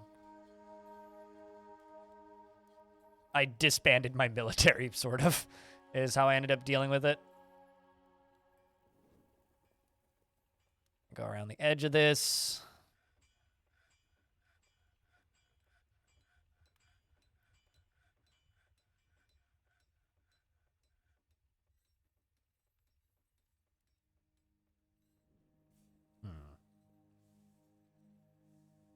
But yeah, no, construction on the death device is coming along pretty well. I still maintain that this entire fortress has like 4 ways that it could just spectacularly and immediately fall over. Creature made of fire or that shoots fire shows up, we're dead. Dragon shows up, we're dead. Because that also shoots fire. Anything flying currently that has dust or basically anything flying right now, we're dead. What else could just like immediately kill us? An ambush with expert climbers right now would kill us. Almost no questions. Somebody falling through this floor once I fill it with water would drown us. And honestly, any of those ways that this fort could go would be hysterical, and I'm here for it, so. Like, half the game could ruin this fort. Yes. But here's the thing. I kind of hope it does. Baby Blueford? Kind of hope it does. We came to Flirt last week, and there was a dragon in a bedroom. Oh. Was it a fort that you built? Or was it just some random fort? Yeah, this is fine. Dragon's just here to party. Literally run either way. Oh, yeah, no, totally. Reclaimed AI fort? Okay, gotcha. I mean, there was one time I visited one of my forts in adventure mode, and there was a forgotten beast on the surface, just like ripping everybody to shreds. How it got there? I don't know.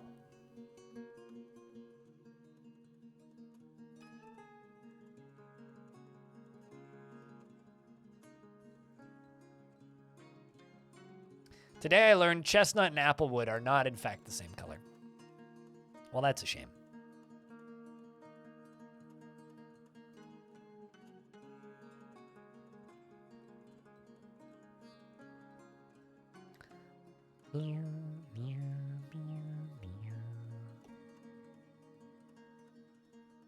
Oh, yeah, absolutely. I reclaimed an AI fort that dug too deep once. And it's at the bottom, right at the top of the fun spire, was a engraving of the things that came out, which was pretty cool to find.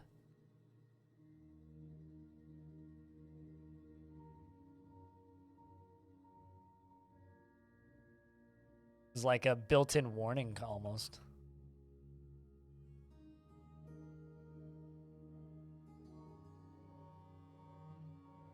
All right, let's do this again.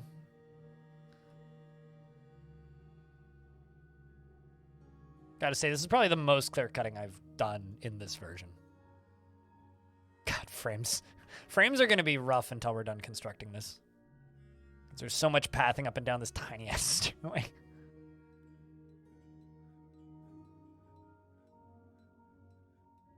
When was Bobbit? Oh god.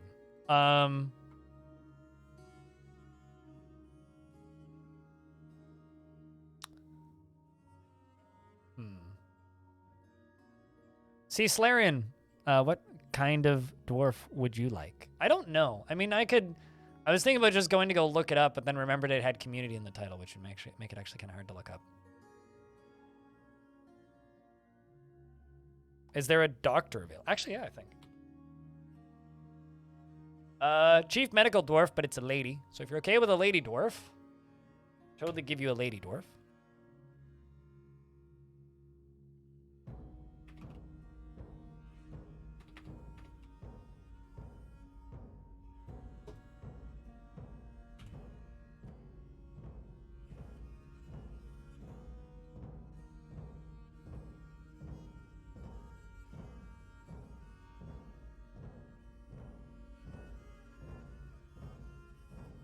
There's also a surgeon.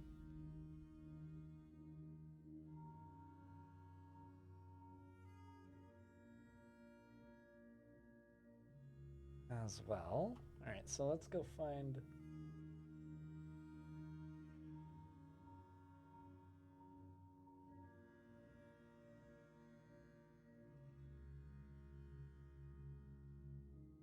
I can just go by names. Name was Eusteth, I think.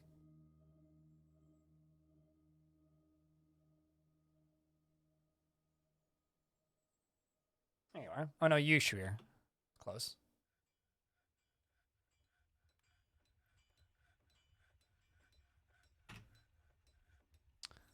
So this here dwarf is impervious to the effects of stress and finds helping others to be emotionally rewarding, is sometimes cruel and is prone to hatreds and often develops negative feelings, is not a private person and freely shares details of her life and is often curious and sometimes to her detriment and doesn't often feel envious of others and is quick to anger, and she doesn't seek out excitement and tends to be a bit stubborn in changing her mind about things, and she has an active sense of humor, and she is quite ambitious and tends to make a small mess with her own possessions and is not particularly interested in what others think of her. She tries to do things correctly each time. Well, I certainly hope a doctor would. Needs alcohol to get through the working day. Dreams of creating a great work of art, and this dream was realized. And personally believes that perseverance is one of the greatest qualities that somebody can have. Views tranquility as one of the highest ideals. Finds sacrifice to be of the highest ideals. And finds maintaining decorum a silly, fumbling waste of time. And sees no value in holding back complaints and concealing emotions. She likes andesite, rose gold, and jelly opal, sparrow leather and giant tapir tooth, and cabochons and spears and helms, and the sound of the russet meadow, and the sight of the prim sheen, and when possible prefers to consume maize beer, and dislikes flies. I do too. She has a narrow nose which is hooked. Her hair is clean shaven. Her slightly rounded, close set heliotrope eyes are protruding. Her burnt umber skin is wrinkled, and her left foot bears a massive jagged scar. And her somewhat tall ears are somewhat narrow, and her hair is crew with some gray. Also, chat, I have a question. Did you guys see the very important news that Tarn has decided what he's going to splurge on now that he's a millionaire? I realized that was a very long run-on sentence, but... It's buying a guitar.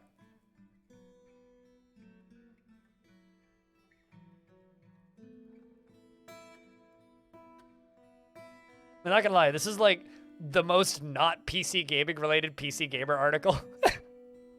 I'm gonna buy a guitar, said Tarn.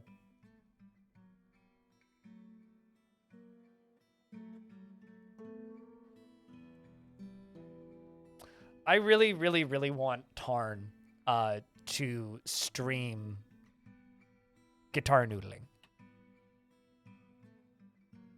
I'm just saying. It's never gonna happen, but my God.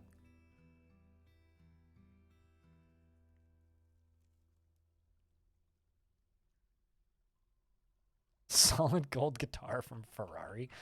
Why a solid gold guitar? Also, why would Ferrari make a guitar? Also, you wouldn't be able to buy a guitar from Ferrari if they made guitars. You would lease a guitar from Ferrari because they don't sell things. They don't even let you buy a car from them unless you've already previously owned one or had a friend or family member who's previously leased one. You don't buy a Ferrari.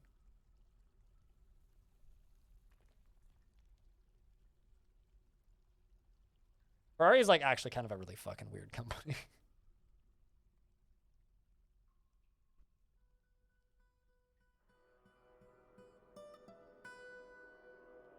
Oh yeah, no, that's the documentary that's being shot is being done by No Clip.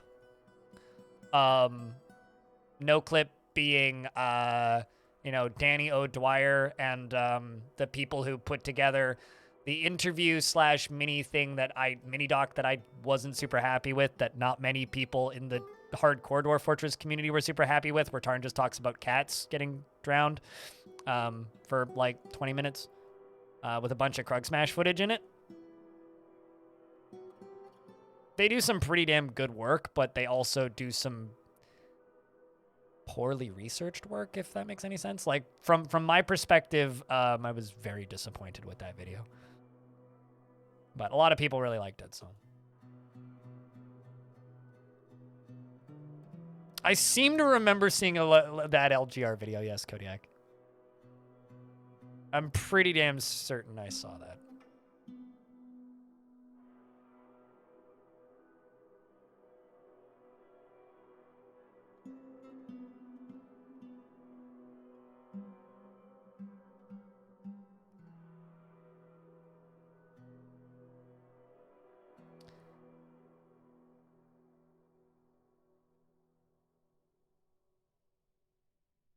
Yeah, I'm quite certain I saw that same LGR video.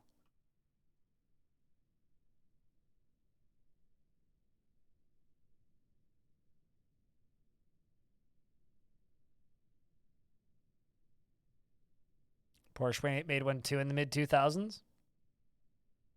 Yeah, I mean, that checks out. Car brands trying to get into computers.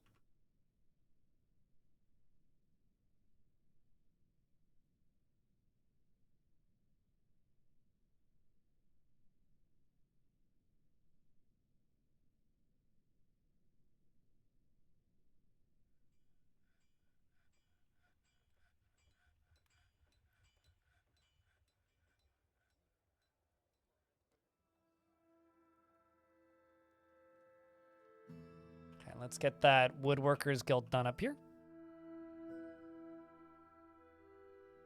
It's almost high enough value as is. I'm just going to engrave this. That might actually just do it. Actually, you know what? Let's just engrave all of this and gamble.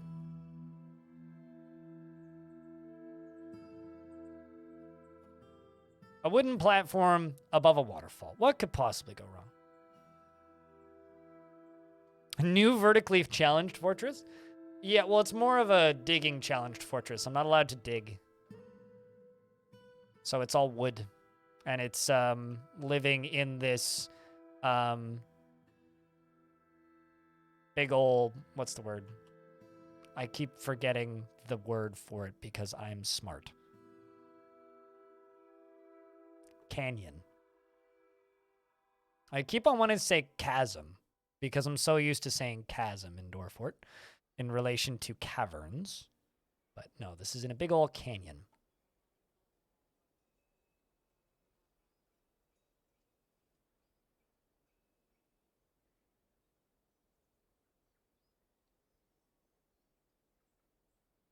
Oh, I see. Yeah, I don't know. I don't know what's gonna end up happening with that. I have this weird feeling I'm probably just never gonna get my monetization fully back. And it's weird.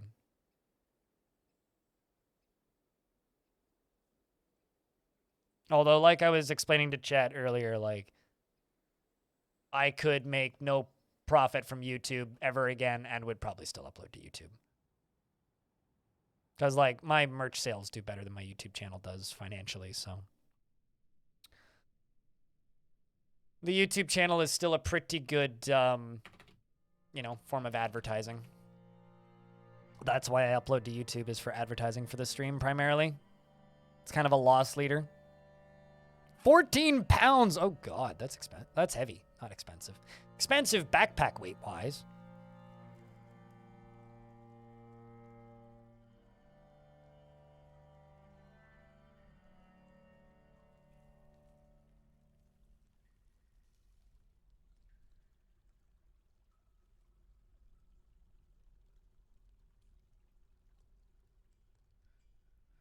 Okay, so now that I got that going, go up to here.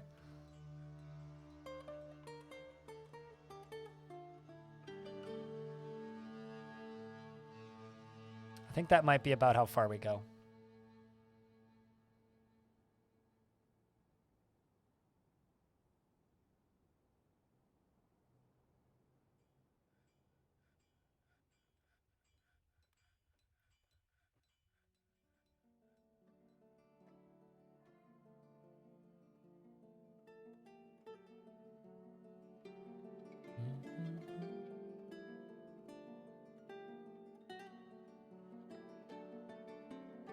Although I have a question, chat. When that NoClip documentary watch drops, should we do a watch along? I'm kind of tempted to do a watch along. Or I just sit here and commentate over shit. Considering they don't even put ads on them, I don't think they would care. We totally should do that. I think that would be a lot of fun. Also, hi, Pablo. How's things?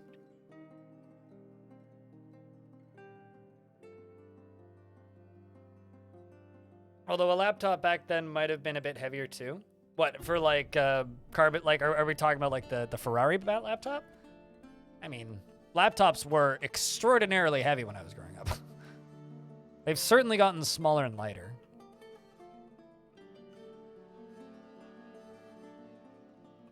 So yeah, I think we're gonna go to about here. That'll be more than enough water.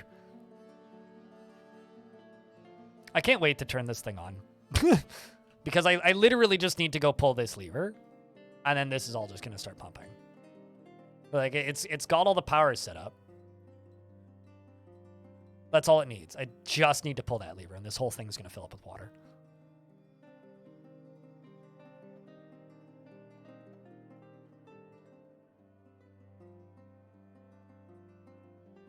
It's probably why they gave you the chunkier one that they. Hey, you know.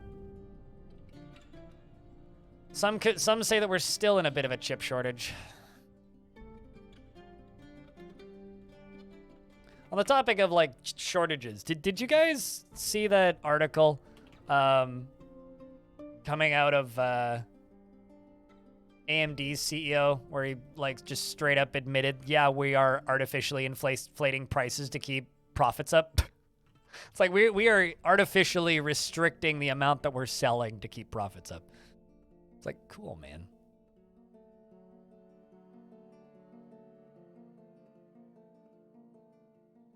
You find out in a week? Well, What is your hope? Do you hope that you have ADHD or do you hope that you don't have ADHD?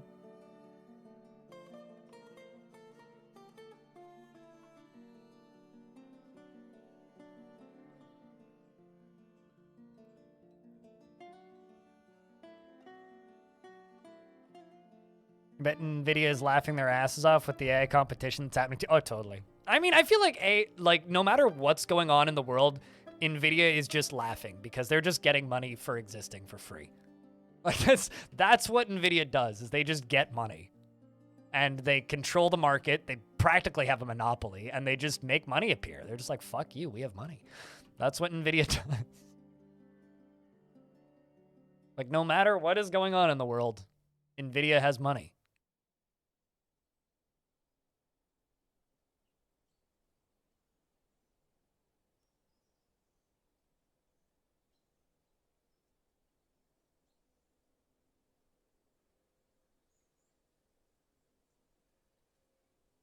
They can afford to laugh. Oh yeah, no, there's like no reason to go with the competition, which is why they are laughing.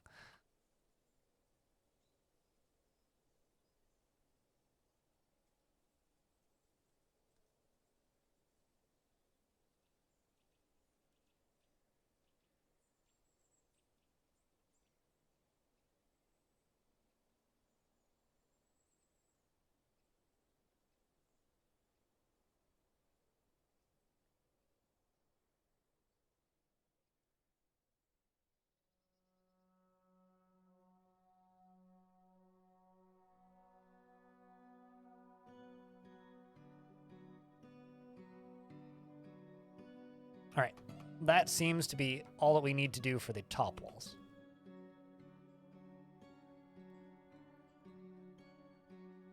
Think about generating worlds until you got a civ with a really badass pantheon and then making a paladin cleric themed fort. Cool. Have you played this version yet? It was a couple of months. I guess like that would mean like since December, right?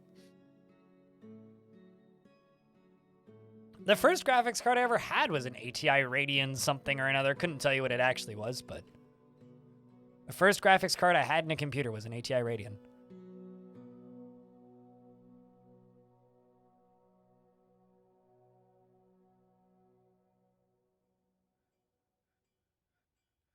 Oh, since January? Gotcha. I know, like, what feels like's happened is everybody bought Dwarf Fortress and played like 300 to 500 hours in like 2 months, and everybody just like collectively burnt out. Which, totally fair.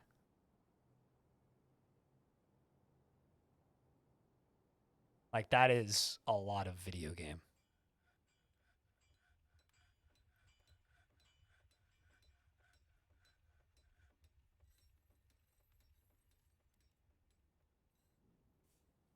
That's you? Yeah. You burnt out, Falgi? You know what's interesting, though, is how many people who played a ton of this game burnt out and are still watching me, though. Like, most of you guys just kind of stuck around the whole time. Oh, no, absolutely. Of course it'll get big again. People will jump onto other games at only 160. Okay, you can't like in good faith say only 166 hours, my dude.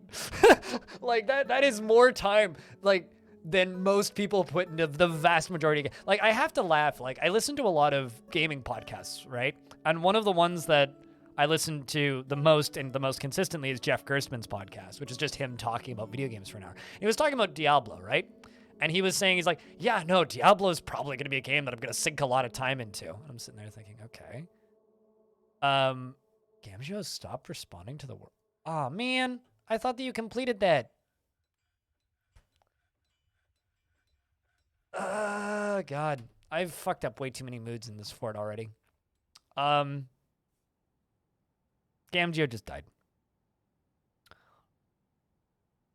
Blah. Anyway, and he was talking about Diablo, and he's like, yeah, this is a game that I'm going to, like, accidentally put a lot of time into. And he goes, in, like, 6 years, I'm going to look at my library and realize that I've spent 300 hours on Diablo. And I'm just sitting there like, 300 hours. 300 hours.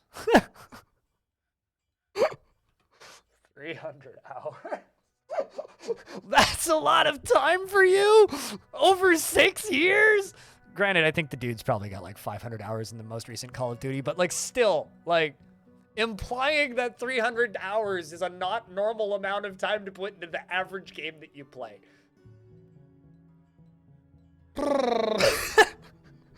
No, totally, heck yes. Totally. It's like only 300 hours. Hardly felt like a game. I bought, played, and completed Stray in a day. I streamed the entirety of Stray in one stream. There is a VOD of me playing all of Stray in one day. Although I did buy the soundtrack on record. Looking forward to that arriving. It's supposed to arrive pretty soon. You have like 2,000 hours in Dark Souls 1. I mean, like, let's just look at my Steam library for actual crimes, right? Or it's just like, so I listen to Waypoint Radio as well. That's another podcast I listen to pretty frequently. And Waypoint Radio, they did a thing once where they all went and looked at their Steam library to see how much their most played games. They were all like under like 200 hours. And their producer, Kato, had like 800 hours in Destiny, and they never shut up about how much Destiny he plays. And he like only plays on PC. It's like 800 hours in Destiny, and they're all going on about how much time it is. Meanwhile, there's me. Okay, so RimWorld, this is just on Steam, not counting pre-Steam, and I played a lot pre-Steam. 2,679.1 hours on RimWorld. 1,783 hours on Roller Coaster Tycoon 2, although that's inaccurate because that stopped counting when I swapped to OpenRCT, and I probably played that game for like another 1,000 hours after that. Cookie Clicker at 1,581 hours. That one doesn't count. That's just idling. Planet Coaster at 1,000.4 hours. Dwarf Fortress at 586. Jupiter Hell at 443. Elite Dangerous at 440. I have 440 hours on Elite Dangerous, really? 20 minutes under 4 hours in City Skylines. I need to go launch City Skylines for 20 minutes. 362 hours in Caves of Cud. 357 hours in Risk of Rain 2. And after that, there's a pretty heavy drop-off after that, but like...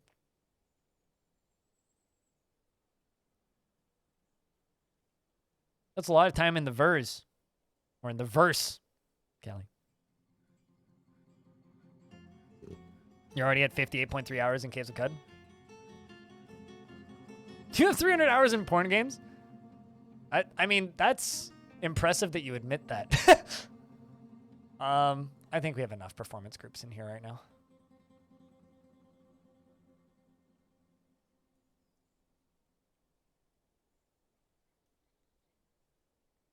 Gmod is next with 500. Hey, that's actually like productive though. Suited. 5,000 hours in Mountain Blade Warband? Damn. I mean, congrats. You've got more time in Dwarf Fort than me on Steam, Claiborne.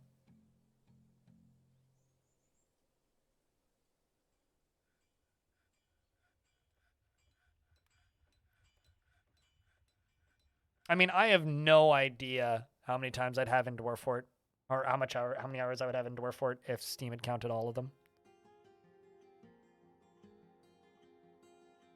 I've got like 6.5 hours in Team Fortress 2. Actually, now I'm curious. How much time have I played in Counter-Strike?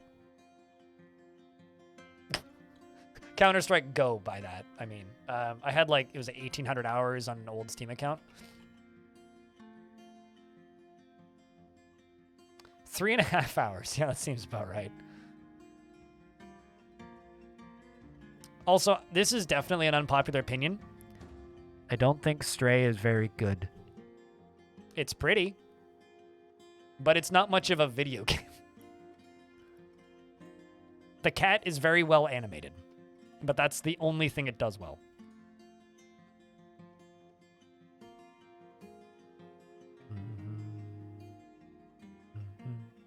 It's a cat simulator?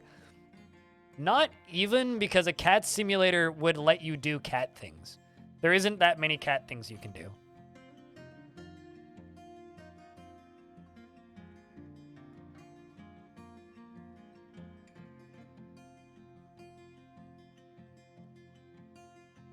Rest in peace, Nosgoth. I think I have like 30-something hours in Nosgoth. I played quite a bit of Nosgoth. 3K hours in WoW Classic. Oh yeah, I also have like thousands of hours in like free-to-play FPS games from the mid-2000s. That's a cat thing? Oh, I mean, yeah, you can knock shit over. You can't play with your tail, though. The cat sleeping spots are the best part of that game.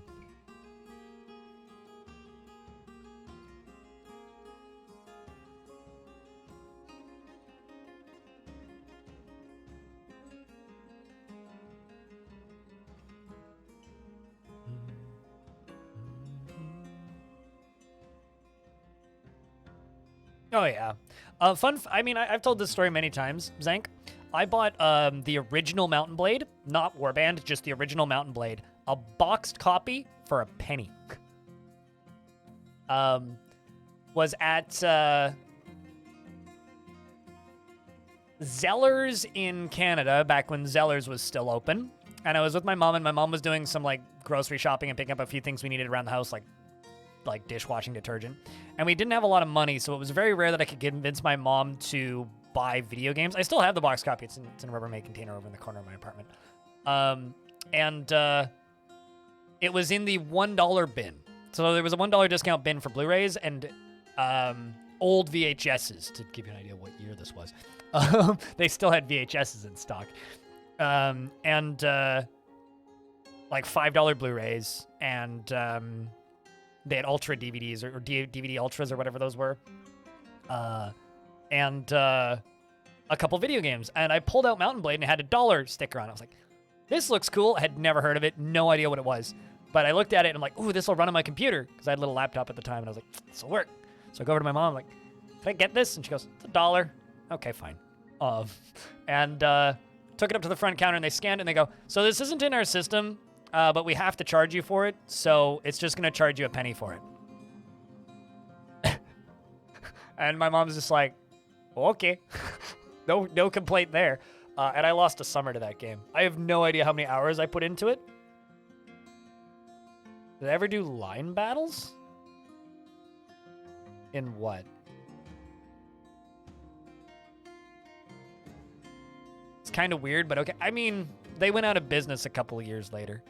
So it must have been in that bin for a while, would be my guess.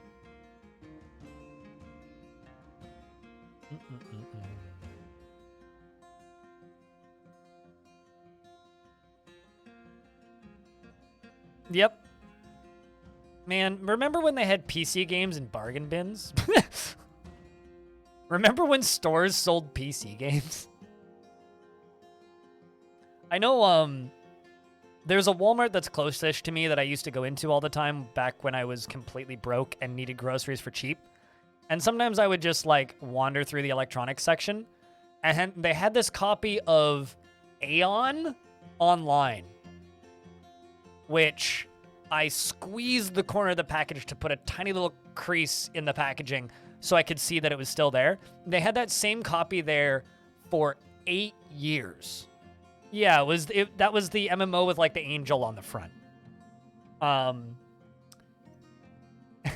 And they continued to have that box up until, I don't know, 8 months before the pandemic hit. And that game had been offline. Like, you can't play that game anymore. I don't even know when that game went offline, but... Aeon Online shut down. When did it shut down?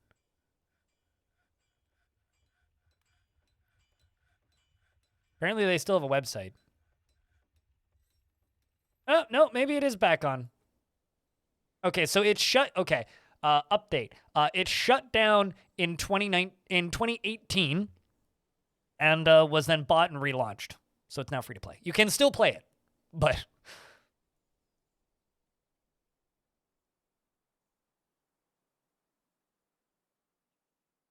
You can apparently still play Aeon if for some reason you want to.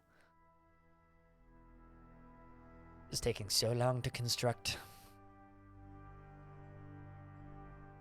Doobie-doobie-doop-doop-doop-doop-doop-doop. Okay, so once they... I just get rid of this.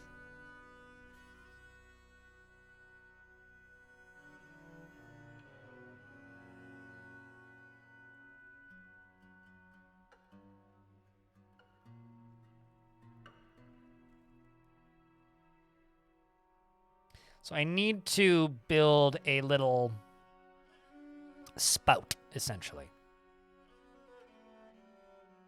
You really enjoyed Wildstar for a bit. I always forget that. I do a very good job forgetting that Wildstar ever existed.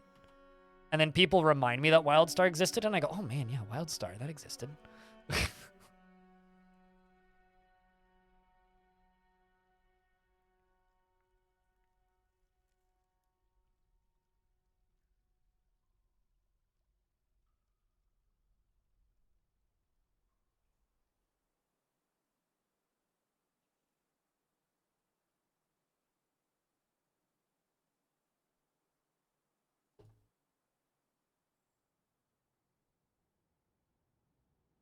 Oh man, just under the value it needs.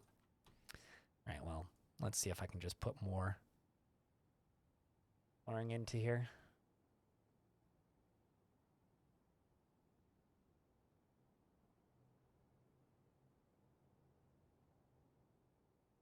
Worst case, I'll deface the art.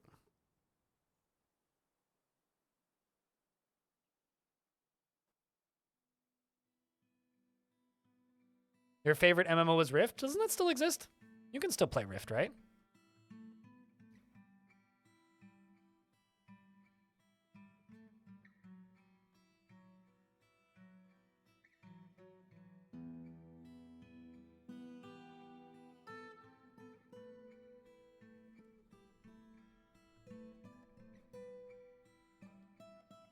Okay, well, I need 3 mechanisms. 1, 2,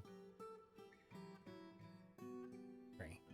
I don't know if I have 3 rocks, but I'm trying.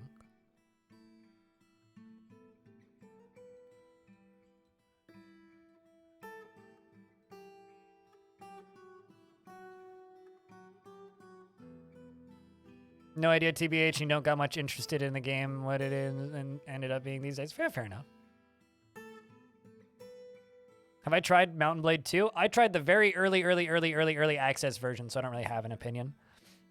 It seemed like they were trying to make more Mountain Blade, but I haven't played the final version. Although maybe I'm just like weird, but Mountain Blade isn't a franchise that I ever really wanted more of. There's no final version of it yet. And to be completely honest with you, that is the reason I haven't gone back to it. Because I was like, oh, this seems cool when I was initially playing it. And it was just mine. Because like I lost a summer to the first Mountain Blade. Never played Warband. Never played any Fire and Sword or any of the mods or anything. I just played vanilla Mountain Blade. Because I had a laptop that had no internet connection and that was it. And I liked it. I liked it a lot.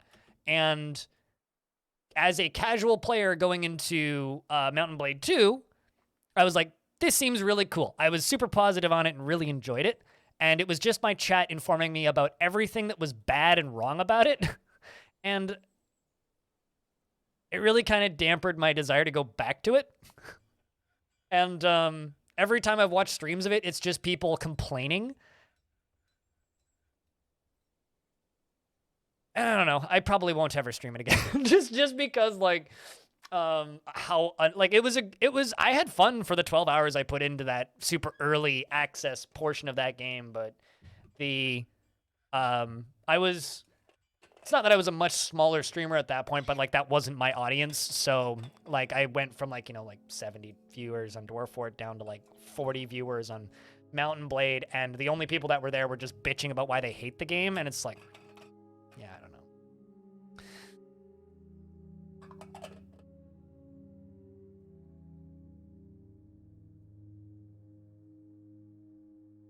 So yeah, I don't know. I don't think I will ever stream that game again. I bought it, and I enjoyed the time I put into it, but... You have a good night, Diamond. We'll see you when we see you, man. Got your driver's license restored? Hell yeah.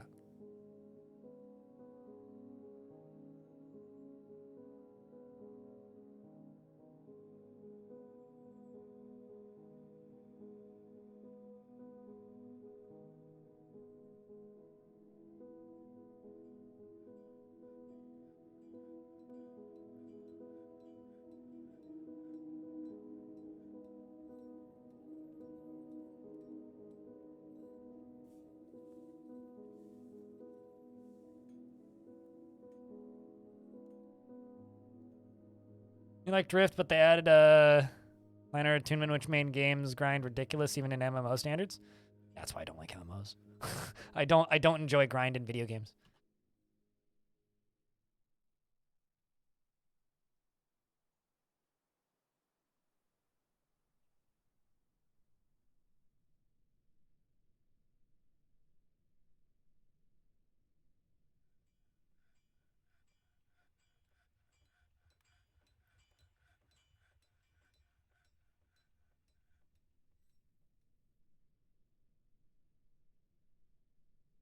Seems like Twitch is having trouble today. I'm getting some weird stat fluctuations and shit.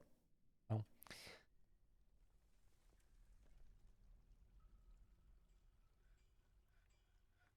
I say the last MMO I played was Runes of Magic? Fuck, was that the name of it? Runes of something. Because all my friends were playing it, and I'm gonna be as nice as I possibly can. Thought it was garbage. So you know, that's about my experience with MMOs. Don't like MMOs very much. No, not my thing. HeroQuest is the best game ever made, and anyone who says otherwise is wrong.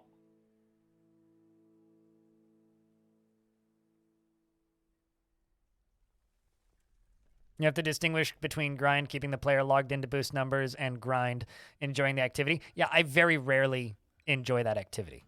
Like, that's not an activity that I enjoy. Just flat. Like, there's no need to distinguish between it, because I think that both of those activities are unpleasant. Which is also the exact reason I don't end up playing a lot of MMOs. Or JRPGs, for that matter.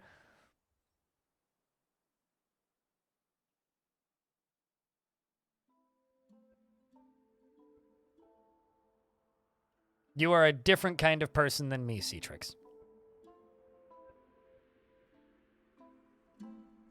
JRPGs are trash? I think MMOs are trash. So, you know, to each their own, I suppose.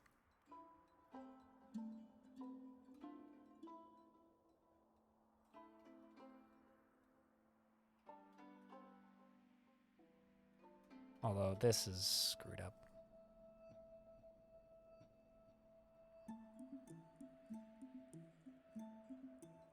I did this too early.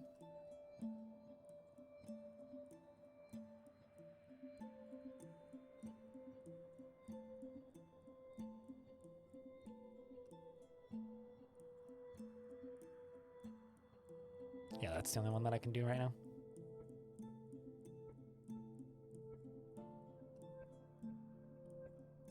Yeah, see, I have, like, no nostalgia for that stuff. But, like, makes perfect sense why you would like that.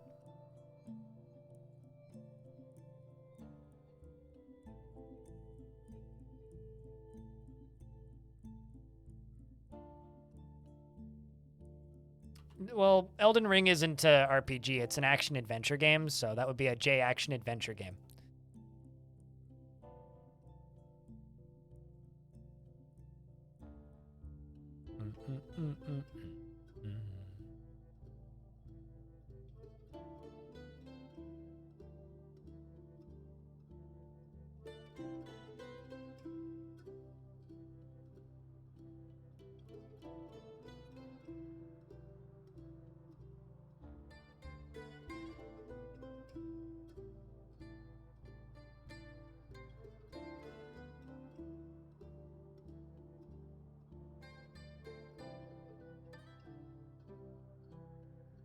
I don't know what you mean.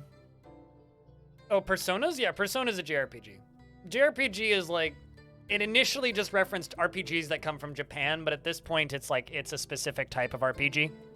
It's just like an action RPG is kind of more, you know, like your Diablo style of things. An action adventure game is kind of more like everything from Legend of Zelda to like your Elden Rings. And a Western RPG or is more of, I guess someone could argue like a Skyrim or a Fallout, and a CRPG would be more like, you know, a Pillars of Eternity.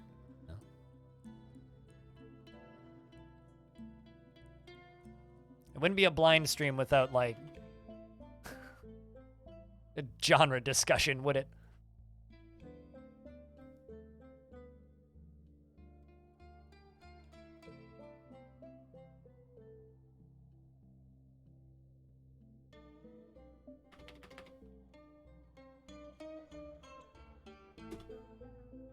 Before you forgore, how do you define a roguelike again? By telling you to take your thumb, okay, shove it down your throat, and choke on it. That's how you define roguelike.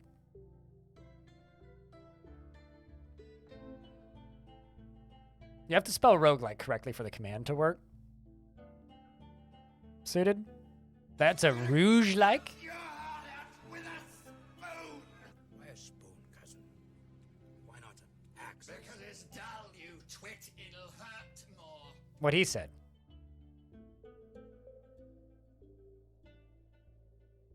Also, if somebody decides to be a shitbag and report my stream for that, I'm not serious, okay? Don't ban me, Twitch. You're a fool? No, you're a giraffe in a suit, I think. Deep Space, hello. How's things? Have you ever tried to build a fort without digging? Oh, I double forgot. There's a command for that. There actually is a command for that. It's not like the App Store, though. There isn't an app for that. Chat, could somebody please do me a stupid favor and waste some money by putting an app on the App Store for me? Make an App Store that just gives you very strict it's just an app that gives you very strict definitions of what a roguelike is. So I can unironically tell people that there's an app for that. Thanks, Chad. Let's get on that.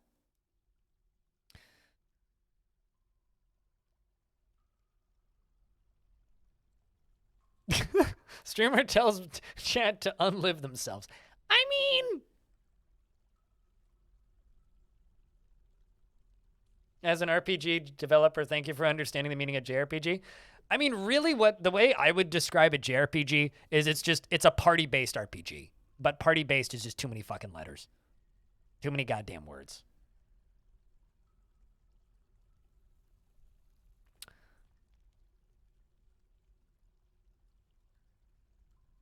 It's just like J Dungeon Crawler, right?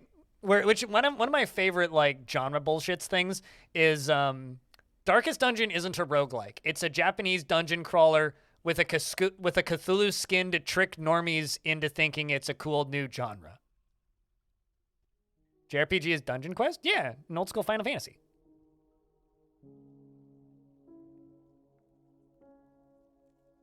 Meaning of JRPG is highly debated in your community? I mean, it's just like Metroidvania. What do I think of Disgaea? I've never played Disgaea. I've been told that it takes a lot of hours of your life.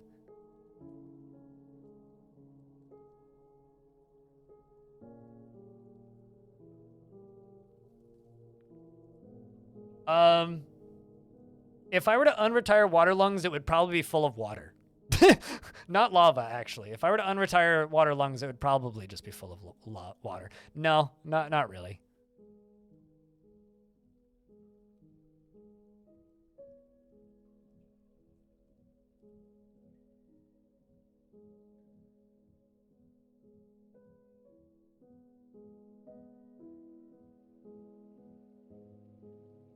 Isn't Disgaea the haha number go burr game? Probably.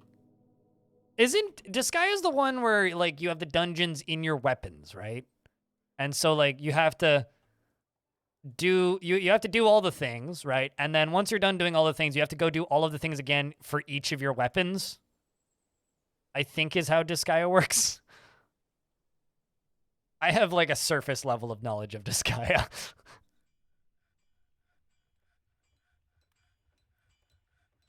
So TLDR, massive fucking time sink.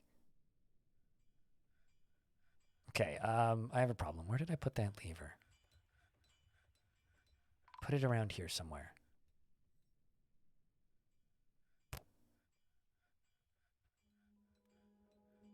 Chat, I'm trying to spot a lever and I don't know where I put it. Maybe I didn't build it.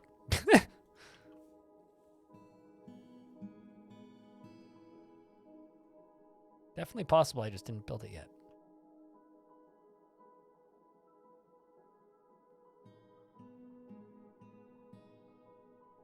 Amjo's been found dead dehydrated because I'm a big dummy.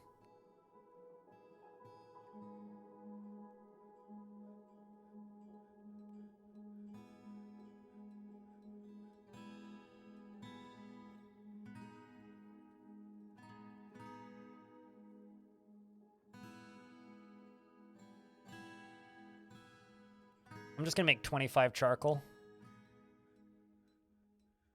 Because I need it for something. One of the things that I need it for is I want to make a mechanism. Map components.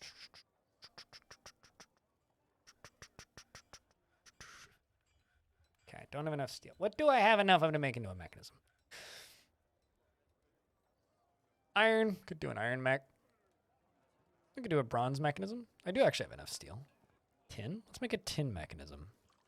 Crypt beer, crypt beer. Prosectra, thank you very much for the 33rd month. Cheers, dude.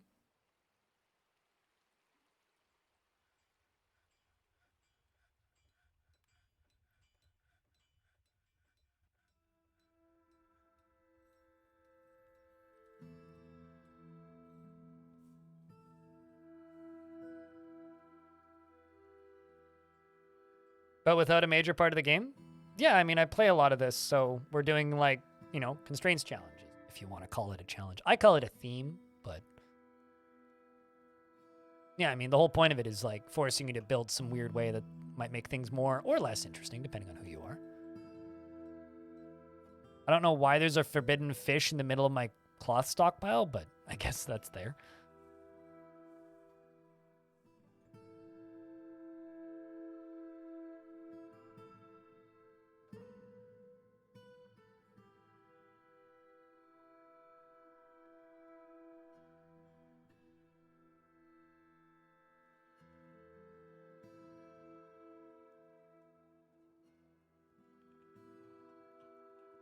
Yeah, okay. So I need refined coal to do that.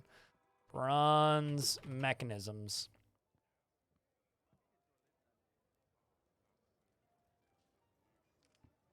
Actually, I wonder if you need refined coal or if charcoal works. I don't actually know. I think I just need charcoal. I think. We'll see.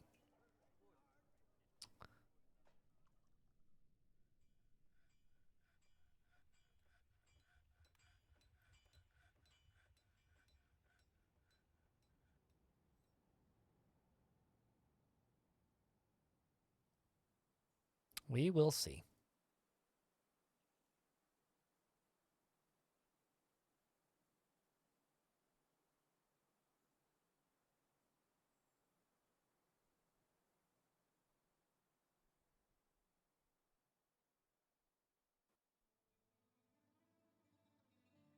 Playthrough of making the elves angry. Ironically, there's a ton of elves in my fort right now. And ironically, I'm not at war with any elven factions. At least not yet. I mean, maybe we'll end up at war with them, but currently they're quite happy with me.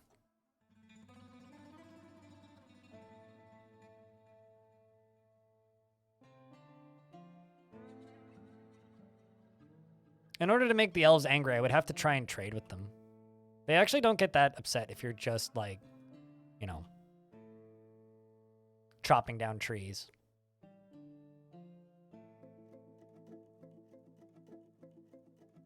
What, the elves are brutal? And you're, oh wait, hold on, never mind. In a glass tube you just built for melting the invaders with lava. It was too hard to get everyone in by the time that you turned it on, so you put this enormous steel blades in to take care of the fast ones, and you've never used them before, and Jesus fucking Christ. What, did you just make blade traps?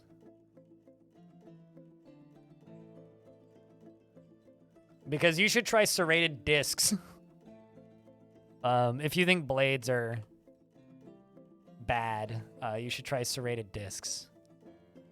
I don't like using serrated disc traps just because of the mess that they make. And if there's a necromancer in there, they're a safety liability.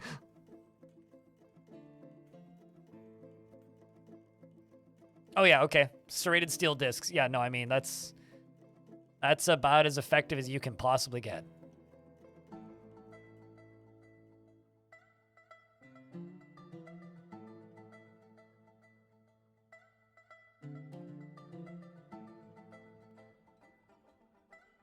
About as effective as you can possibly get.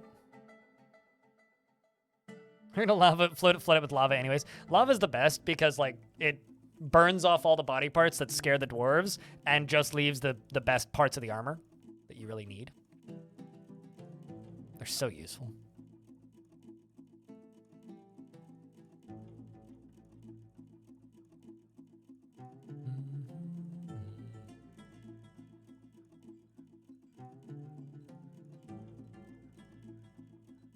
Yeah, I think I might specifically need refined coal.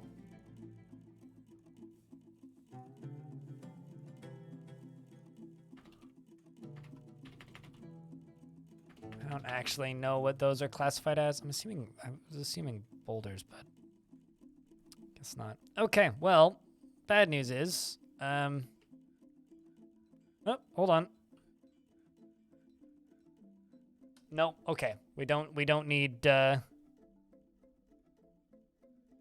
need coal specifically. Charcoal works. I like never make metal mechanisms, by the way, so this is like a very rare thing for me. Game? Dwarf Fortress is thinking. We'll have to let it think for a minute. There it goes. All right, you do this. This is going to be a fun test fire. I also really need to make a burrow, so let's just make a burrow.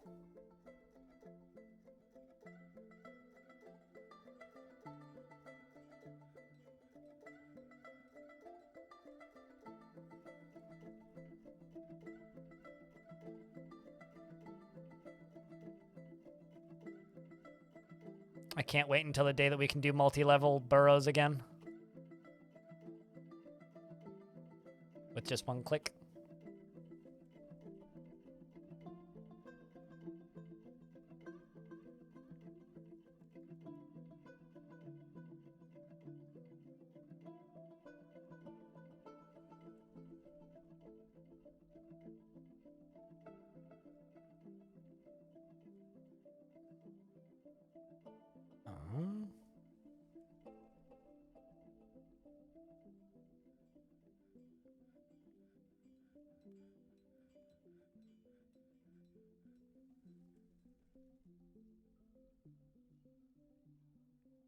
This would be so much faster if I could do it all at once.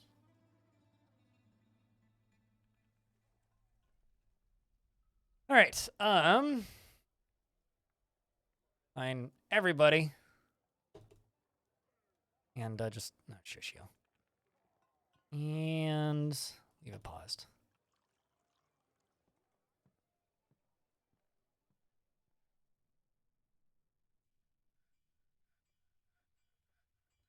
All right, so now that we're doing that, you right here, we're gonna call you Big Gusher. And Big Gusher up here is gonna be connected to this.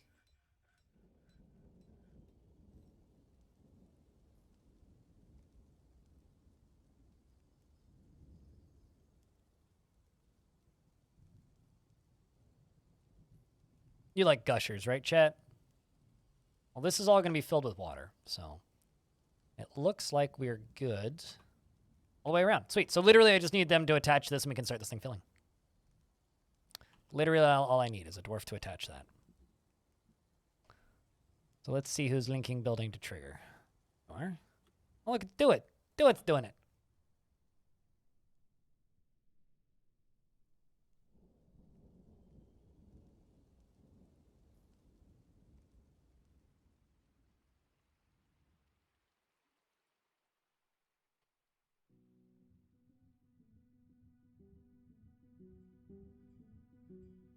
I mean, fruit gushers, same thing.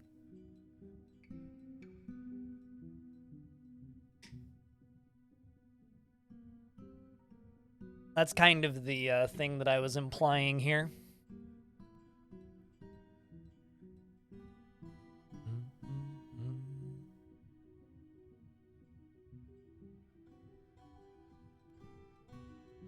When she's poked for blood tests. I mean, as somebody who gives himself, like 3 to 5 blood tests a day, yeah. Checks out.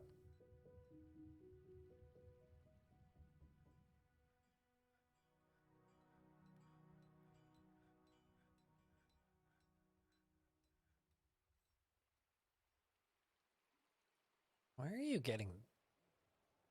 Oh, I see where you're going. Okay.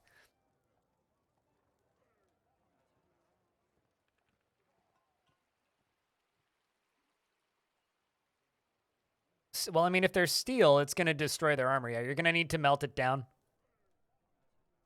Those are going to be like shredded by the time they're done.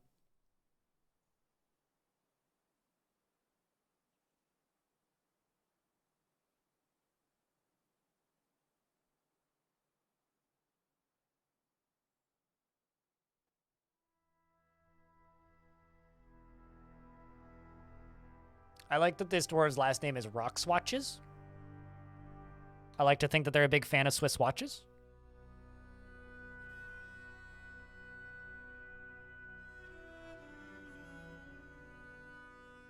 Okay, that's the first one done. On to the second one.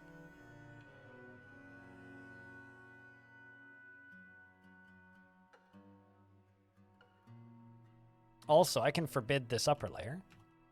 There's nobody in here right now, so lock this door.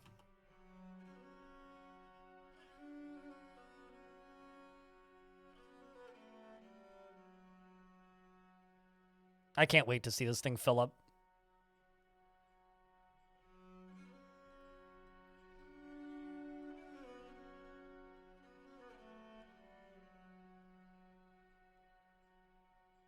It's gonna be fun. Gonna be 150 per month, thanks. Yep, pretty much. All right, so let's just double check, make sure it's working. There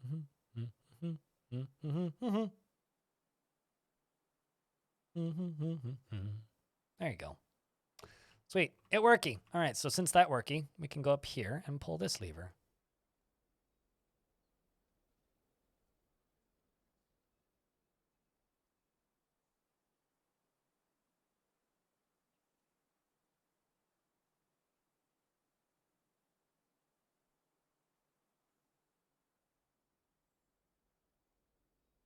There it goes. Sweet, and it's not leaking. Oh my god. Well, we now know where the bodies are. The bodies are right there. Oh boy. Well, I mean, it's working.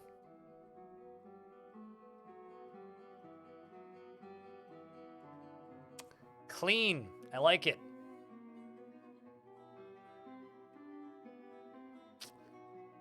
I like it a lot. It's gonna fill real fast too.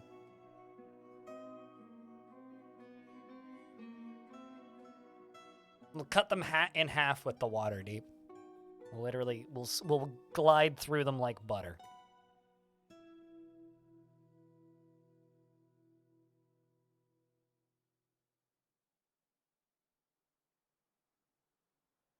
That's that, all the way up to the top.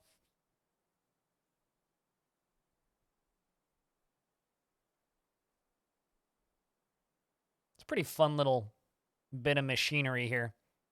And of course, you know, I'm very smart in that, like, you know, if one thing punches through this floor, I just flood my whole fort, like, instantly. Although it'll drain pretty fast equally, although a lot of dwarves will probably drown. Who am I giving a dwarf to, Zwari? Okay, you know what? That's it.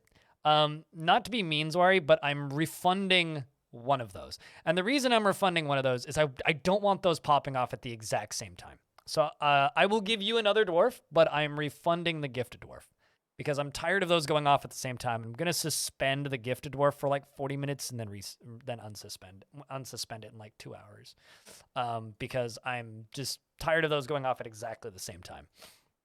So what dwarf would you like?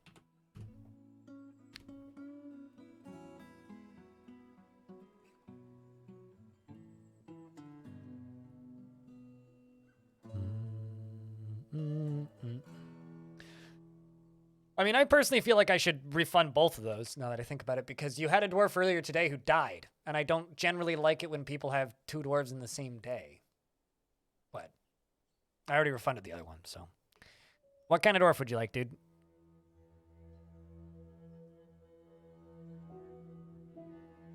This is what I was up to with the tower the whole time? What do you think I was up to? something like nice? I mean, I'm just making a big pool.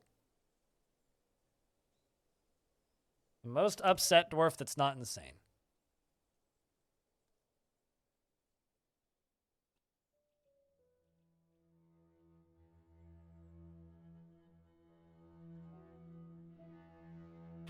Zwerry.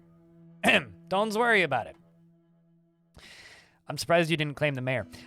He feels helping others is an imposition on his time and finds something humorous in everything, no matter how serious or inappropriate. He's often sad and dejected and does not trust others and does not generally respond to emotional appeals, and he doesn't seek out excitement, and he generally acts with a narrow focus on the current activity, and he sometimes can act without deliberation, is quick to form negative views about things, and is grateful when others help him out, and he tries to return favors. He tends to be a little wasteful when working on projects, and he tends to share his own experiences and thoughts with others, and he struggles against this tendency as he finds such expression to be vain and offensive. And he tries to do things correctly each time and lives a fast-paced life, and he has a greedy streak and isn't given to flights of fancy, and he is somewhat uncomfortable around those that appear unusual or live differently from himself, and he is stubborn. He needs alcohol to get through the working day.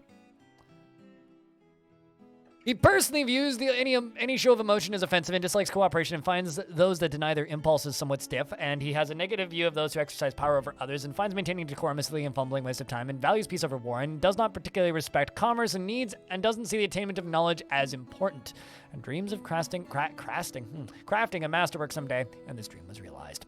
He likes native copper, bismuth, bronze, aquamarine, bitter orange wood, the color pale pink, icosahedra, leggings and alpacas for their long necks, and giant orioles for their coloration. In the words of the prim sheen, and when possible, prefers to consume cranberry wine and absolutely hates bark scorpions. Welcome to the fort.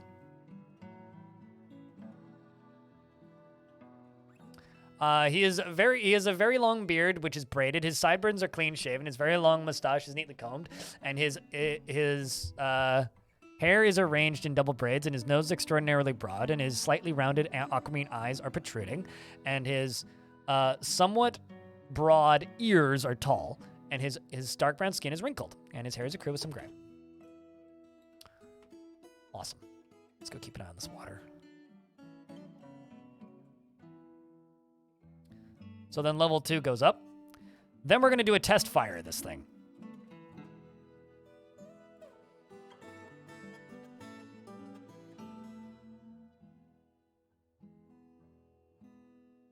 I might actually end up disabling weather in this fort. Ooh.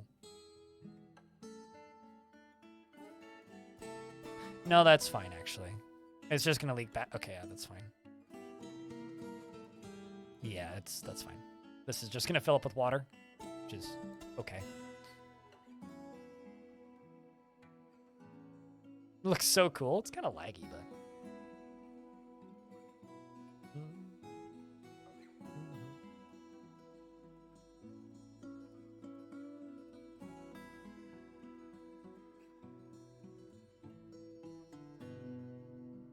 So here's the thing. Floor is quite brittle, right? To give you an idea, in one of my older forts, Long Death, I had a dwarf fall through not 1, not 2, not 3, not 4, but 12 floors.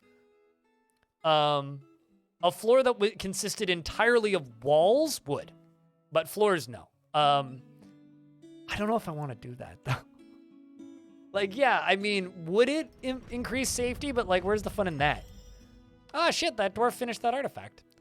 Zulban, the weaponsmith, has created Kilrudamnek, a steel crossbow, and offers it to the Bloody Woods.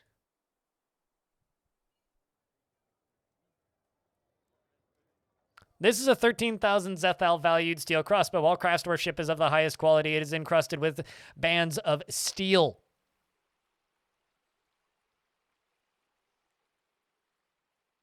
OSHA has no jurisdiction over here, dude. Come on. You know, I think that actually looks pretty rad with the numbers turned off. Look at that.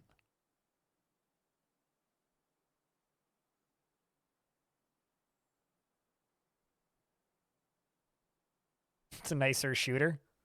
Sure, yes.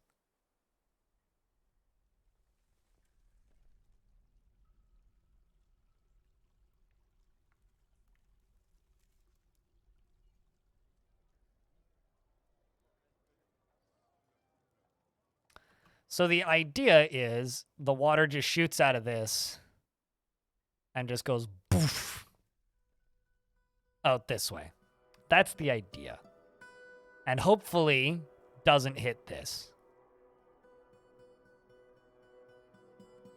Hopefully. Hello, Orange. Where in North America are you right now?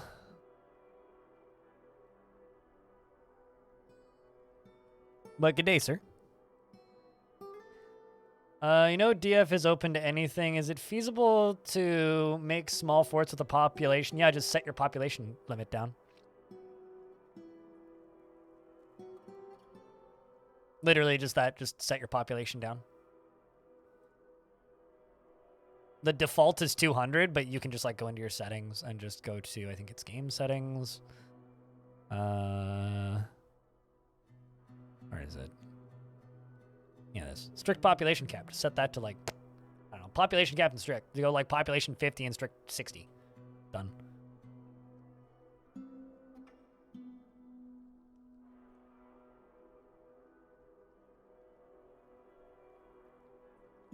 Why? So that I can turn it on and off without toppling the windmill. Because the windmill is supported by the floor underneath it, and if you remove one of the floors underneath it, it topples the windmill, or at least used to. Maybe it doesn't now, but previously, like if you'd connect the gear underneath it to another thing, it would topple the windmill.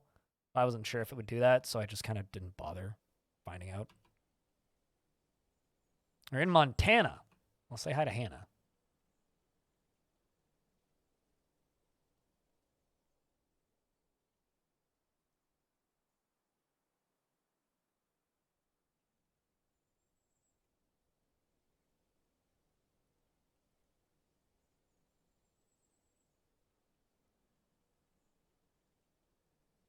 Your bones are in a toilet right now. Yeah, I kind of feel bad. It's like these are deceased dwarves who drowned in the river. So if you miss your relatives, just go stare down through those screens. Okay. Oh, speaking of, I need to close this bridge because if I don't, it's going to drown us. So I'm actually going to add a bit more flooring onto this. And just build a wall there.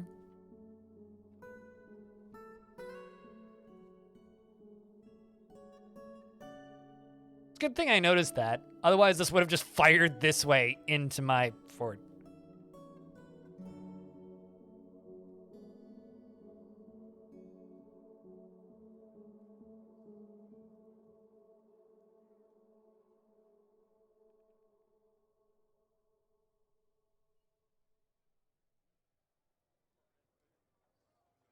This is making things shockingly laggy.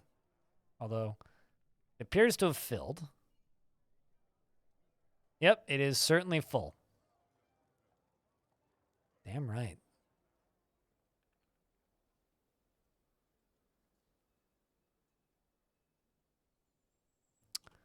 So we've got 2 layers full of water.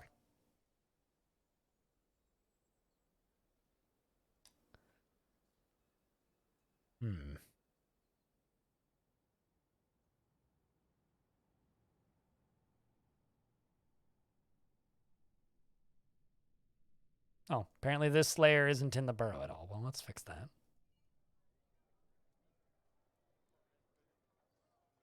It even has fish? Yeah, they got sucked out of the creek, obviously.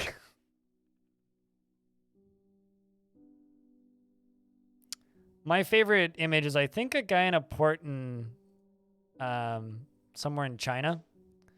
And he's just, like, standing on, like, a 2x4 that's hanging out over, like, a couple 100-meter high drop, welding on the side of a tanker ship with some guy standing on the other end of the 2x4 to hold him up. Or no, it's like 2 guys standing on the other end of the 2x4 to hold him up. So he's standing on like a board that's like this wide that goes out like a meter, just like bouncing on this and like welding on the side of this ship. So yeah, no, kind of terrifying. Actually, no. Let's just turn this off. Let them go build this.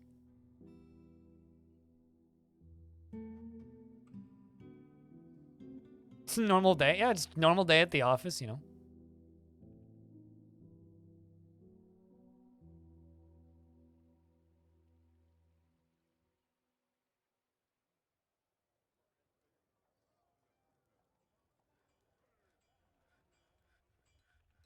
I'm actually curious. What's the frame rate on this fort when I turn weather off?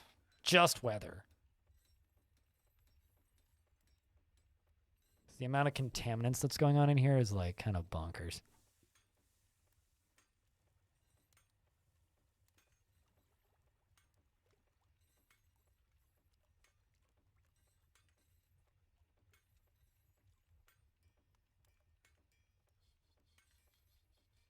Okay, so like no FPS game for turning off weather. All right, fine. I mean, the frame rate will get better. I'm planning on like optimizing some things in this fort, but it's going to be a little laggy for a bit because of the way I've got it built right now, which is extremely bad. But I'm going to make a more central staircase going up to this entryway right here.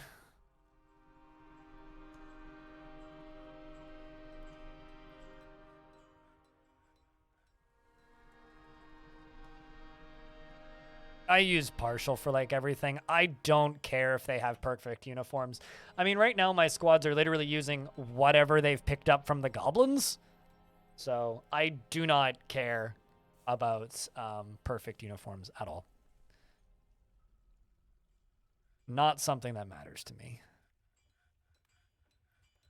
All right. You guys ready to give this thing a test run, chat?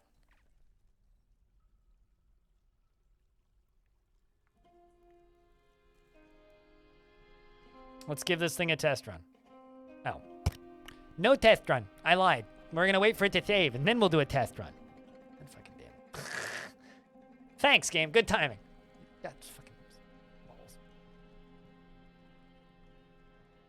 Bobbity bobbity.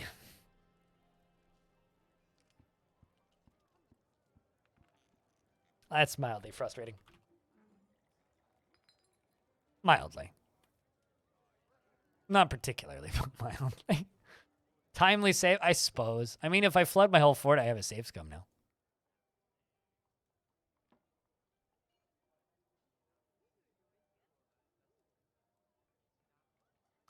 Do you ever, like, see a video game on Steam or something and then get excited until you realize what it actually is?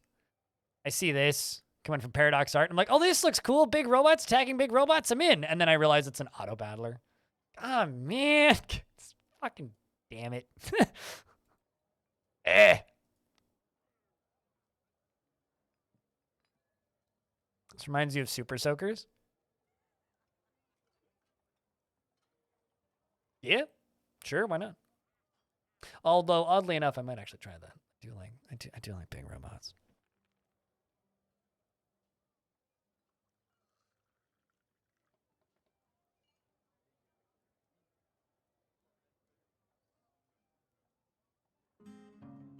Although I think I will stream that new Deep Rock Galactic game, even though it's just a Vampire Survivors clone. Just kind of because people keep asking me to play Deep Rock Galactic, so I might as well just do that. Guys, I played Deep Rock Galactic. All right. Let's test run this motherfucker.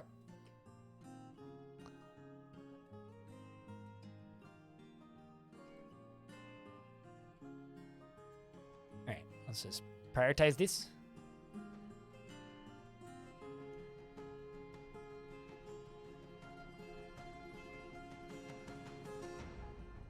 Nope.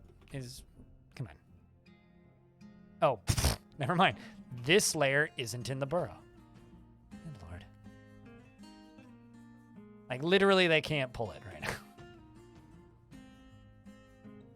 now. So this might get some backwashing here. Okay. I did say this might get some backwash. Ooh, uh-oh. Rev? You okay over...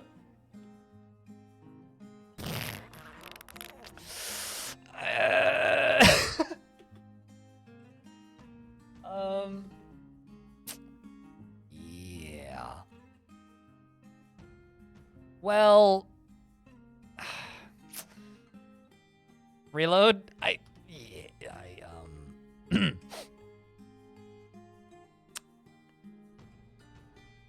Thanks for the autosave.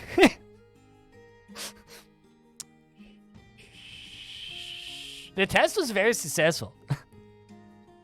The game was watching out for me. I was like, let's make it some black one. We should have placed bets. Nah, I don't support gambling.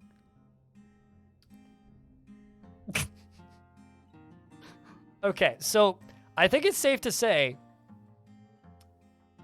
it's very effective. All right, so don't pull the lever. But actually go up here and remove some of this. Yeah. And, feel, oh, okay, fine. I will delete and rebuild this. That's what we'll do.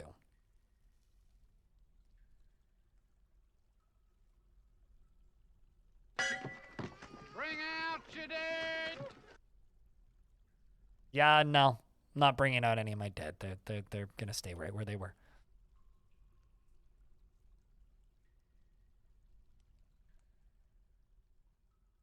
Cheers, casualty. Hopefully we see you again. Nani? No, what? What'd I do? All right, let's try this again.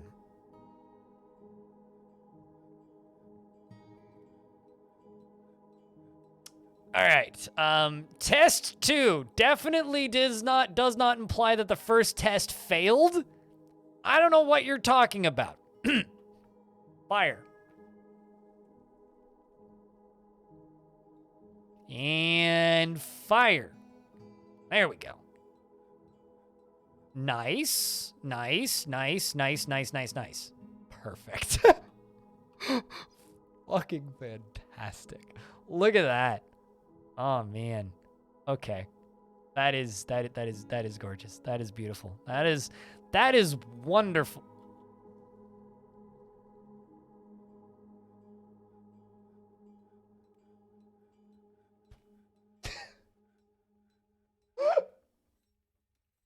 Wow. Nani?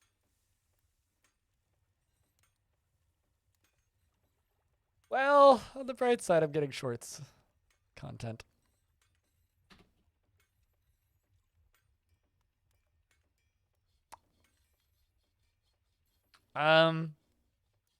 Sir, there's a leak. It's a small leak. Hmm.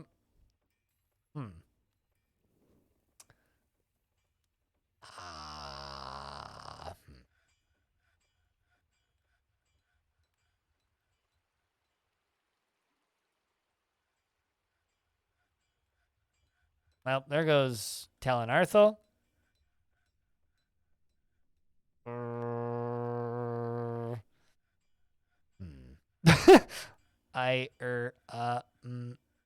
So we're not going to be able to turn it off. By the way, is the actual problem with this? We're not going to be able to turn it off. Oh my God. Okay, so actually it's leaking so much that it's going over the top.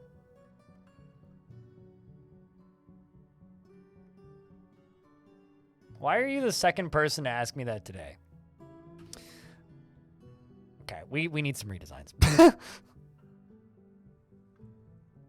I am visually impaired. My right eye doesn't work at all, and my left eye has severe tunnel vision with floating blind spots, and every year the blackness comes in from the edges slightly more. And yes, you're utterly hilarious. But you are the second person to ask me that today. Although the first one was really hysterical and came in and said, guys, he's not really blind. To which I have to say, invisible disabilities are still disabilities, you fuckwad. All right, so we need to we need to upgrade this a little bit, but we know it works. Works way too effectively, far too effectively. All right, let's just turn this off and build this. I need this wall to go all the way up to the bottom of it. It needs to go all the way up to here, basically.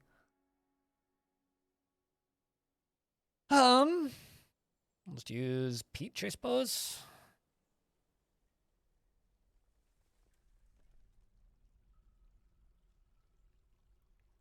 It does work.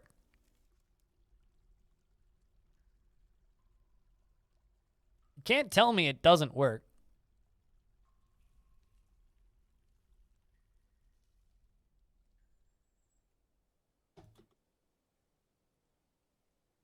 That's machine too effective. Never been a problem before. Don't forget the fortification replacement. Yeah, I know.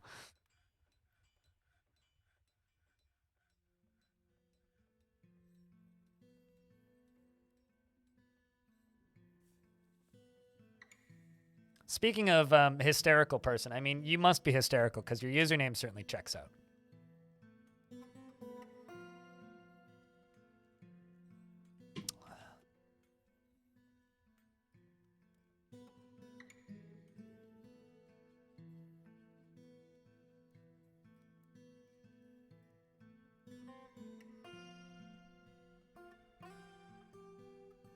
Let's do that.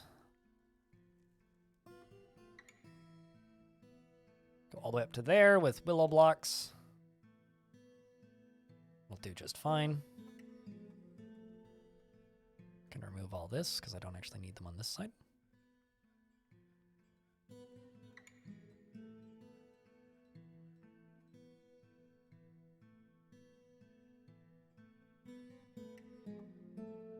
Yeah, I wasn't expecting it to like loop back around so far.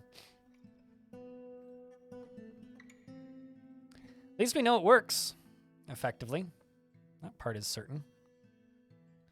Uh-oh, got dwarves stuck. Typical. Dwarves and elves stuck even.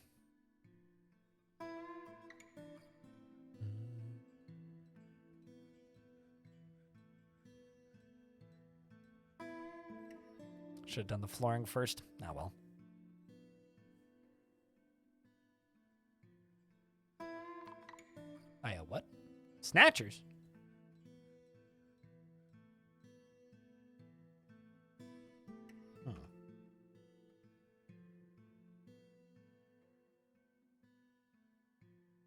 Well, go kill him.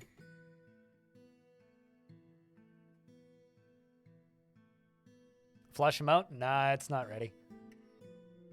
But we should start attacking people soon, once we get the actual front ready. Okay, there they go. Getting blasted.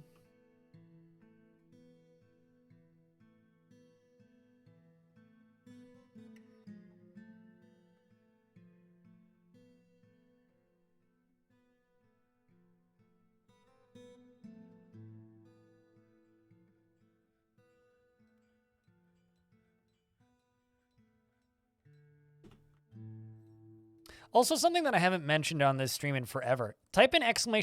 bingo if you want a in-chat minigame to play.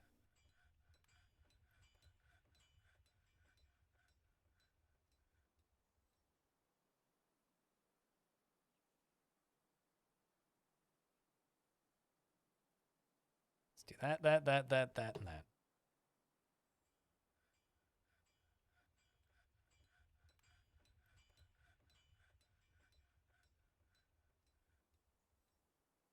No, there's no prizes, so don't ask for prizes.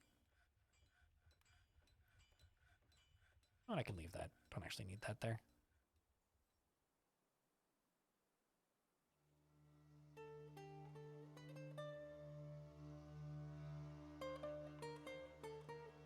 And just like the greatest game show of all time, the rules are made up and the points don't matter.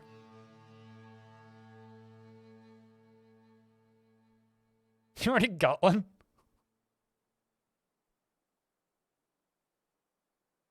All right, let's do that.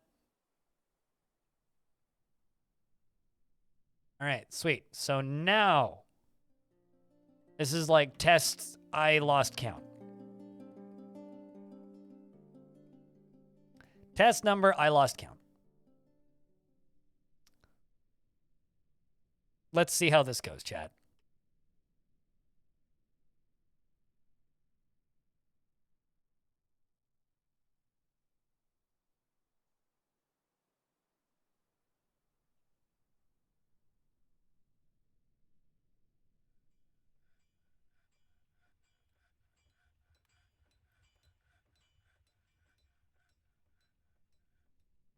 Now we just wait for most of the dwarves to be inside.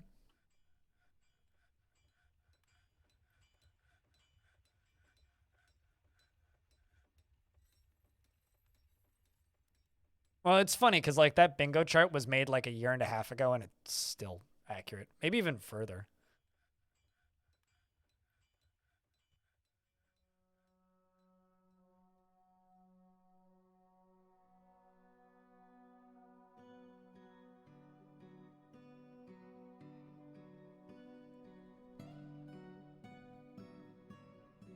Things don't change, it turns out, Darius. Uh-oh. We have traders here. Well, they're about to potentially get a shower. Oh, they're elves? Yeah, that's fine. Potentially get a shower. I mean, they might not. They might actually walk right past it. All right, it appears that most of the dwarves are into the fort. Let's pull the lever.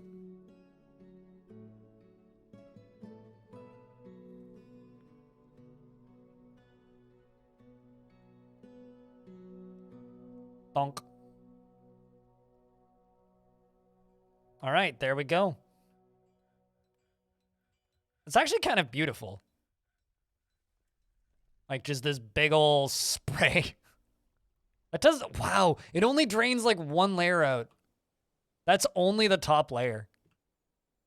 Most of it's still there. Oh, man. Look at that huge ass waterfall. Just like dropping down into the river.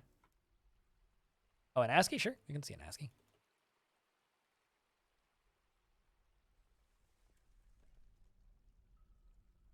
Oh, man. I kind of was wrong. It is actually still leaking into my fort a little bit, I think. Did it? Okay, so it is still leaking into the fort a little bit, but not enough to really be a problem. I'll take this L, though.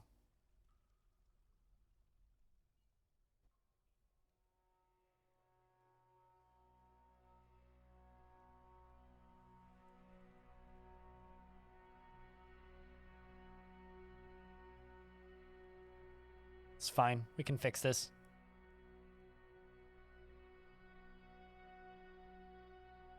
Is this a water cannon? I mean, I don't know if I'd call it a cannon necessarily, but it's definitely a water wall.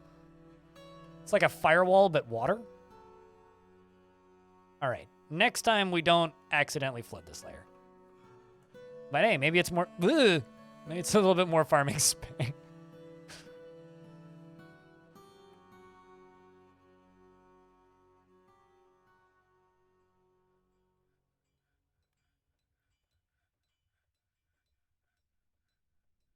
And then it's filling back up again.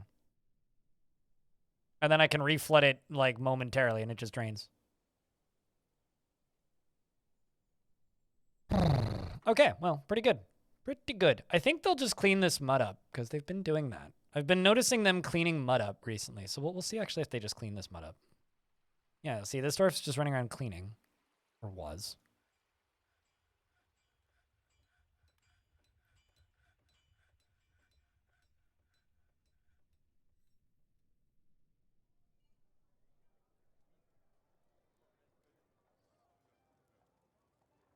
Just washing the cloth? Yeah.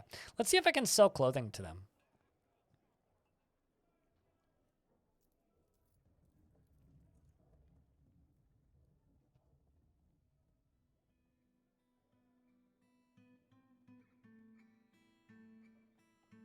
I actually know a lot of this is leather. Let's just do this. Oh, really? I can't just search by cloth?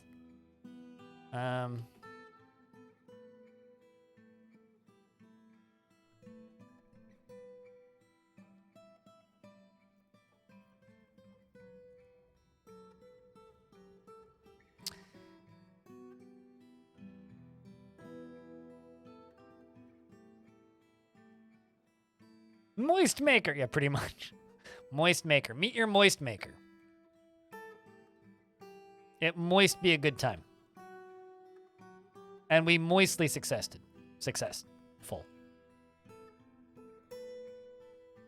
So it's taking a little bit to drain, though. can't wait to use this as an actual, like, weapon, though. So what we need to do is we need to go to the end of this, and I need the end of this to, like, go down to here or something as, like, an entryway. Is this a wood-only fort? Exclamation point goal, Gobsnack. It's not technically a wood-only fort. Just a not allowed to dig fort. So, stone and metal is a premium that I have to trade for. Like, as you can see, I have some slabs made of stone, but I traded for that.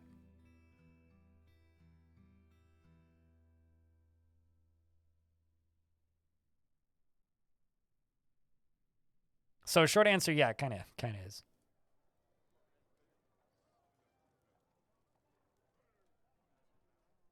Been a good time so far, though.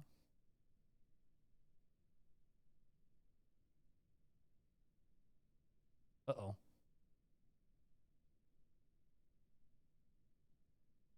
Okay, maybe I don't actually want to do that. I apologize. Oy Well,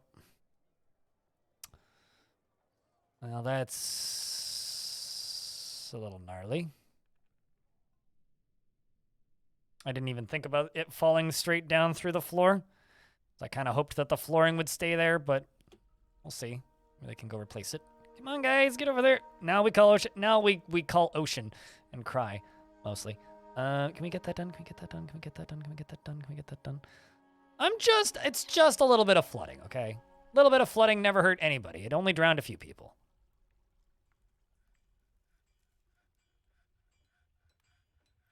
Do I have extra mechanisms? Yeah, I do.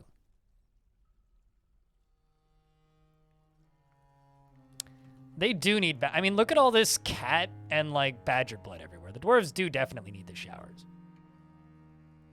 I mean, I should also probably move my crafting out of here, too. So...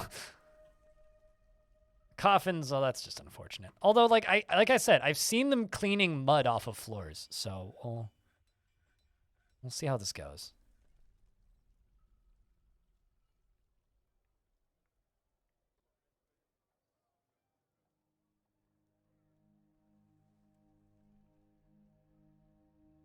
Oh, I'm definitely, that's like next on the dock, yeah. We're absolutely going to do a sprinkler system.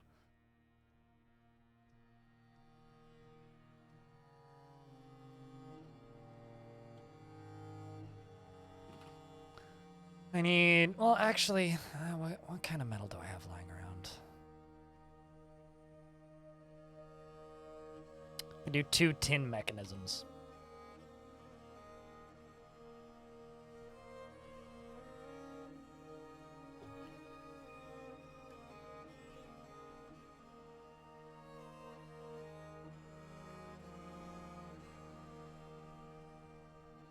I keep losing the end of this.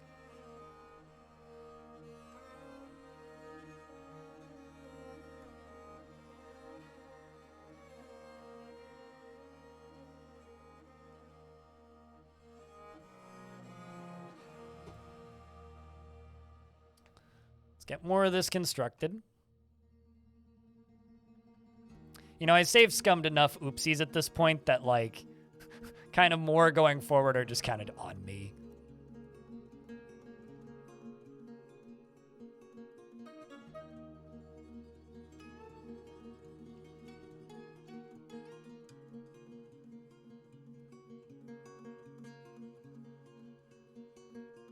You've built huge variations of my waterfall generators? Wait, you mean like the mist generators? Just remember, that's not my design. That's an ancient design from the wiki. I don't deserve credit for them.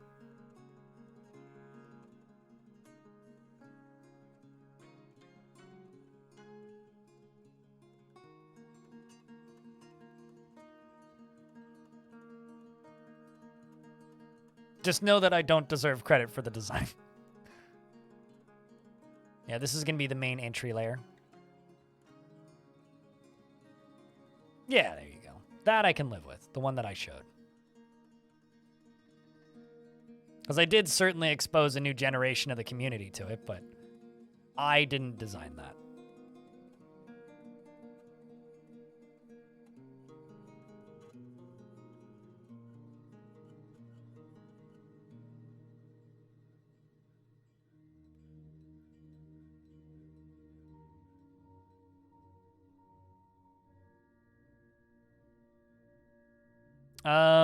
Legendary climbers can climb, I think it's 2 to 3 layers of smooth walls, but nothing can climb up an overhang. So if you have 1 tile of overhang, nothing can climb it.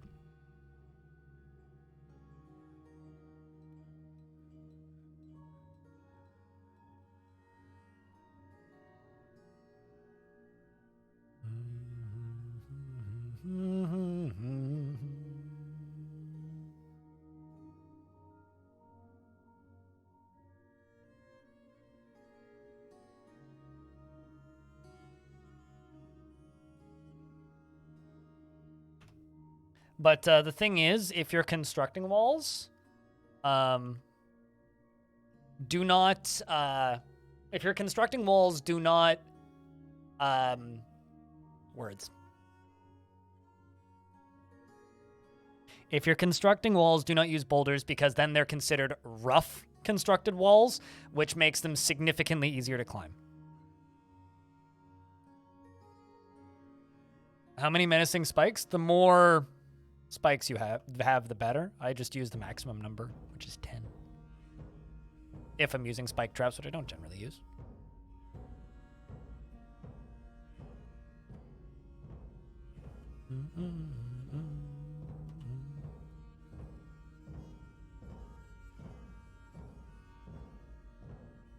Hello, Bob. How are you? No, you can't smooth boulders. You have to make them out of... if you want boulders to be smooth, you have to make... or if you want your walls to be smooth that are constructed, you have to make them out of blocks. You can't use boulders.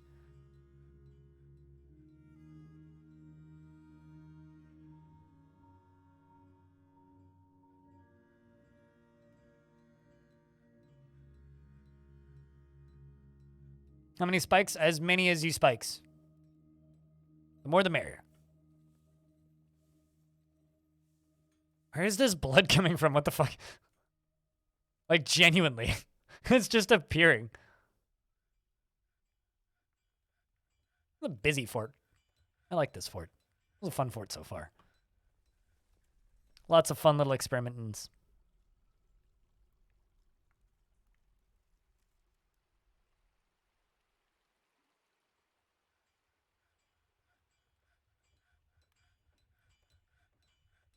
Someone might be bleeding. Nah, it's badger blood. But it's just like seemingly appearing from nowhere.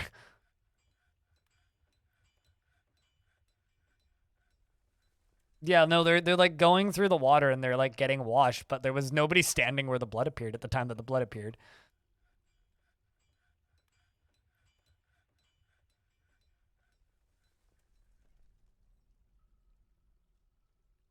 What'd you miss? A couple oopsies, but nothing major.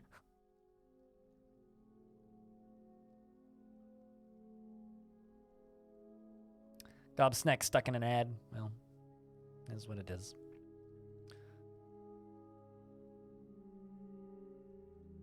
Maybe there's a... No, there isn't. Trust me, it's just open sky. There isn't even any badgers on the map right now. I can just tell you that for a fact. I don't even need to look.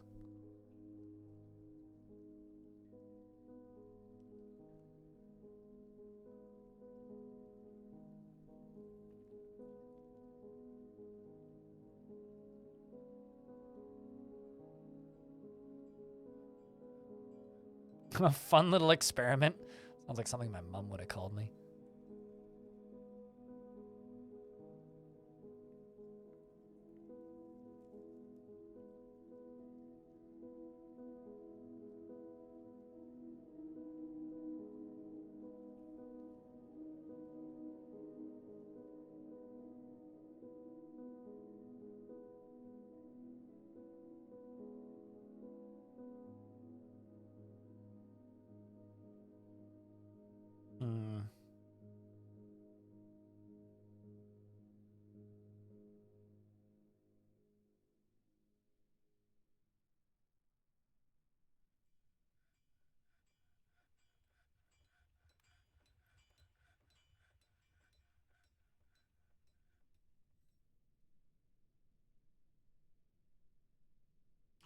I think I'm just going to build from the bottom up.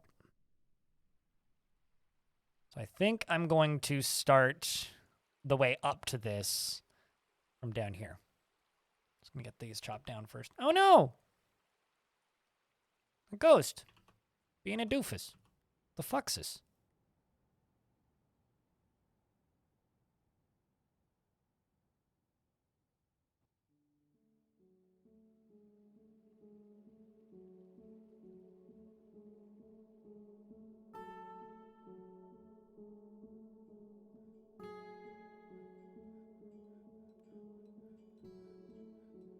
Zombie vampire ghost badger. Oh, that's terrifying. We'll never survive.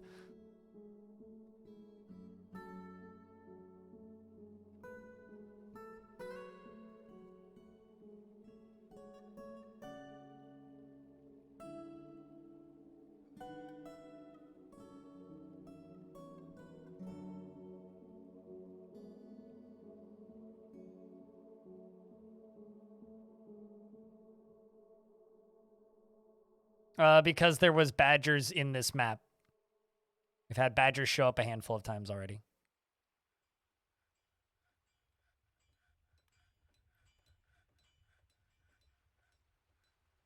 Oh no, Gord Tyrrell was seen being stolen by Reg, the bone carver. We'll convict him.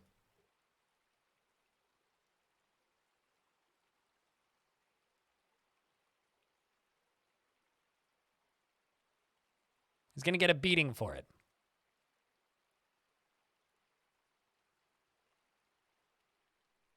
Which one is that? Oh, that's the spear. Damn, dude, that's valuable. What the fuck? Hidden on your person. Gotta get it from you. Trying to give it to this goblin, are we? A goblin mercenary? Stab that goblin to death, please.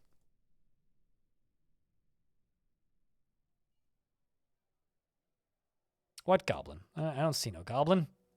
It's a ridiculous concept.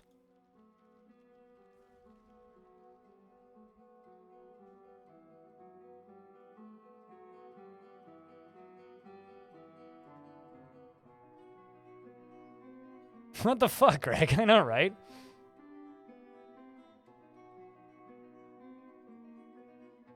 All right. Let's do pecan wood logs from down here. Down there.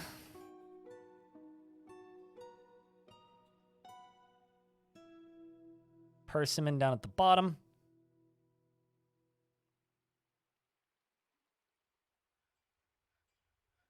Pecan logs.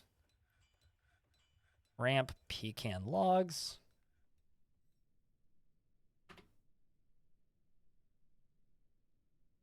Or pecan blocks in this instance, I suppose. Petition. They want a craft store. Did I not make you a craft stores guild?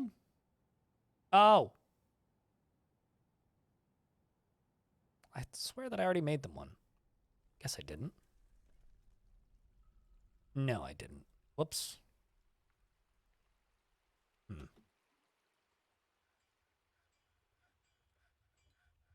What kind of oopsies? Thanks, Suited. Yeah, that kind of oopsie. That happened.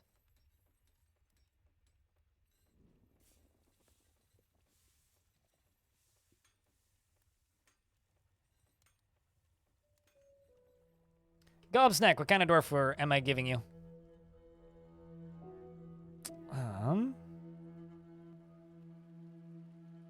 And if you would like to see selections, let me know. An angry baby. I don't have that many kids in the fort. I don't know if any of them are particularly angry. I have 3 children and none of them are mad. So. A fell mood 3 times? I can't remember the last time I had a fell mood. Like, true story? Wow, you swapped.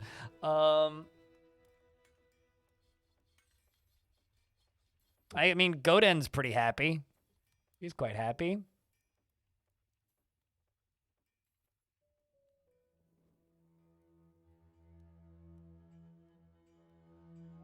Blasted work got in the way. No, I didn't retrieve the bodies from the river. I ended up dumping more in the river, actually.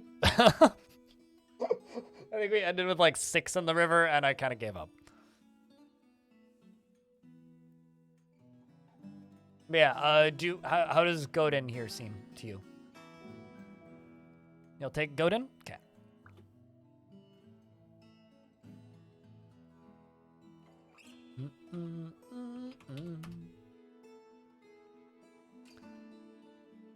Godin despairs of anything positive happening in the future and lives without feelings of hope. She is often inflamed by hatred and easily develops hatred towards things. Never becomes angry, and she has an incredibly calm demeanor. She is incredibly she becomes completely hopeless. She becomes completely hopeless in stressful situations. Words, and she almost never feels discouraged. She tends to be a little tight with resources when working on projects, and she is slow to trust others. And she tends to be swayed by the emotions of others, and she does not often feel envious of others. She could be considered rude, though she finds the rules of etiquette, to be valuable in the abstract, and she has a greedy streak and does not go out of her way to help others, and she is troubled by this since she truly respects sacrifice. She often snaps her fingers when she's nervous, and she gets distracted during conversations when she's excited, and she needs alcohol to get through the working day and does not mind being outdoors, at least for a time. She personally finds sacrifice to be of the highest ideals and is a believer in the rule of law and believes that peace is preferable to war, greatly respects the individuals that persevere through their trials and labors, and it greatly respects those that observe decorum and maintain their dignity, doesn't respect society that has settled into harmony without debate and strife, and dreams of creating a great work of art, and this dream was realized. Godin likes Cobaltite, bismuth and lance agate, and walnut wood, white spotted puffer leather, giant deer hoof, giant cave spider silk, coyote men for their howling, and the words of the words of the page of aquamarine and the sound of the phrase of lathering and when possible prefers to consume moghopper and apricot wine and wheat flour and absolutely hates worms. Visuals. She has a thin frame, which is loaded with muscles and great layers of fat. And her nose bridge is convex. Her narrow nose is short. Her long hair is arranged in double braids. Her ears are narrow, and her aquamarine eyes are slightly rounded. Her burnt umber skin is wrinkled. Her eyebrows are quite long. Her eyelashes are short, and more migrants have arrived. And her hair is flax mixed with gray.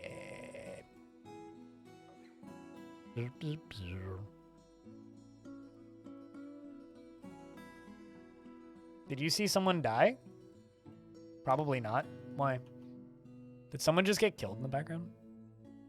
I didn't see any notice about people being found dead, so that would be mighty odd. I mean, naming a dwarf is just asking me nicely to say a lot of words in a short sentence.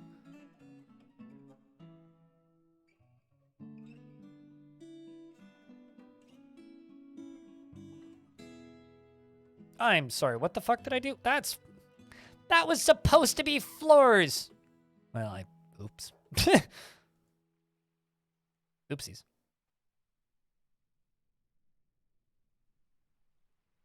Probably just a friend.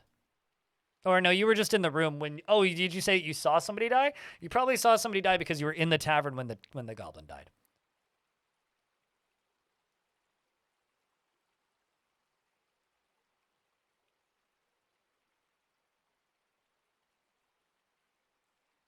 And generally, criminals who are here to steal your artifacts are very good at becoming friends with everybody very quickly.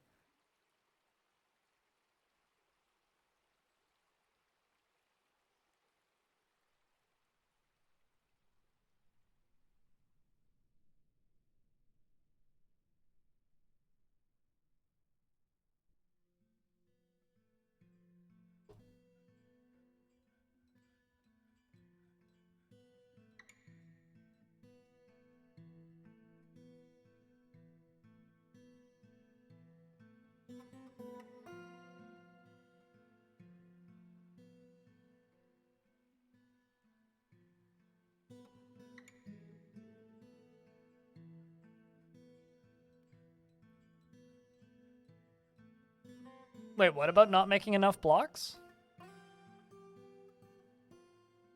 I mean, it depends on the material in regards to labor.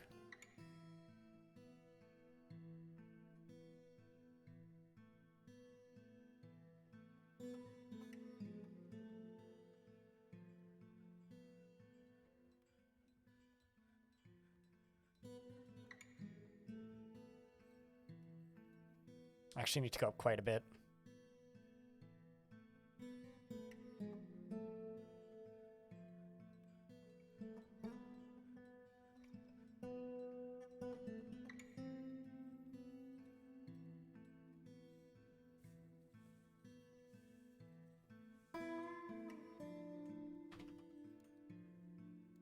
And then once this is constructed, then we can accept mountain, or we can accept the barony.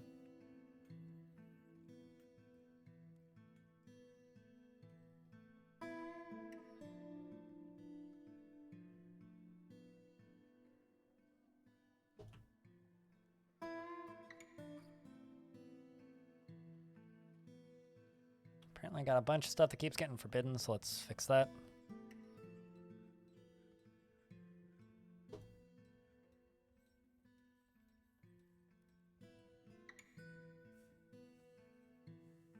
Only if you do it manually from their inventory, like if you do it from in here or something. It unassigns everybody. Which is a very weird, eccentric design choice. It's one of the few things I don't like about the new labor system. I vastly prefer the new labor system over like all of the old like fan-made ones and everything. It's like the only thing I don't like about it is the fact that it doesn't let you assign dwarves from their inventory without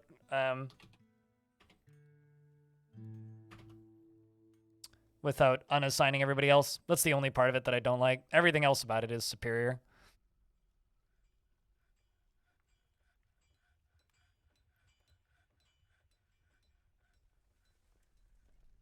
Oh, so like as like a way to discover cause of death kind of thing? Bit of boy?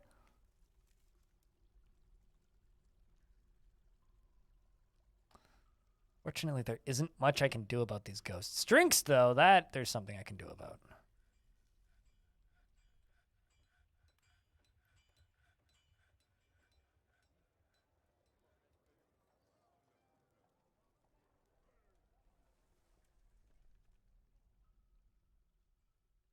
Oh, okay. Yeah, I've never done that. I've never been into that level of micromanagement.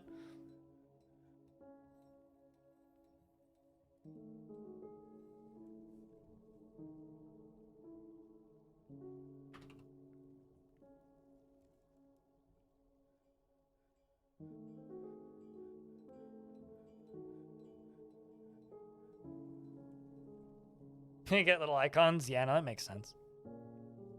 I mean, I've known people who've done stuff like that for years. I've never bothered.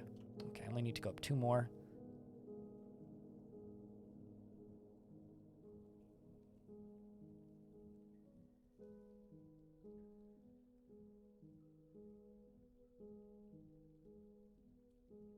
Gotta figure out a good way to break engravers out. What do you mean by break them out?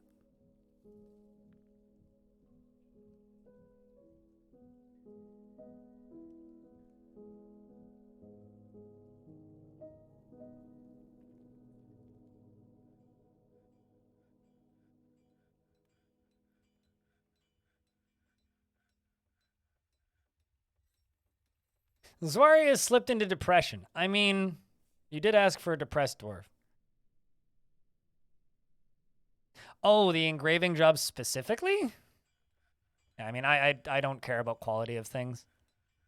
I outside of like specific item crafters like armor smiths and weaponsmiths, like I really don't care about overall quality of stuff.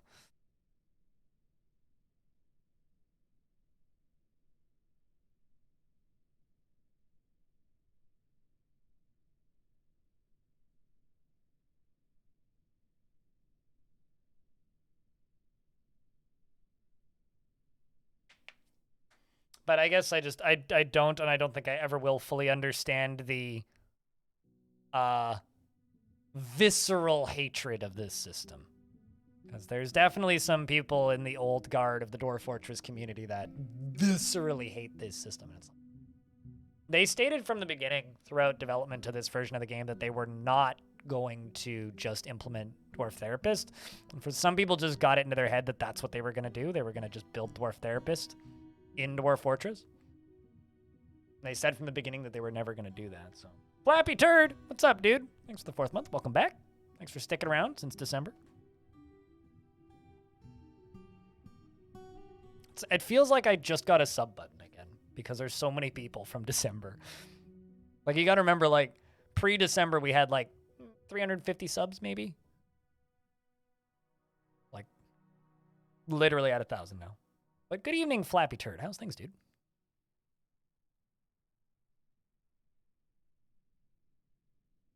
Yeah, exactly, because you can ignore it or fine-tune it. Yeah.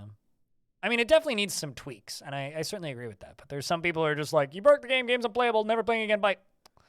There's definitely some people who kind of have that take, which I'm just like a little, what? Really? Is that really how you feel? That's a bit extreme. You think Dwarf Therapist overcomplicates the game? I think it unnecessarily complicates the game. I don't know if I necessarily think it overcomplicates it. Certainly doesn't need to be that complicated.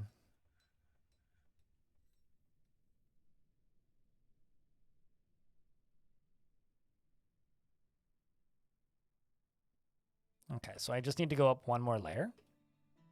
So what I think I'm going to do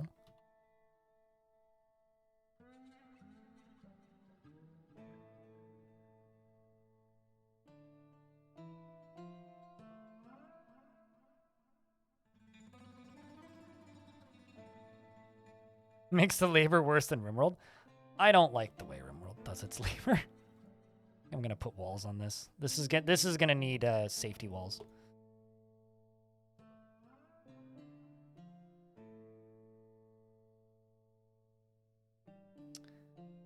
But yeah, this is a fort where we can't dig, Turd.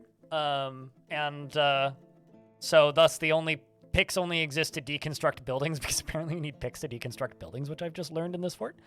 But yeah, no, this is a fortress where I can't dig. So instead we are living in this canyon. And we have this massive bucket of water that I'm going to just give enemies an undesired shower with, which is very glorious. Quite happy with this, frankly. Although I've got a lot of stuff around the top here that I still need to finish up.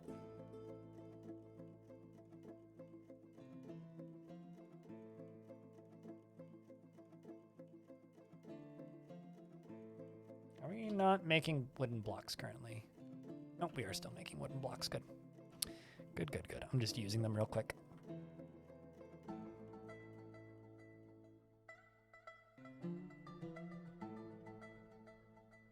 Oh, damn, what did I do to the river? I actually didn't do anything to the river.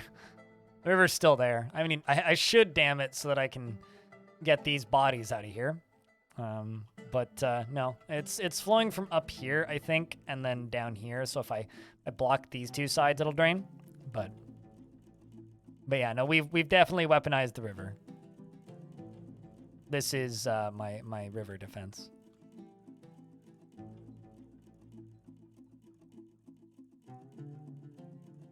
This is my river defense. So I'll be doing another test fire in a little bit here. It refills real quickly, which I'm quite happy about.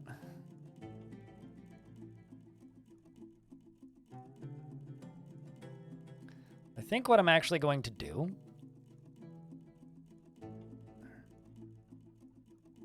okay, so I have a problem.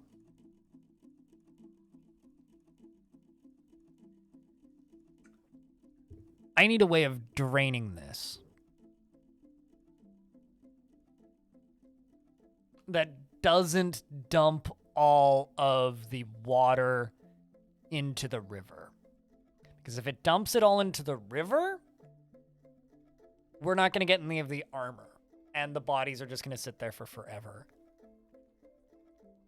You know what?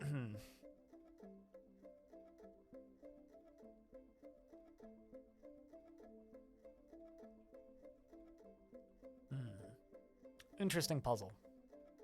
I'm going to go get my sandwich. Chat room, I will be back in a minute.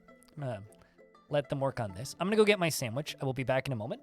And we'll think about this. Well, the problem is if it's a sea burial, then it's just going to be like a constantly increasing number of bodies down there, which not optimal. I could use floor grates, but Well, I guess we could just wait until fall and hopefully buy more stuff. Yeah, I guess we could do floor grates. Grates with walls.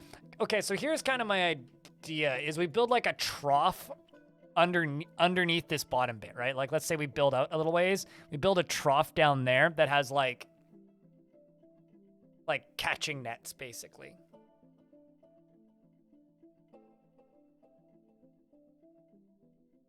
We'll figure it out.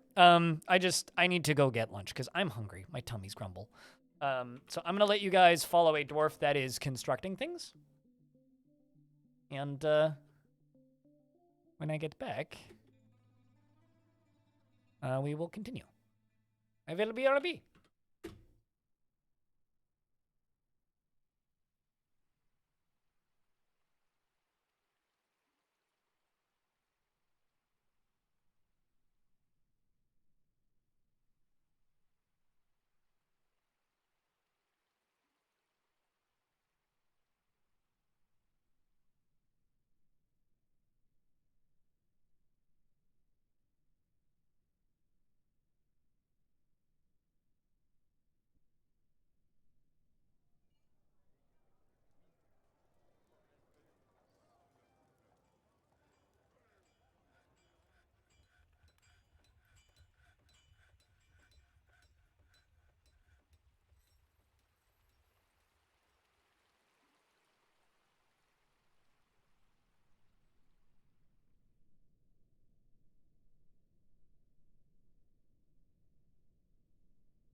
Let's take a lovely fruit, the tomato, remove everything that's good from it, the seeds, the vitamins, the nutrients, everything that's good about it, and just jam it full of shit, garbage, shit sugar, and put it in a shit bottle that sounds like shit when you put it on your shit. It's shit! Stop eating ketchup!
All right. Streamer returns with a avocado cheese and egg sandwich. But yeah, no, I have a few different. I mean, damming the river is definitely an option. I think damming the river would be the Oh. Oh yeah, I owe you commands, don't I? Shark jumping walrus. How do you not have those? Hold on. I wish my bot did this automatically, but it doesn't. Let me just get you those.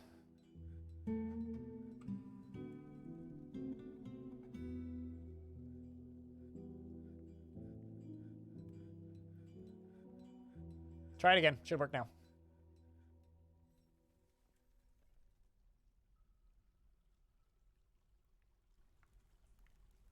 Regret? What are you regretting? Sentient. Over here, he has a sword. I don't know.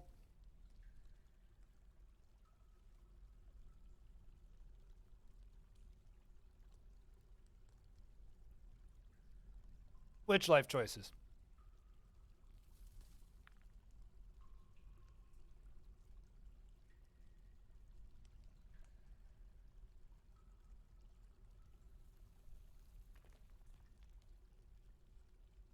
Unlikely, Bastet.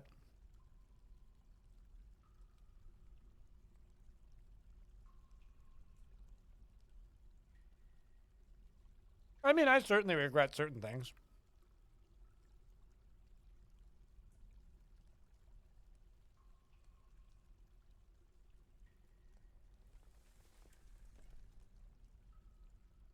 Not to be a big meanie, sentient potato, but being on Twitch ain't helping.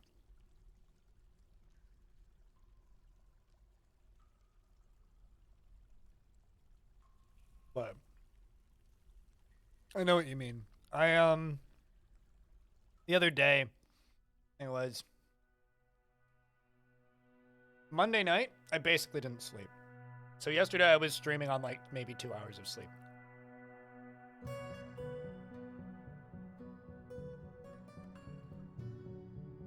I just stared at the ceiling for the whole night. It sucks, but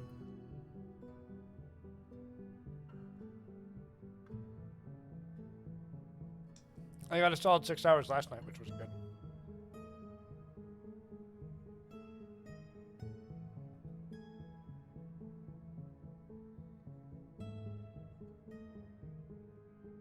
It's been a long time since I've seen that post, Kodiak. Like, I don't think I've seen that since, like, 4chan.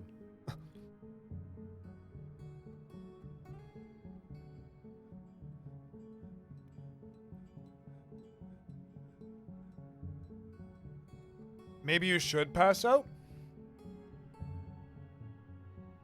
So you can sleep?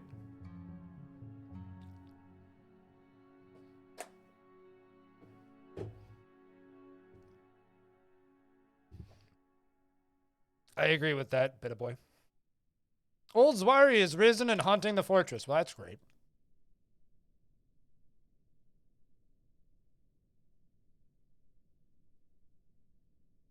Old Zwari's here to hunt young Zwari.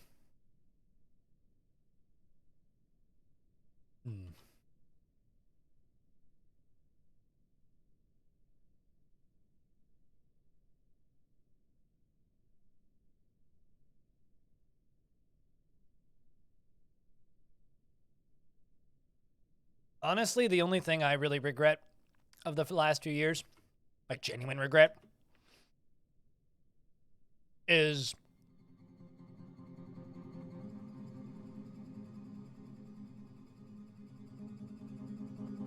how do I word this?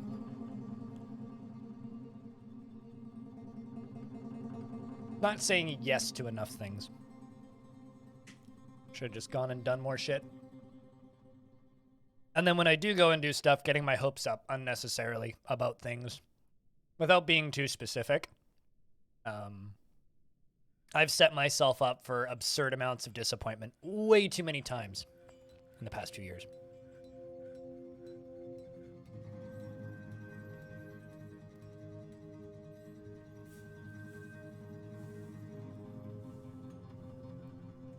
And that just kind of sucks.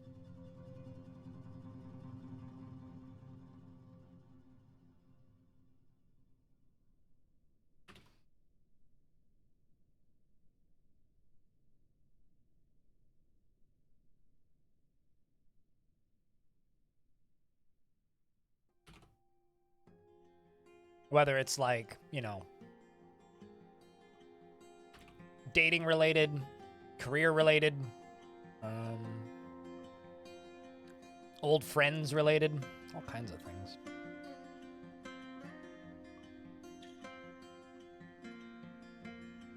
And now it's just the thought of like, what if? But I don't know. I mean, what if actually the result is now I exist. That's about it. That's all I can really say for me.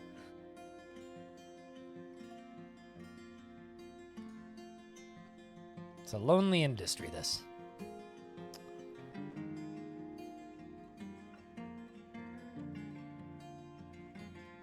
Alright, so this, right here, we're gonna put another wall. So these will become ramps right here. Actually, I should probably just build ramps right there. Even though they're not technically usable yet, these will be ramps. Actually, make those out of persimmon logs.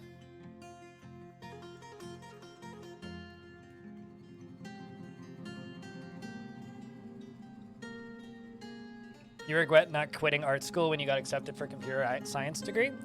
I regret not quitting music to stay in sports.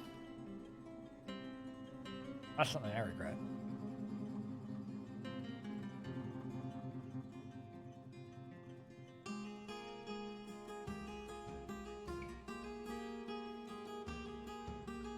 I regret not dumping my ex sooner.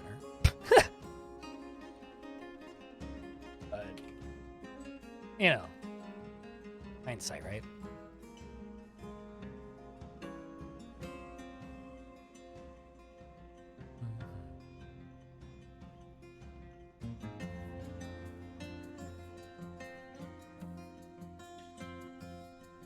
Oh, no access yet. Yep. That is a sentence, Trimkoff. What do you do now, if I can ask? Or do you still do that? I'm sorry, what? Why are water source vanishing? Oh, they're trying to use this as a drinking source. That is actual water torture. Oh, that's awful. I am a bad person.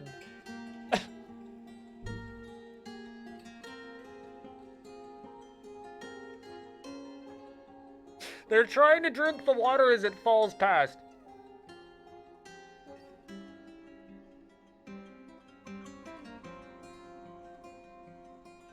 Oh man, they're just like, they're trying to drink the water. And at least he's not, I mean, he's not thirsty, right? If he actually gets thirsty, they will bring him water. But like, she's trying to drink this water, but can't because it keeps disappearing. See?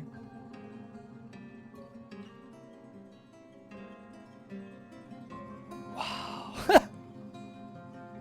I am a accident. I'm like, oh, I'm super nice. I'm gonna put them next to the waterfall. They'll get the nice spray. They'll love it. You know, they'll be content the whole time. It'll make them all nice and happy. I didn't even consider. Wow. All right. Well, we gotta trade with these humans. Good Lord.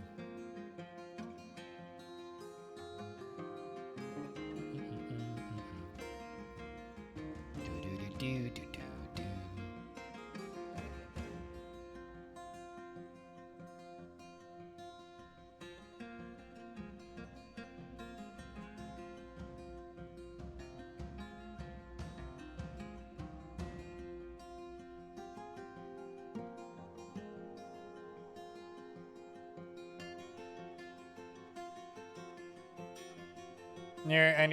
So now you're leaning totally into your art and writing. Damn right.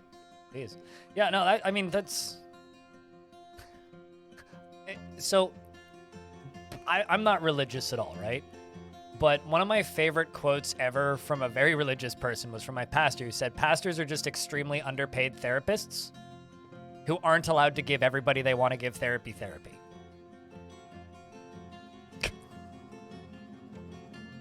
which is kind of a fascinating concept. I just remember him getting in a lot of trouble for like going over to people's houses and marrying gay couples. Wink, wink.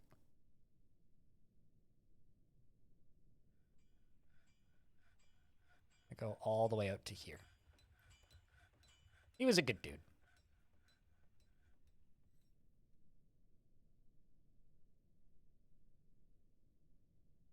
Apparently my older sister's his pharmacist now, though.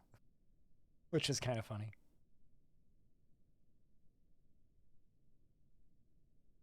Because religion is a broken system for an outdated world. But, you know. Don't let my problematic takes take over your opinions. But I digress. Let's do that. You know, I'm kind of surprised about how laggy this fort has gotten.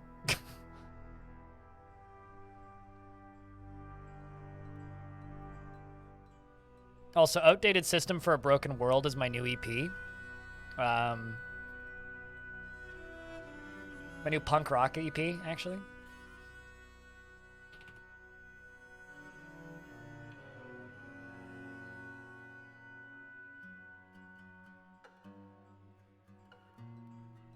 So this is gonna block off, and this is gonna be drain.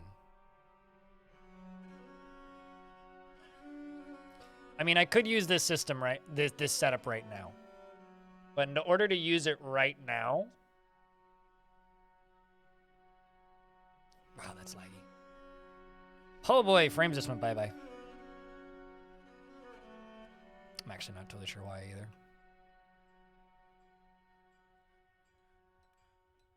Do I play an instrument? I played cello in and got it all the way up to grade or level 9 of Royal Conservatory, if that means anything to you. Oh, we just kind of have to figure something is stuck somewhere. This is not normal.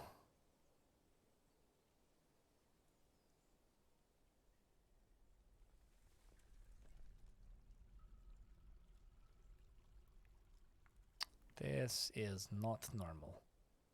Actually, hold on. Let me...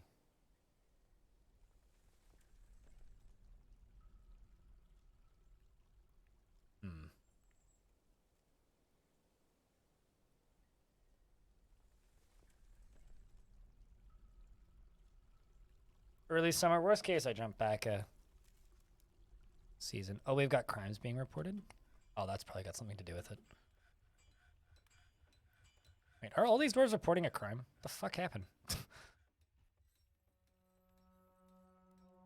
Okay, there we go. Back up to 10. I have no idea. Dan's Labyrinth. Haven't looked. Don't really have much interest in looking currently. I'm more concerned about this frame rate.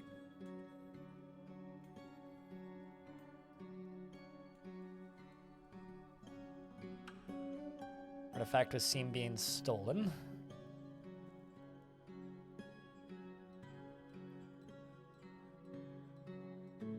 By who?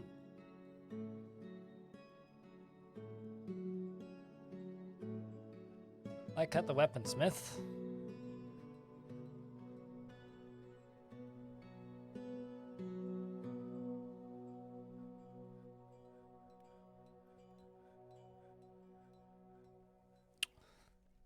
I have a feeling it's got something to do with this construction here.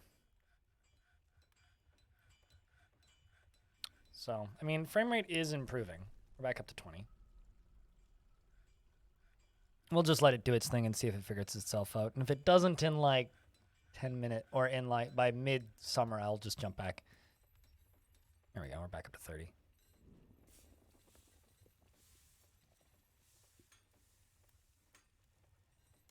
The conditions tell you what all the pieces are. Yeah, they do. I don't generally bother making instruments. It's like the one part of this game that I kind of don't really care about. It's like that and like vermin catching. I don't really mess with either of those too much.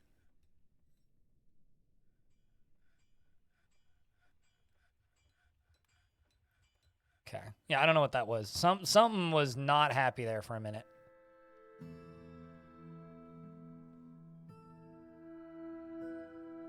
It does certainly seem to be sorting its shit out, though, so that's good.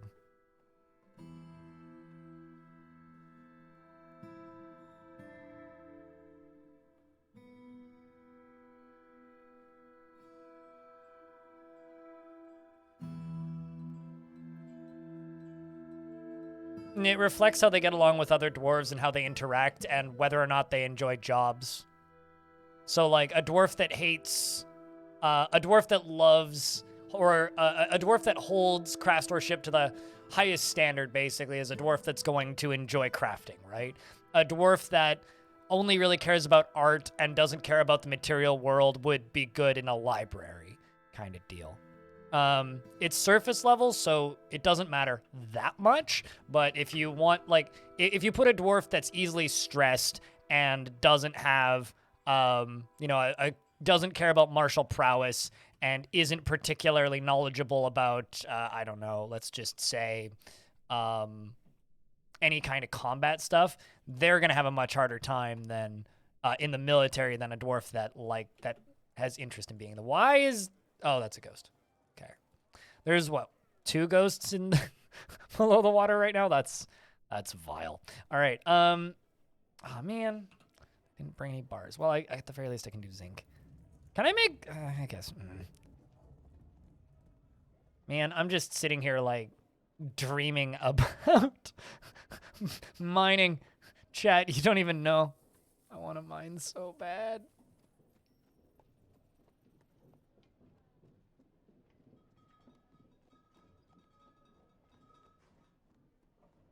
I'll trade that.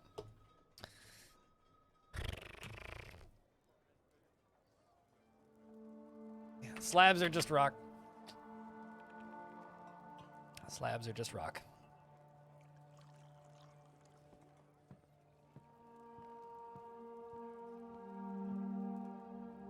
Here's just ghosts. Gamgeo's just chilling. Look at him. Look at him go. Little ghost. Goddamn ghosts.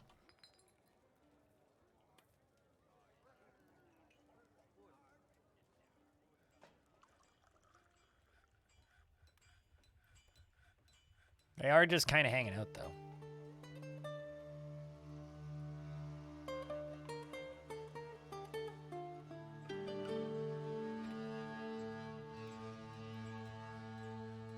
This is a bottleneck I need to fix.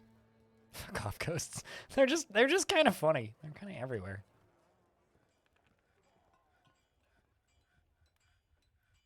Ironically, though, like, the dwarves are quite happy, all things considered.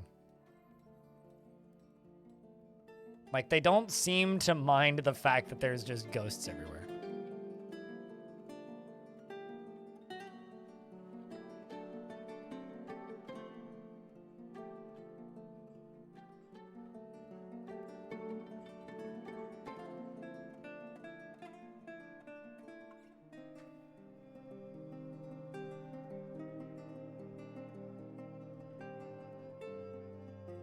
You really enjoy the aesthetic of the no-dig fort?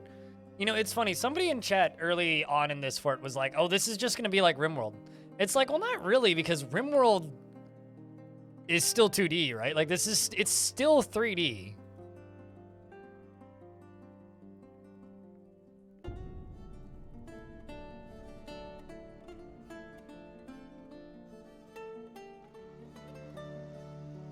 Let's see if I can make a billion mech.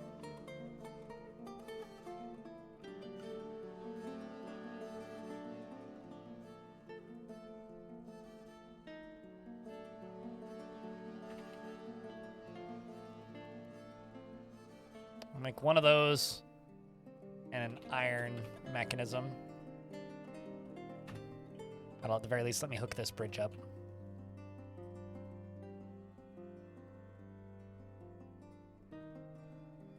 So something I could do is I could just put a... It requires so much construction. There's gonna be so much stupid amounts of construction in this fort.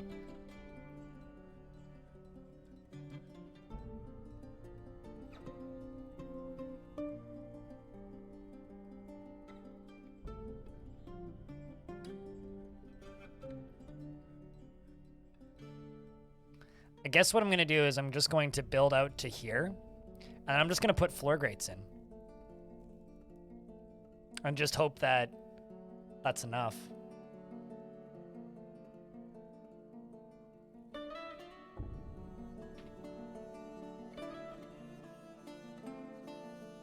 Which I think it will be.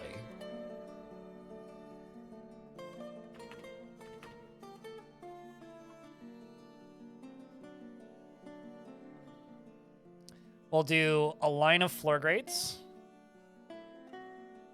And then behind it, we'll do a line of flooring. And behind that, I will do fortifications.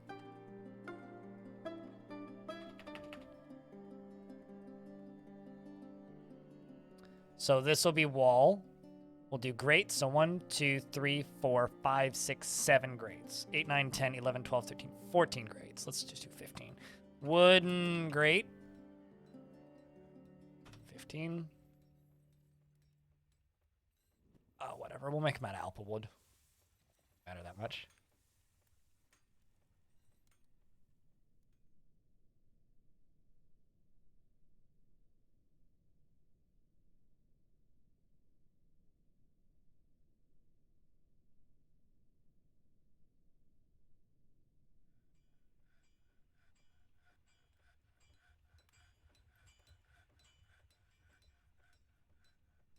Floor tiles shouldn't take an entire block to make. These are criticisms that Dwarf Fortress should have gotten in 2008.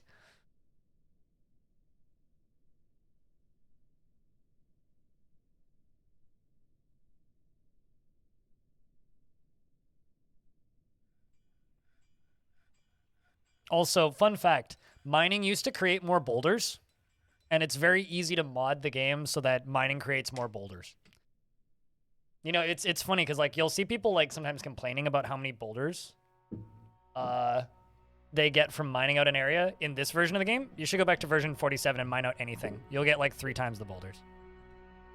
Like they actually nerfed the amount of boulders you get per mining a tile in this version of the game. Go to bed, Sentient.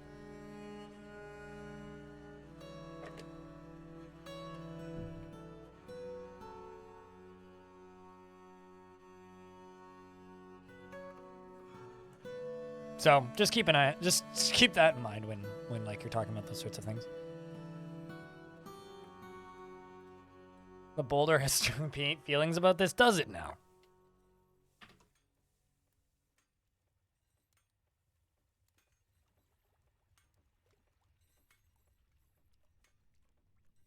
I'm gonna need to make a support pillar down here, otherwise I'm gonna not like this.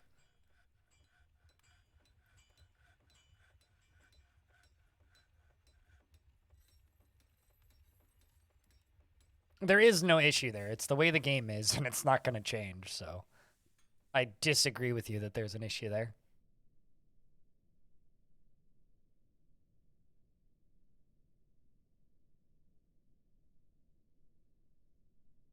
You love the ramp? I mean, it's just a ramp.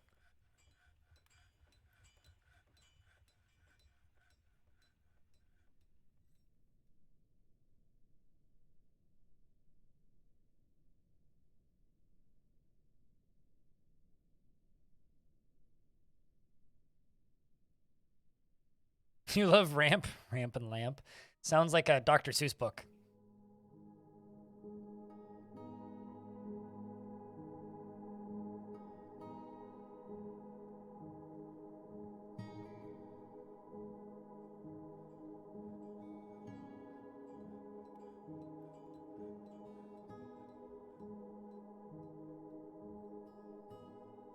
Don't actually know if this is going to kill things.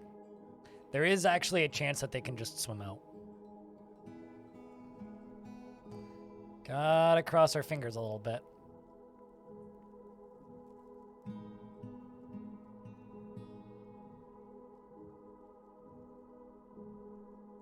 Still depends on the skill of the miner? Sure. But it used to be significantly higher amounts. But I don't know. There's some things about this game where it's just like it's always been this way and it always will be this way, and I understand why people want to critique it, but at the same time, it's like it kind of makes no sense to critique it because it's not going to change.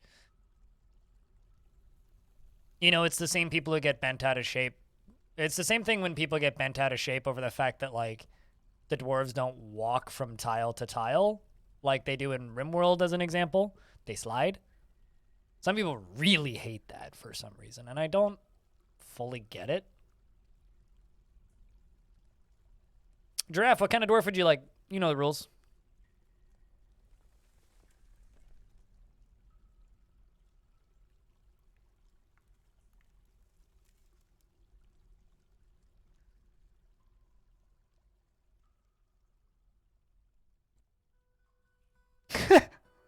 Well, how do we know that he's Slim Shady? He's just shady.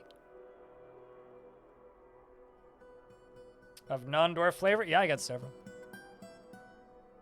Down at the bottom. Who do you want?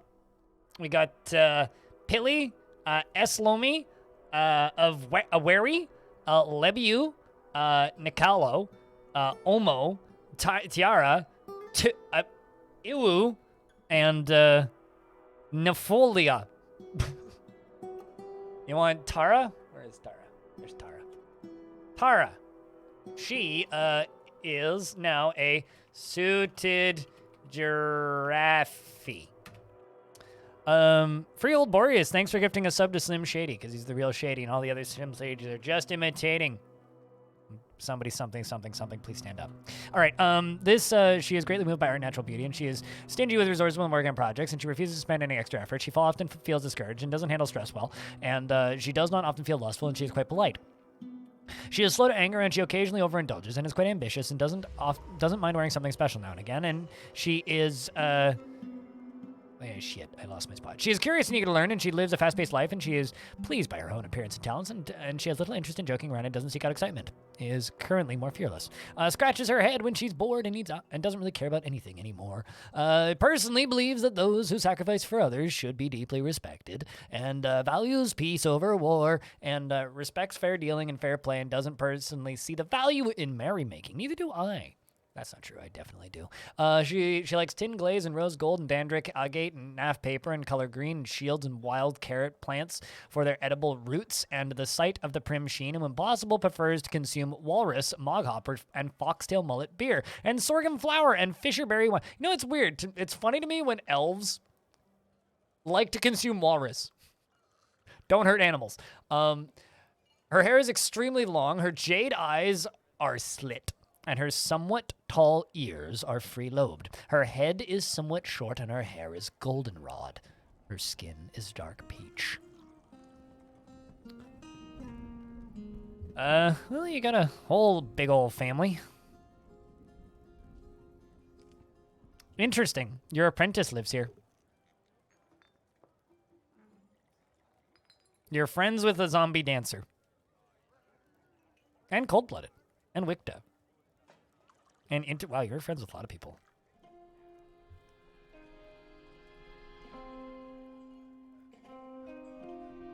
God, I want to deal with these ghosts so bad, but I just can't. There's nothing I can do about them. There's literally nothing I can do about them.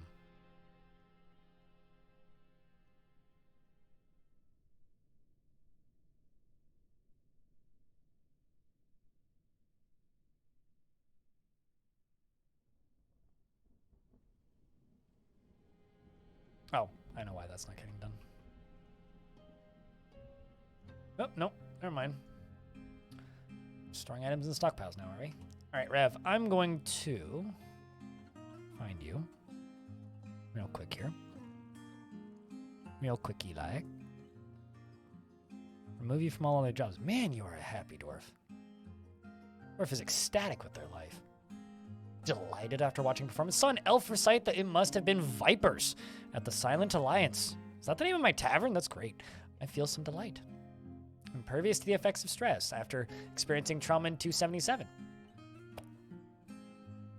Dreams of mastering a skill still. Won't get to do that probably. Like Sortha Clace. Was lonely after being away from friends. Well, that's sad.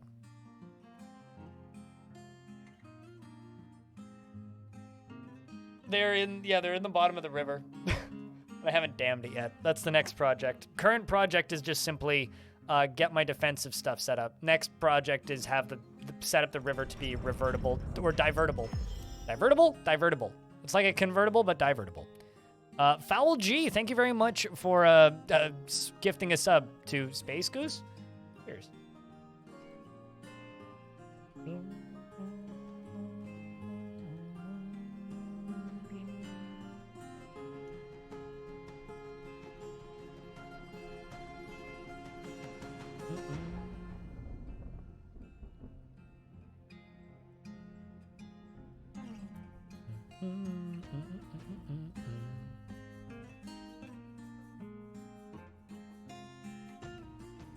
Welcome back, True Freak. One thing we know for a fact about True Freak is it's not false.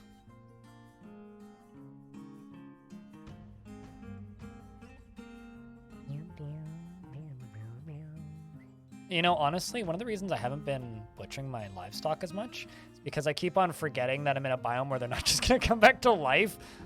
I keep thinking to myself, like, oh man, I don't want to deal with zombies. Wait a second, I don't need to do that now. I'm free.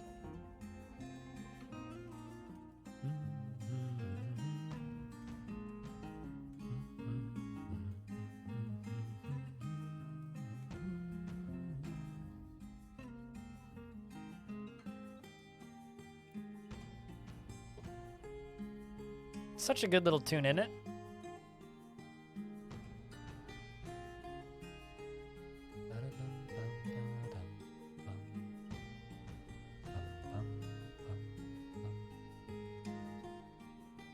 There you go, Space Goose. Thanks for being around to be able to be gifted us up. Enjoy the ad-free viewing. Also, if you see an ad, just refresh the stream and it should go away.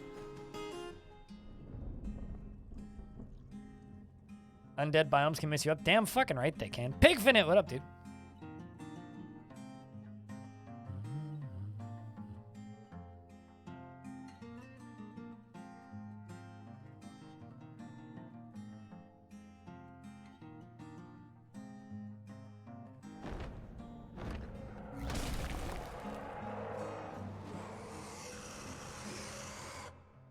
The Goblin Overlord, Negabzo Arzver, has come. A medium-sized humanoid driven to cruelty by its evil nature. Ah. Yes. What now? So, this happens when a were creature shows up on your map, but is late, got delayed by something, or got into a fight with some piece of wildlife at the edge of the map before we saw him, before he could de-stealth. And so instead of like showing up in its were creature form, it just announces what it is. So it's a goblin overlord. But overlord is interesting because overlord implies that this goblin runs a faction. Satisfied.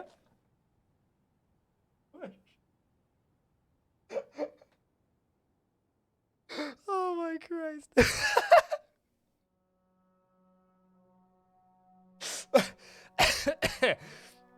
Yeah, good ambush practice, man.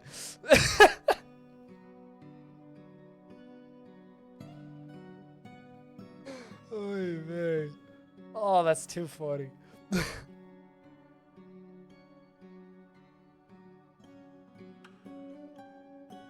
Ugh.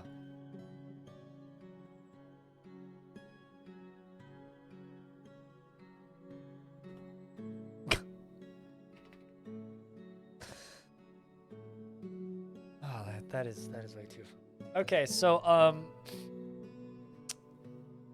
he's crying. But what group are you part of that you're an overlord of? Wow. This guy's been through like a lot.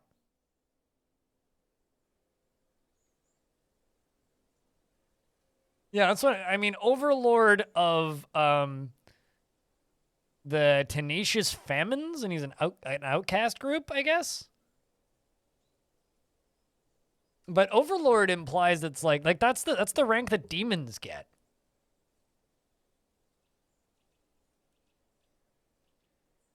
Like, Overlord is like, runs a goblin faction. That's like being the king, basically, if I'm not mistaken. Well, they're naked because they're a were creature, right?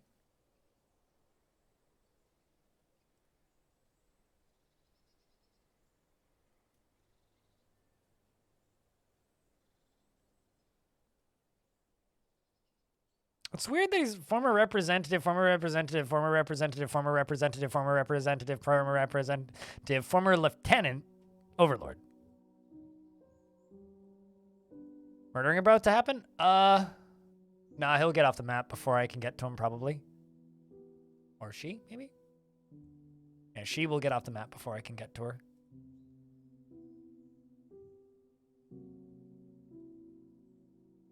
Dreams of attaining a rank in society. Well, you pulled that off.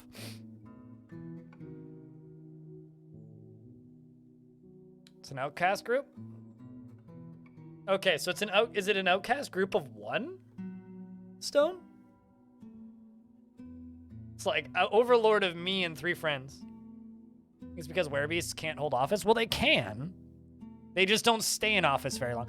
My feeling is that it was an outcast group with multiple people, probably, originally, and they probably ate them all.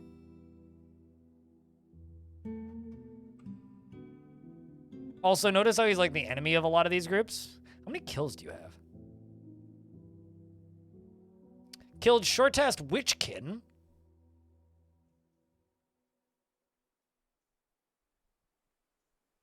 Killed a bunch of things in control tones. And marsh demons.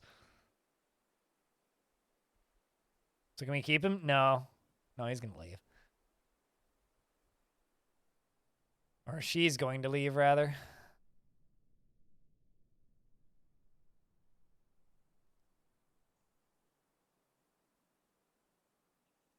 That's kind of funny. Self-described overlord of, like, an outcast group of, like, 1, basically.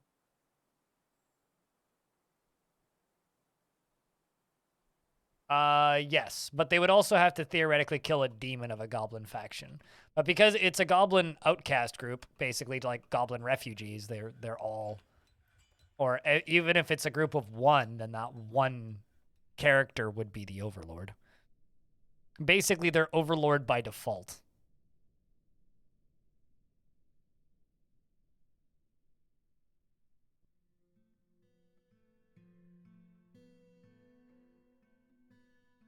Oh, okay. Fair enough, Stone.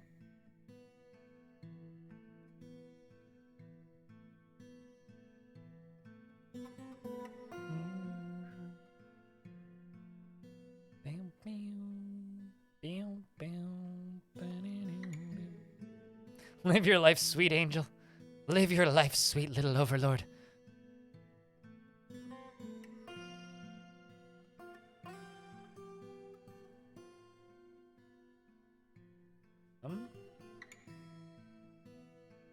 Let's use persimmon.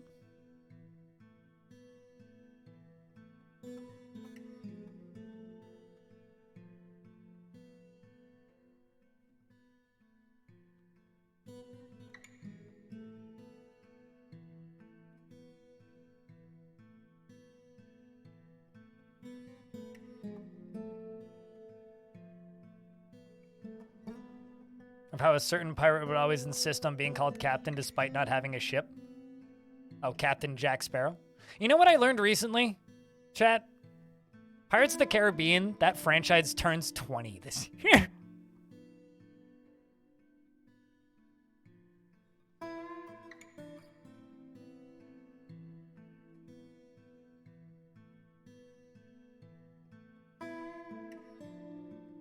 I wonder if the multiple good trade deals exploit still exists. I don't know. I'm not an exploit expert. Seems longer, to be honest. Apparently, it was the Curse of the Black Pearl came out in 2003. So.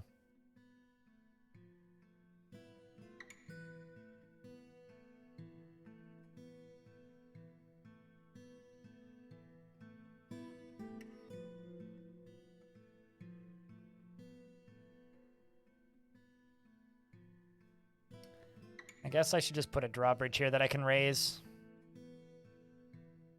Be the easiest way to do this.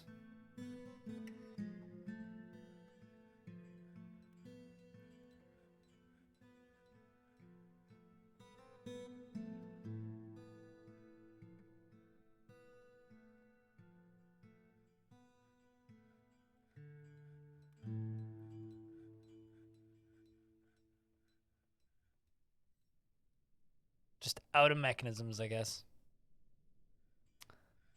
Dwarves will be here soon.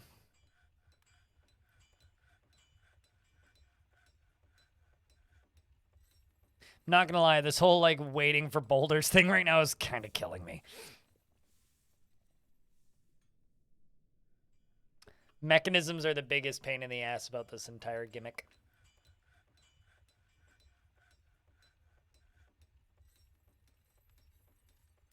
But yeah, let me give you the exact date, chat.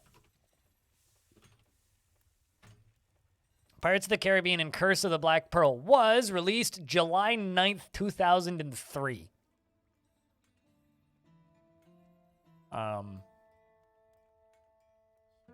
Yeah.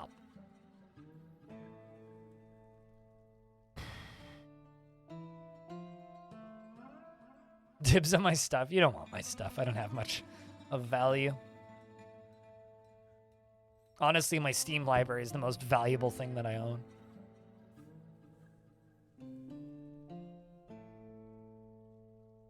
Yeah, that's crazy.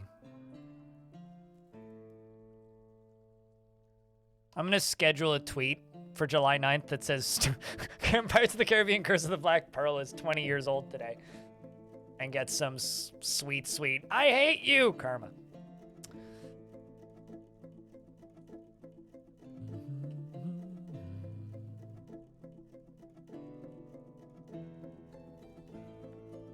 Yeah, I don't know if I'd even consider that an exploit, but I would assume that would still work. I don't know why it wouldn't.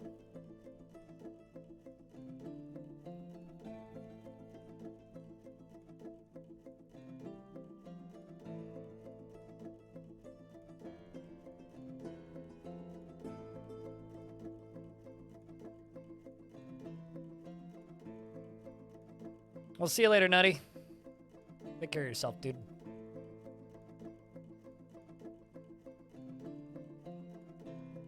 My personality is most valuable to you.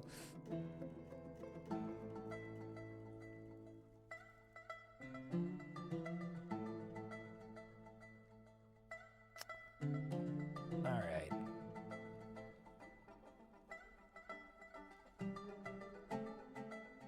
A skill that I really need to improve in my life is taking compliments. It's a weirdly hard skill for me.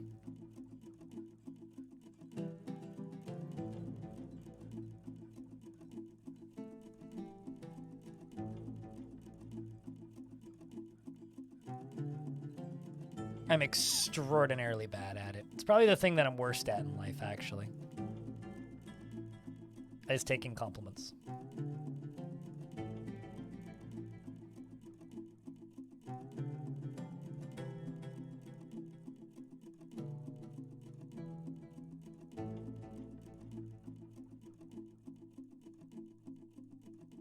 Big dick attitude?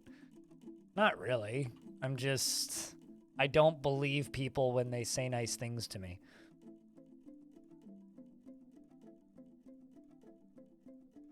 It's kind of just that simple.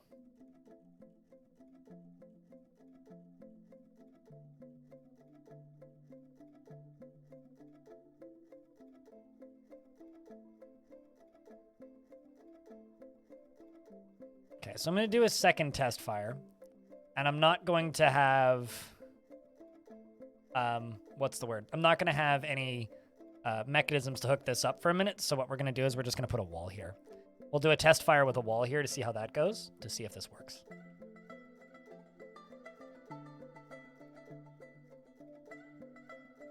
For me, it's like I just can't accept compliments. And it's like impossible for me to believe people. Which makes it even harder on the internet too. Like on the internet, it like doesn't mean anything to me. Which sounds kind of mean, but truth. need that done. We need that done. Need that done. Spend that so we can get that done last. And we'll do another test fire. Are not a complete dumpster fire? I mean, that's a matter of opinion. I don't know how that's nice. Or semi-nice, even.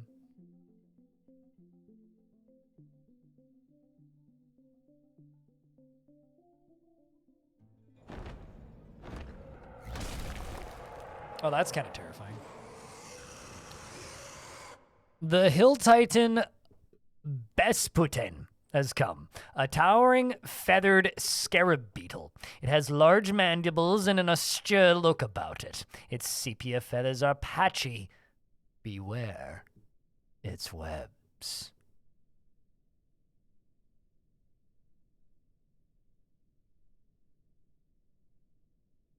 So this is actually a terrible test subject because they can't drown. So disagree. No, we need to kill that.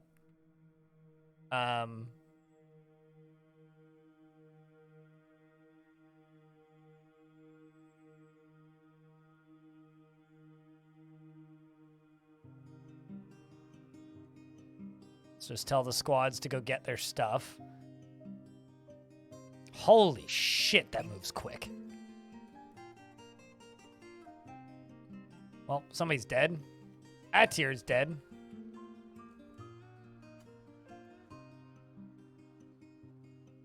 What do you mean, can I give it a concussion?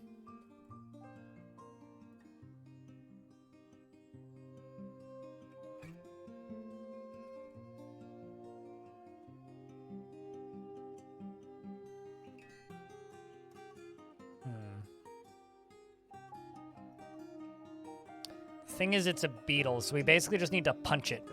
And it's injured already.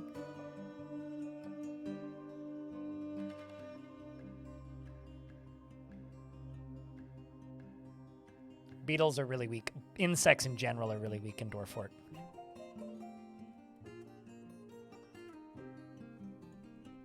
Going after that pig.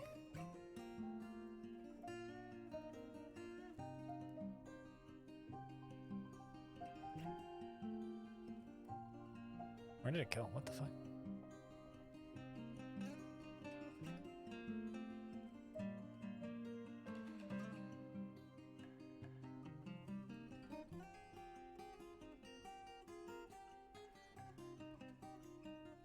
Okay. Aegis is right next to it.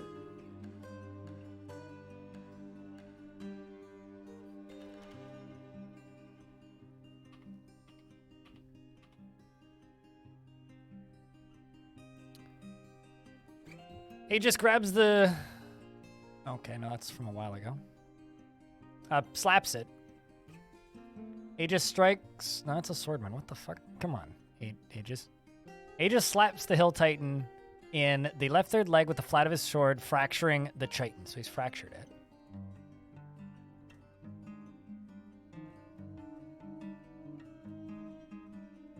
We got a naked wrestler coming from up above, wearing gloves, shield, and a copper spear. So Aegis is either dead. Yeah, Aegis is dead. We have to get it from a layer above, or it wins. I can get silk, yeah, but I have no way of catching it. I don't have enough doors. Or rather, yeah, I guess I will be getting a bunch of silk once it's dead. Naked wrestler. Hasn't hit it yet. Oh, come on.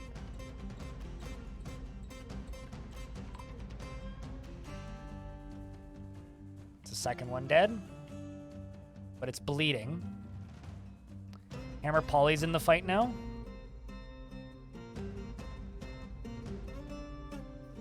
The Titan missed Polly. Shooting in the wrong direction. The one on the layer below may mean we have a chance. Arcnine stabs the Hill Titan in the first leg with his bronze spear, fracturing the muscle. Stabs the Hill Titan in the left leg with a bronze spear, so shoutouts to Arcnine down here. Hammer Polly may have a problem here. Okay, it looks like Hammer Polly up here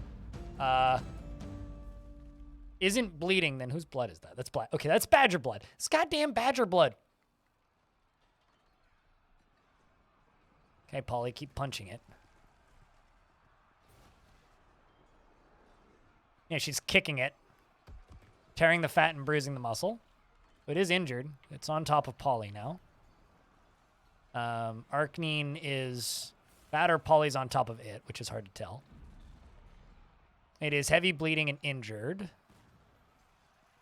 I'm seeing more ichor, which is good. Polly is striking it in the third foot with her Brismith bronze. Apparently she has a shield. She strikes it in the abdomen with her bronze shield. This dwarf down here is webbed. So Arcnine would be just dead if Polly didn't have it.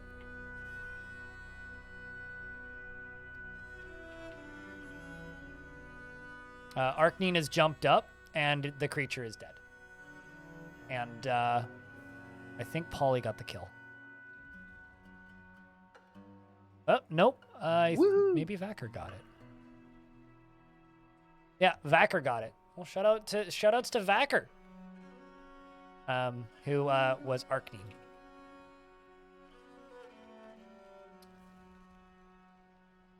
Dang. That could have gone real bad. It's been okay, devilish.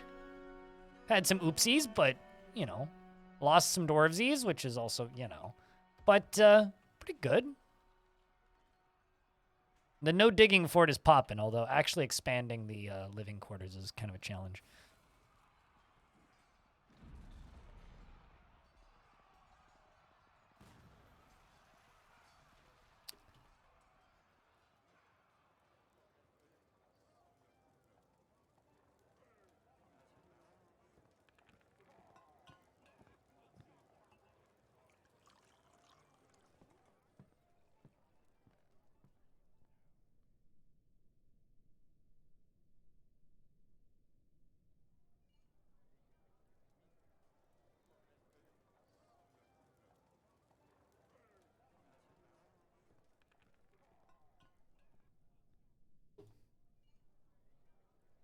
I think I'm going to do another row of coffins down here. Never mind. Only have one extra coffin. Yeah, and ghosts have been a bit of a problem. Hammer Polly was clear MVP. Oh yeah, no, we would have died there if it wasn't for Hammer Polly. All right, well, let's turn the burrows off again.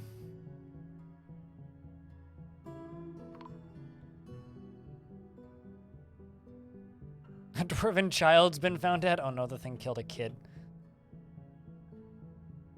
What a creature, man.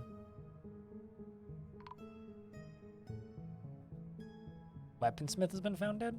Oh wow. It killed a lot of things on the way in. Shit.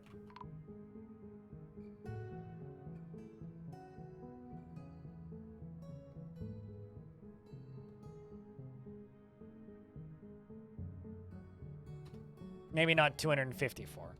Let's do 25.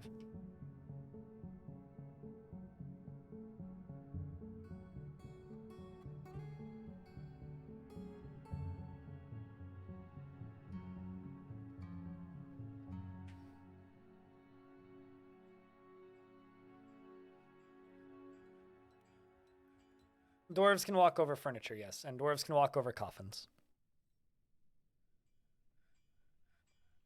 But how's no digging work? Long story short, I have to make everything out of constructed blocks. So this fortress is in a canyon, and this is the fort.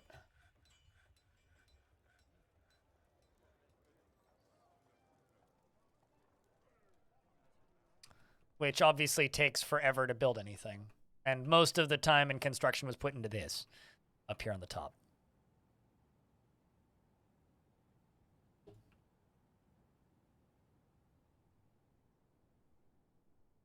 Which is how we're going to defend the fort.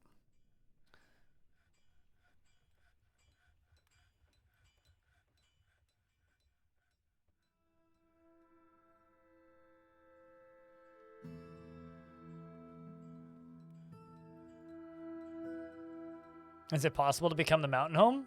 I mean, it's not possible to get adamantine, so no. But becoming mountain home isn't the goal of this fort.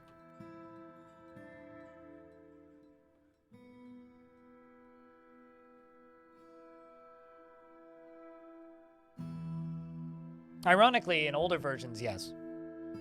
But because you need to be able to make a throne out of adamantine, then no.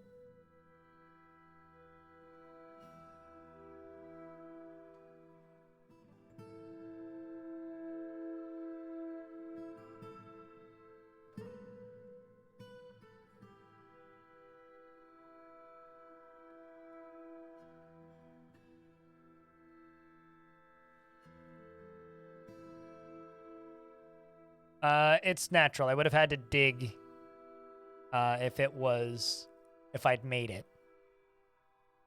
And because I can't dig, that would be kind of difficult. Can I make all of the applewood grates? Okay, we're only making one more. I need like another extra 5.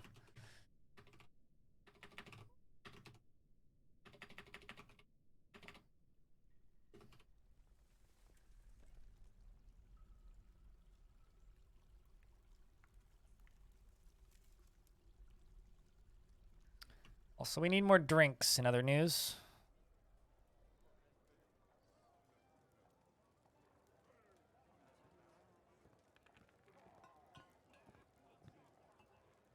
Plant and fruit.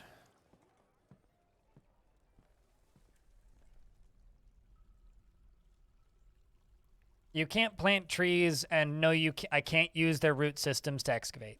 Long story short, there is no way for me to dig.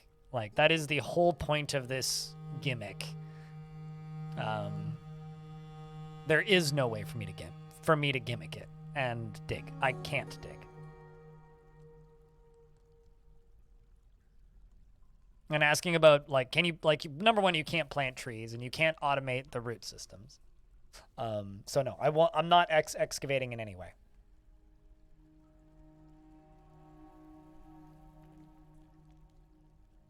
If you chop down a tree, it removes the grass, which is like removing the floor layer. So if you've dug underneath it already, it leaves a hole. Might be what you're thinking of, but yeah, no, I'm not digging. Oh yeah, I've built many an ocean bridge. I've built bridges, but generally all I do is I place a fort and then immediately retire it, which is enough for the game to be like, oh, you can cross this now.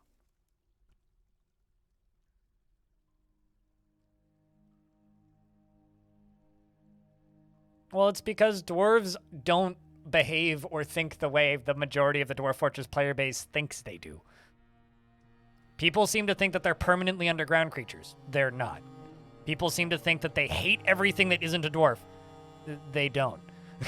People seem to think that, like, they want everything that is even remotely related to elf to die in a ball of fire. They don't. It's not the dwarves that are, like, big meanies. It's the players.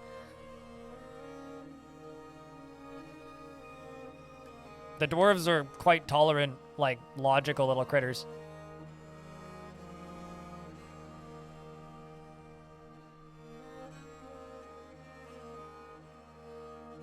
How do I know what people think? Because I see what they say in my comments section every day, and I see what they say in my chat every day.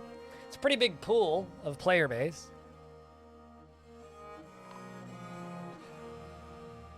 Something's collapsed on the surface? God damn it, trees.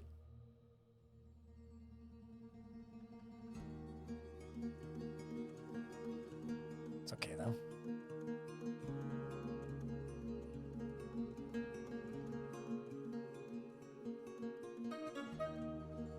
They play our dwarf and they think of Gimli. Yeah, but even dwarves in, like, Lord of the Rings aren't quite like that. People take caricatures to natural extremes, which is understandable.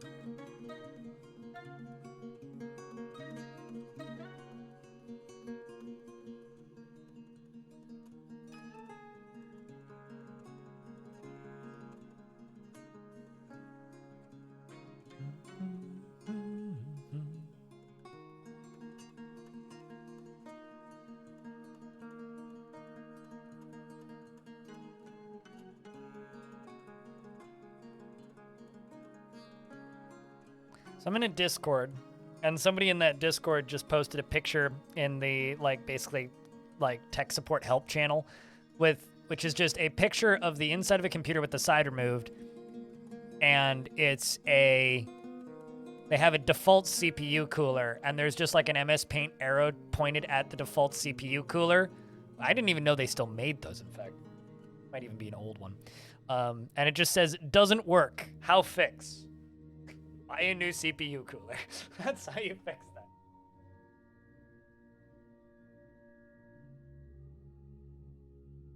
The default ones are shit anyway.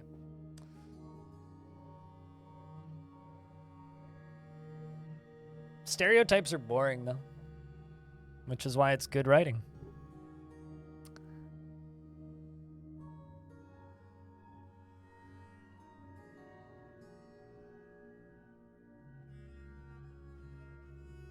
Clearly need a new power supply. Or that too, yeah, definitely. Time to replace the motherboard and the case as well. Get those on lower end processors? Really? I've bought a few CPUs in the past decade, and I don't think I think the last one I got a default CPU cooler with was an i7-4770, I think.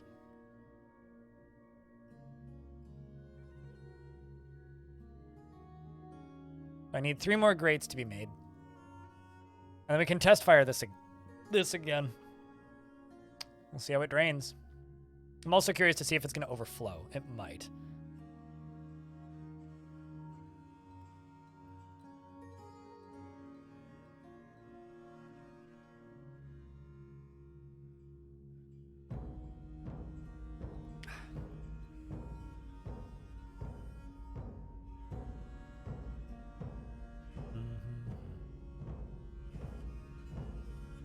It's one of the reasons I've purposely not made a tech support channel on my Discord is because I don't want to help people with their tech issues. If you have tech issues, that's fine. Go to Geek Squad.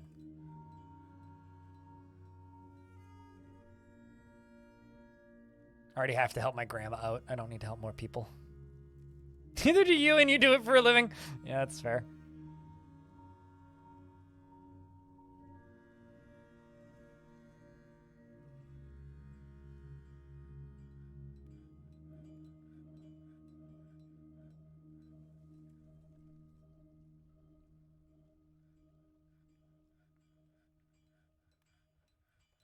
Are bad. Yeah, they really are.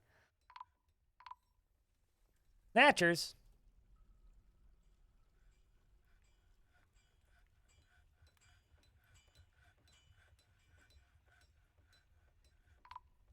Stock Ryzen cooler? I know nothing about Ryzen CPUs. Like, literally nothing. Never owned one. You know what? Screw this last little bit. We'll just put flooring in.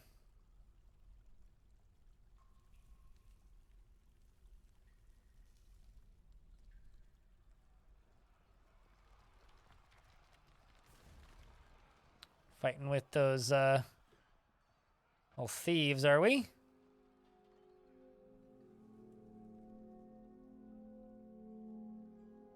Just kind of making sure that drinks are going up and not down. Snatcher, no snatching. That's swiper, no swiping. Come on. I understood that reference. I had a little sister who liked Dora the Explorer.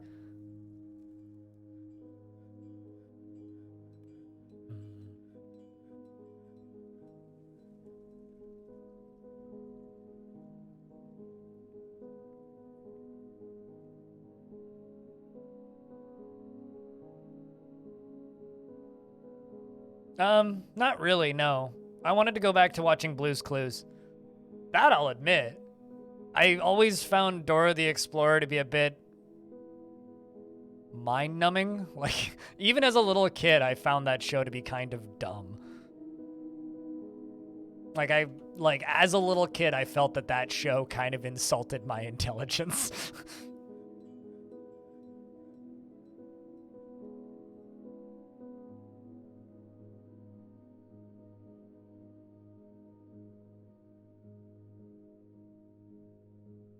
But no, I quite liked Blue's Clues growing up.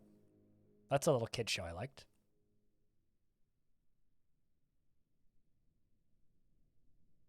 Powerpuff Girls was like not a kid's show. Powerpuff Girls is pretty great, but also like that is, especially going back and watching a few episodes of that as an adult, that was not a kid's show. Is for like pre-kindergarten? Sure, yeah, totally.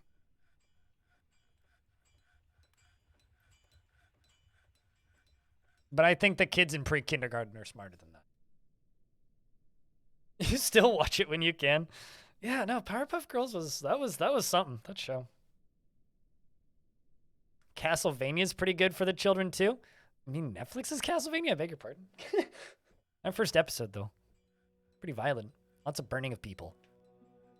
They burn more witches than Monty Python, which is like saying something. They don't even check first if she can float. They just burn her.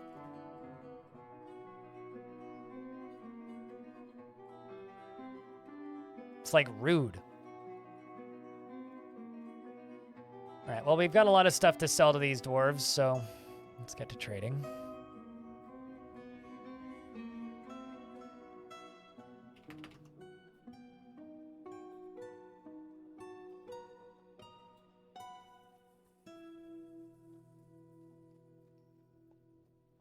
Oh my word.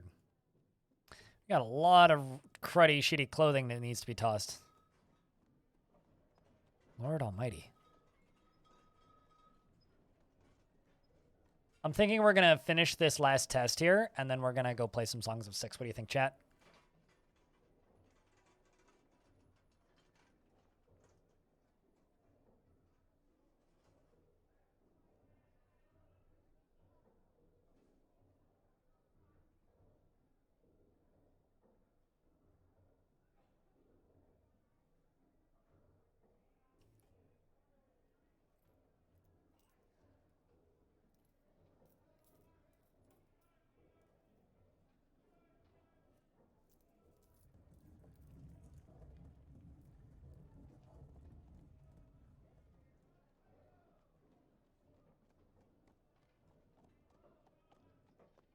This is so much clicking.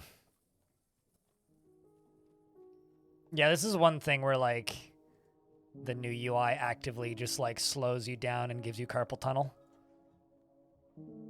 Because there used to just be a trade all button, which there isn't now. It used to just be shift, enter, done.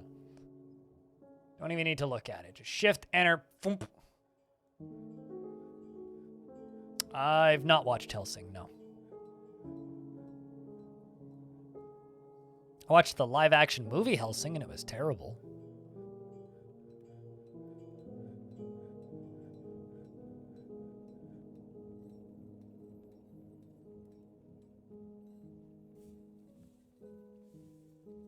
Well, I mean, I know it's not at all related, but...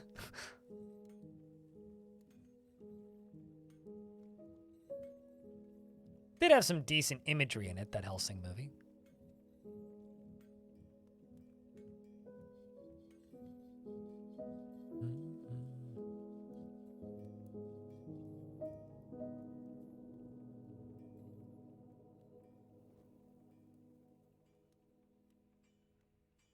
God, I love the fact that there's just... Gore Terrell was seen being stolen again.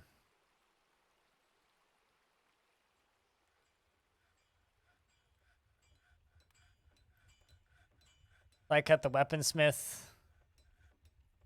Apparently Stone was implicated in a different theft. Oh boy. All right, so I'm going to accept the raising of a dwarf through rank.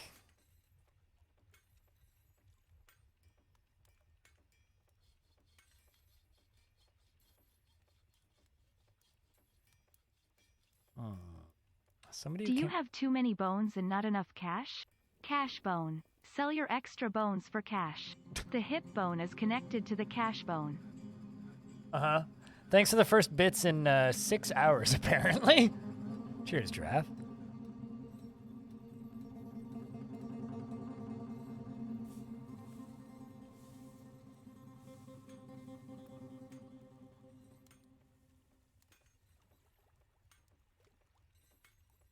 I want to give this to one of the dwarves from the previous fort.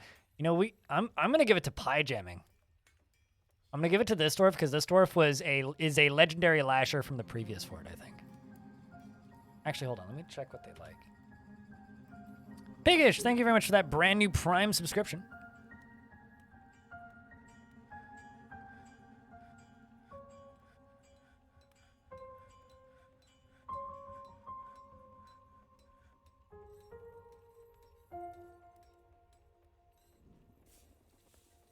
Or I could give it to Cerniv. Or Cold-Blooded. What do you like? Well, diamond hatch covers and scepters. I'll be swimming in scepters is the problem there.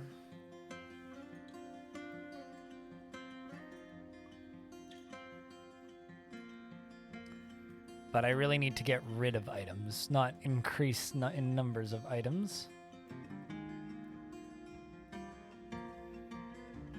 Vervils could do it.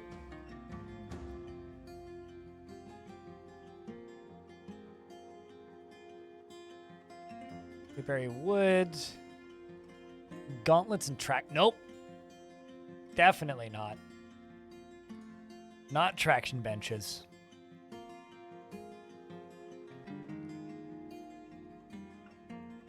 But they've been massively helpful in making you be a better dwarf. Well, thank you. The initial big rush of people has definitely slowed down, but it's nice to see that people are still stumbling on them.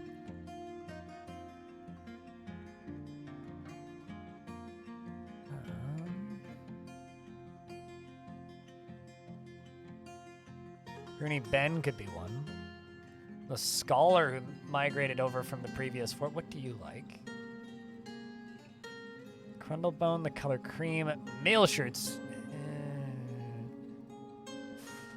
I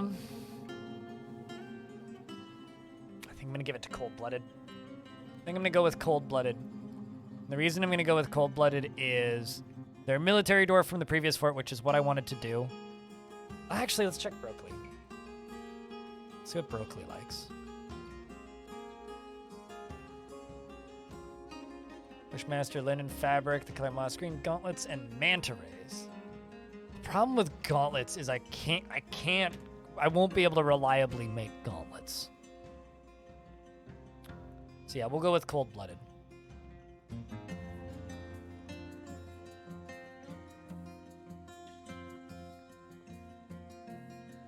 There you are.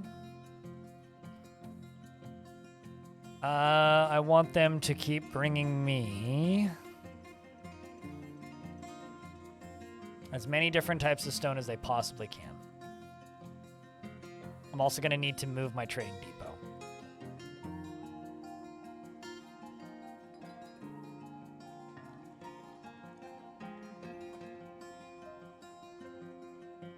They want shields and bucklers, Kaysher.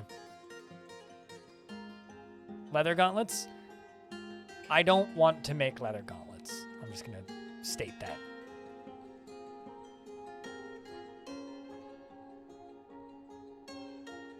I'd much rather make hatch covers.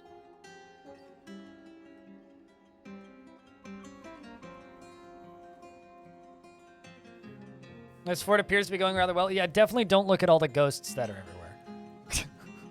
This fort's going just fine. Everything is fine. Don't worry about it. This fortress is fine. Also, an item was seen being passed to a thief. Where is the captain of the guard? Who's the thief? Oh. Undead zombie. Hunter person.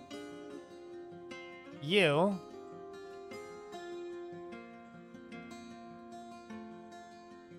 See how fast the dwarves can run. Got him.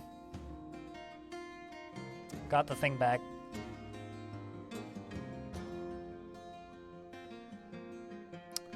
Tisk tisk, how dare you try and run away with my rose gold spear, you bastard. Merchants have arrived and are unloading the goods. Excellent, excellent.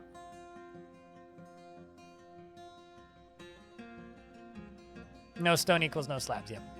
And there's a bunch of bodies in the river. Like right now, I need how many slabs? Just from the ones on screen. 1, 2, 3, 4. And that's not even all of them, I don't think.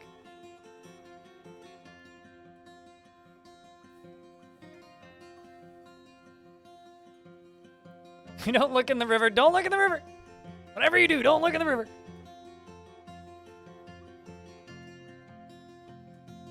One of them is, or we had one that was vengeful.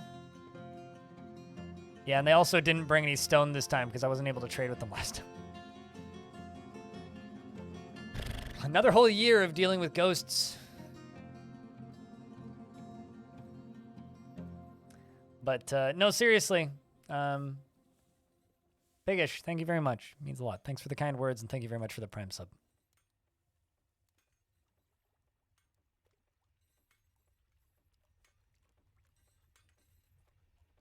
So yeah, we get to deal with ghosts for another year. Or we have to dam off the road. River. I think we'll just try and dam the river. We'll dam the inflow, and we'll redirect the top and see if we can just get it shallow enough that we can just build a stair down in there. It's basically what we're going to have to do.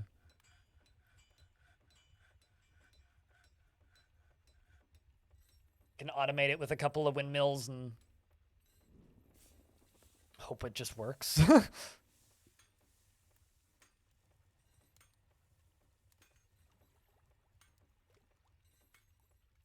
As in, like, you're imagining it or you're hallucinating it? Drink water. You might be dehydrated, Saber. Or go to bed.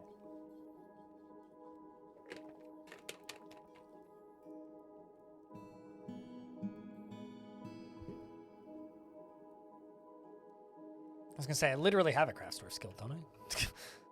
I mean, maybe I took too long to make it, but I'm pretty sure this is a craft store skill.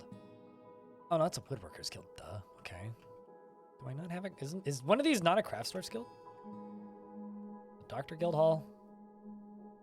Oh. So yes, I do, but...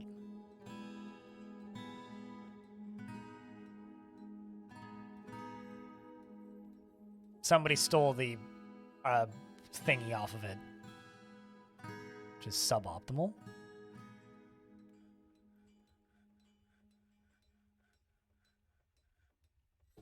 A glass window I can just place there.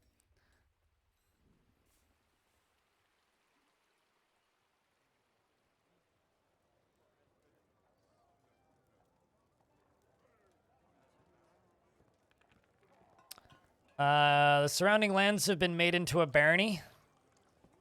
Meaning we are now a barony. Alright, well, I'll buy all these... I'll buy some of these gems. I will cry at the lack of other things. I will buy weapons. I'll buy armor. And we'll buy shields.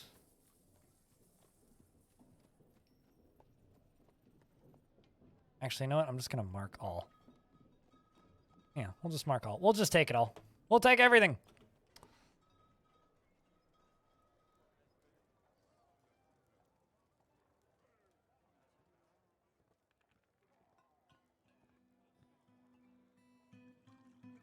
Not bad.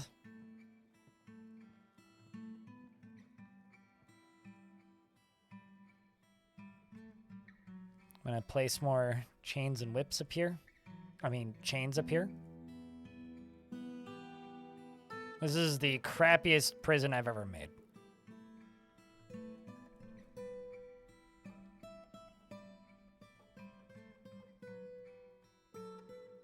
Stone's up here, repentant, so being in prison is going to help Stone. Thigh Cut here is guilty, but very relieved after being near a waterfall, so I guess that's a benefit.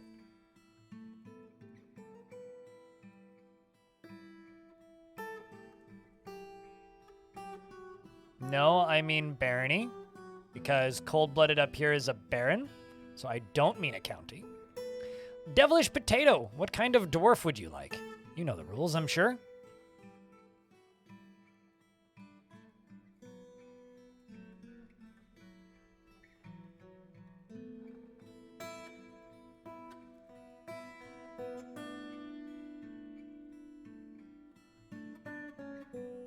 All right, this will be fine.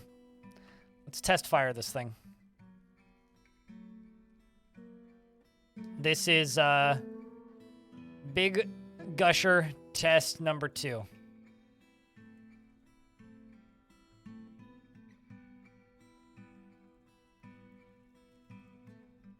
Give it a second. Anytime now.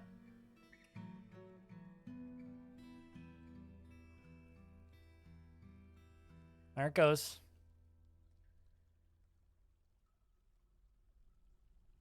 Yes, it works. Excellent. So that's 7 of 7. That's almost entirely 7 of 7. That's almost entirely 7 of 7. And that's almost entirely 7 of 7. It kind of is beautiful, isn't it? So some of them might make it. That's okay. Most of them will drown. Then a little extra water goes up onto the roof of my walkway here. Can I please explain this? This is what I'm going to use to drown invading forces.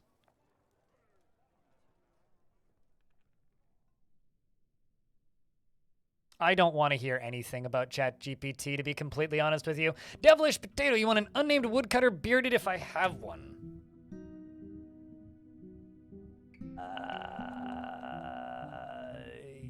There you go. You can be air roll.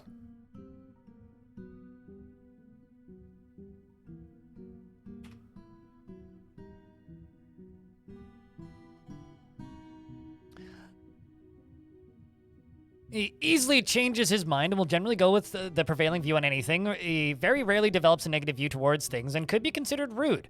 He generally acts with a narrow focus on the current activity and tends to assume that the worst of two outcomes will be the one that comes to pass, and he doesn't handle stress well.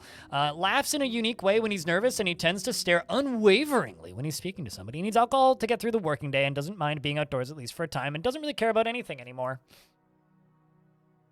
He personally deeply respects skill at arms, considers craftsmanship to be relatively worthless, values eloquence, and finds those that deny their impulses somewhat stiff, and doesn't see the attainment of knowledge as important, and dreams of raising a family. I find it fucking depressing on a good day and maddening on a bad day. So I don't like hearing about it. Like, I follow it on my own time, but I don't want to talk about it with chat. He likes shale, nickel, silver, clear, tourmaline, Ruthra, leather, and toy boats in the sight of the festive suitor, and when possible prefers to consume lychee wine and absolutely hates bats. Bang. What else do you find? Beard is arranged in double braids. Who's fighting? A black bear? Oh. Okay. Black bear's trying to get into the fort. He has sideburns that are clean shaven, a very long mustache that is neatly combed, and medium length hair that is arranged in double braids. See, like, for me, the reason it bothers me, Papa Lurk, is I like talking about things that I can help improve in the world. I don't see ChatGPT doing anything positive. And it just turns me into a nihilistic fuck in the worst kinds of ways. So, yeah. That's all.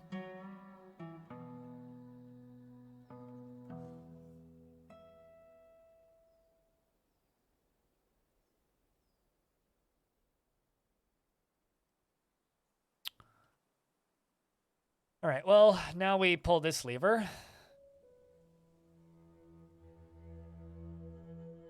We can basically just keep this going, because theoretically it should fill the top side faster than it'll drain on this side.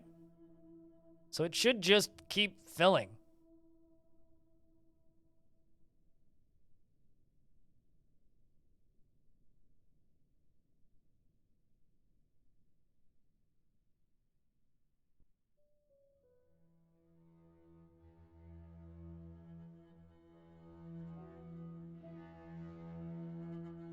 There it goes.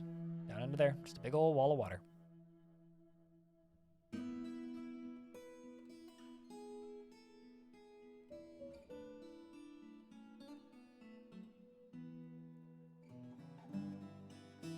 And then it refills almost immediately. Look at that. I can just fire it again. Now all we need is an invasion. Tomorrow. Tomorrow. All right, chat. I think that's it for dwarfs for the day. I got my project done for today, which was I wanted to get this done. which we did, which is, you know, this big old reservoir of water. I have a single trap door, which is connected to a lever, which I can force open with a lever, which vents all of the water down into this front chamber walkway, immediately flooding the whole thing. And then whatever, and then the only other thing I need to do is I need to connect the lever to this, but I don't actually need mechanisms for that, but I'll have to deconstruct that wall in a minute. Anyway, then I basically just need 2 more mechanisms. I'll probably melt some stuff down for that. But once I get 2 more mechanisms and connect it to this bridge, then all I need is an invading force to walk in, and then I just need to... actually, I need to move this lever. I need to move this lever, and I need to rebuild this bridge. But anyway, I just need to connect this lever to something, or move that lever somewhere else so that they're not going to see an enemy invading force, which will stop them from pulling it. And then I just need to pull the lever, and it just drowns them all. So pretty good. I like how you guys seem to think that making an AI more human makes it better. Anyway, or I guess in this, an AI chat model, language model. So, it's time for you guys to say goodbye, YouTube. We're gonna go play some Songs of Six.